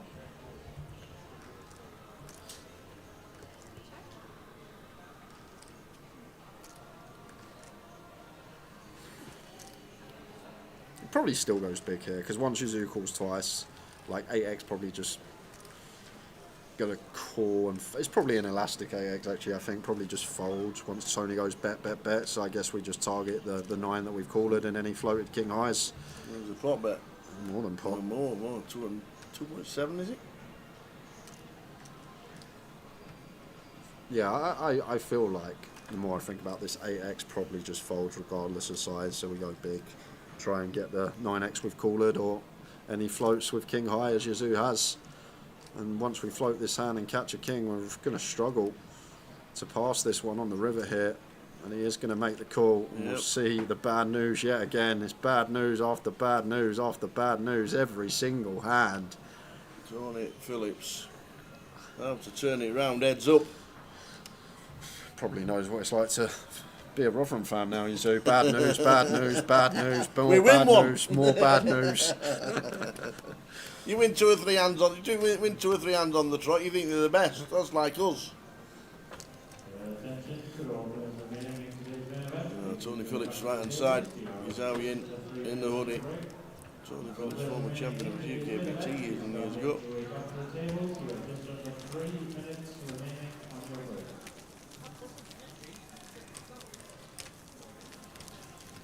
What a turn of events though. What are we, 30 minutes into this heads up? Not even that, about 25 minutes into this heads up. It was 3-1 chip lead for Yazoo when we started. Any significant pot has just fallen to the man on the right.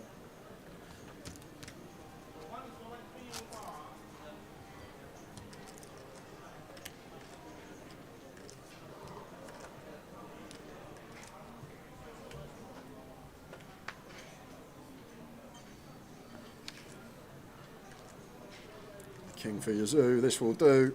Only got 6 big blinds.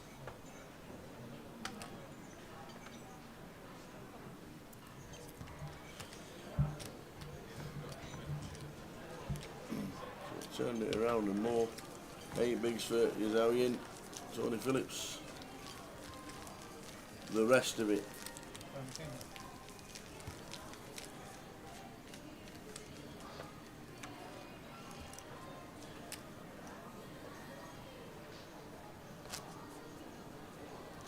Attention, this is the final call. All players remaining in the main event. If you go back to the details, on will resume in 1 minute.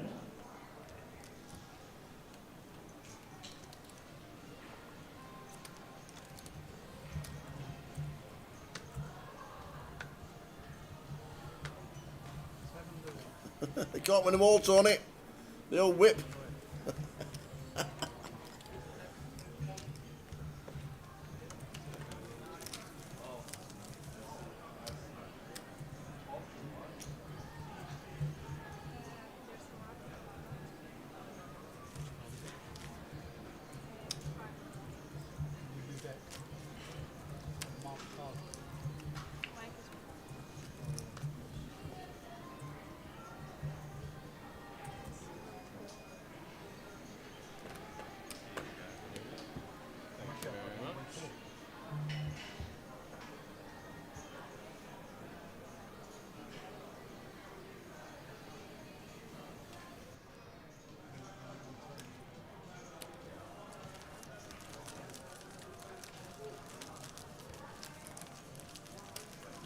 Indeed, I think you're right, Lime.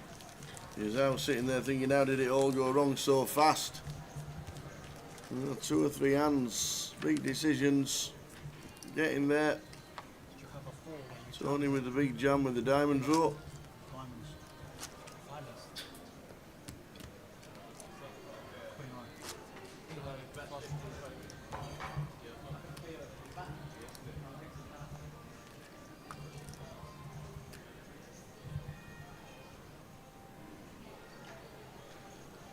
He's out with a 7-5. Bins him.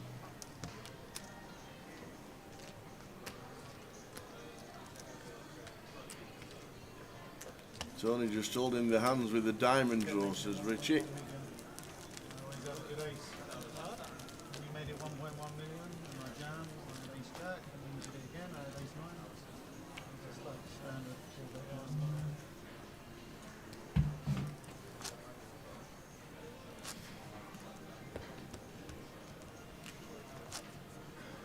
So heads up for the title. He's out in and Tony Phillips.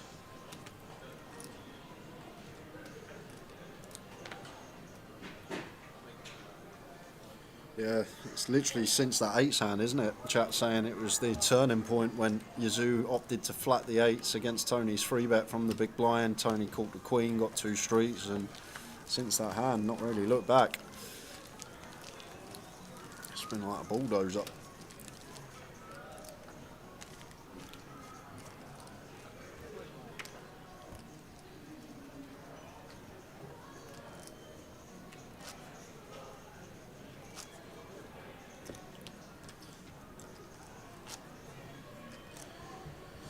Yeah, right. Making a point here. I'm just scrolling up the chat about the King 6. The King 6 callers the wheel making aces. So when it comes 2, 3, 4, 5, you have the 6 high straight, and there's a lot of ace X in the free bet calling range. So you call of those. However, I don't actually like that fact because the frequency the board comes 2, 3, 4, 5 is like probably over 1,000 to 1. Slim. It doesn't happen very often. So like I know you call of the ace X, but it happens at such a small frequency, that specific board. Does it really matter that much?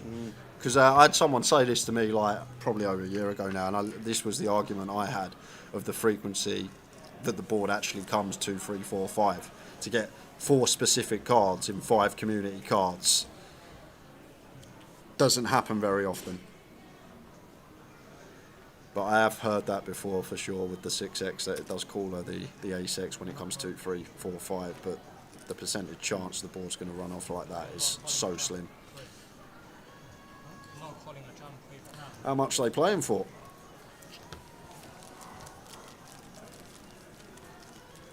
There we go. 12,350 and 9,250. Why there was no chop, only 3,100 difference, and they had to leave 2,100 and a bit of change anyway.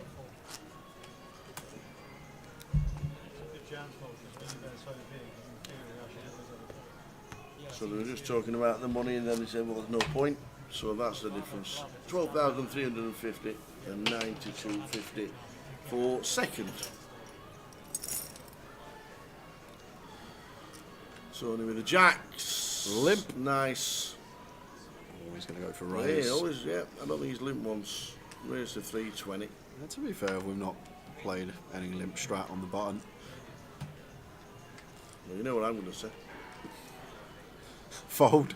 To be fair, you know what I'm gonna say this is very similar to the 10-4 off hand. When Tony does this, he should be so polarised. Gone in.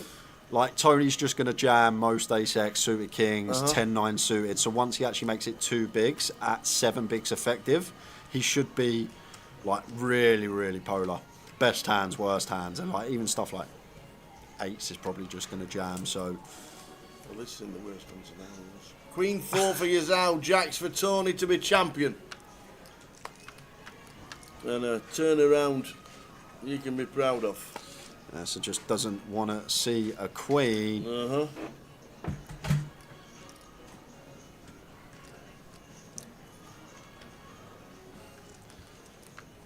And we have it, a champion. Oi, oi. 10 of spades turn. That'll Deads do it off. That is it. We can run a river. You can do any rivers you want and deal it as many times as you want, because that is it when we have a champion. Tony Phillips is the champion. Well done, Tony. Great effort. Yazao Yin and a big chip lead, 3-1 chip lead as we had come to heads up, but it just wasn't his day. We've seen big heads up lose before, haven't we, Thomas? Don't dig out a clap like that. He gave us a break today. I mentioned him today and he just says that's just the way it goes. He said, I didn't win 1 in 10 hands, and it just went on and on and on, and that was it. So we'll have a quick chat. So Tower's going to go. We'll have a wander out. I thought you were umpiring tennis then. Thought you were at Wimbledon. Click that then. That is it for us for the Voyager, guys. 269 entries. Tony Phillips, the eventual champion, £12,350. To be fair, ran it over heads up against Yuzu. Every time he had a bluff, Yuzu folded. Every time he had value, Yuzu called. And it don't really come much better than that when you're playing heads up. If you get your value bets paid and your bluffs get through, no one's going to beat you, no matter who they are. So we're going to grab, I believe, just Tony for the winner's interview. And then we will finish up back in the booth with Tower and I. I won't be here tomorrow. Sam will be in situ for the high roller. But we are going down to the stage with the Tower and our champion, Tony Phillips. How are you? 2009. Yeah, 2009. The win on the GKPT. Yep. 2025, still doing it, man. Lucky, it's all luck. I tell you what, that was some turnaround. Yeah, I mean, he free bet me a few times and I had good 4-betting hands, like ace-9, ace-jack, so yeah, I played okay. I run well as well. Like, you win any tournament, you got to run well. Yeah. But he played great, to be fair, you know. Yeah. He is a good player and he's in the top 20 now of the MPL, so he's had a good season. You don't play too many tournaments nowadays to what you used to. To be honest, I play like less than 10 tournaments a year, I would say. Just play cash games, but I don't know. I made a final table last year and I kind of had a bug to play more tournaments, so you might see me around more. Excellent. We always say it's not easy to finish them off, but you did play really well. I thought some of the hands you just played near perfect when you heads up. Yeah, well, the last few finals I've made, I keep coming third. So I like text my girlfriend saying I'm definitely going to come third here. But no, we got to win, so that's nice. Yeah, absolutely. It's really, really good. We're going to get Sam with the trophy. Tony, it's been a long time between 2 trophies, I tell you, between me and you. But can we have a massive round of applause, please, for the voice champion, Mr. Tony Phillips? Yes! Thanks for all the support in the background right there. Tony Phillips has got himself another trophy. Well done, sir. That's it. Don't drop the trophy, just drop the phone. Top man. Tony Phillips with the win. Jay, back to you. Nice little interview there from Tony, champion and tough opponent as well to get through, heads up, especially with that chip deficit. We'll grab the towel back in. We will finish up. Tell you what, a long time in between interviews. 2009 UKPT. Was it 2009? 2009. 17 years. And at the time, 6:10, earliest finish ever. That was Tony Phillips. Oh, was it? 2009, earliest finish ever. 8 p.m. Not a bad finish. Not bad. Not a bad finish. He likes these early streams. Just get it won. Just get it. That's how he plays. I know he doesn't like. He said in the interview, don't play too many tournaments now, but he gets the buzz every now and again and he wants to play. Someone in the chat would like to know, so how do they do this? Does Tower get in a time machine to go back to do the interview? Well, what actually happens with... Who said that? I get Stephen Bean in the booth for half hour. No one realises, and Tower's out on the floor. Tower's look-alike. Who said that? Oh, you got to give us... Who was it? Cat. Oh, Piano Cat. Cat. Secrets of the production team. It's a mystery. You're right, Lime. Secret. It's a mystery to us as well. But well done to Tony Phillips. How can it be a mystery to you? You do the bloody interviews. It's a mystery to us as well. It really is. Well done, Tony Phillips. See what we do. Look, I'll give you a secret. What we do is we find out how many people are coming back. 57. We do 57 interviews before you come in for work. Imagine that. You had all 57 ready. Well done, Tony Phillips. Great effort. You out in 3-1 chip lead, but Tony turned it round. Played really, really well heads up, and it lasted just under an hour for heads up. It was a really great watch. Excellent stuff. On the High Roller Trail tomorrow, for that we're going to get some. Well, the field of that is always a cracker, isn't it? It is. It really is. We're on at 12:20. Sam's in. This lad's having a nice day off. He's off shopping. And what? Shopping for chips, I will be. Shopping for chips. Poker chips. Hope it's a good game for you. High Roller Day 2, and then obviously back to the main event for Saturday and Sunday when Jay will be back. But that is it. And if you do want to get involved, not the MPL, if you do want to get involved with the schedule, this is what's on tomorrow. The High Roller, the main event 1B, 1C, and the Cash Out Satellite as well.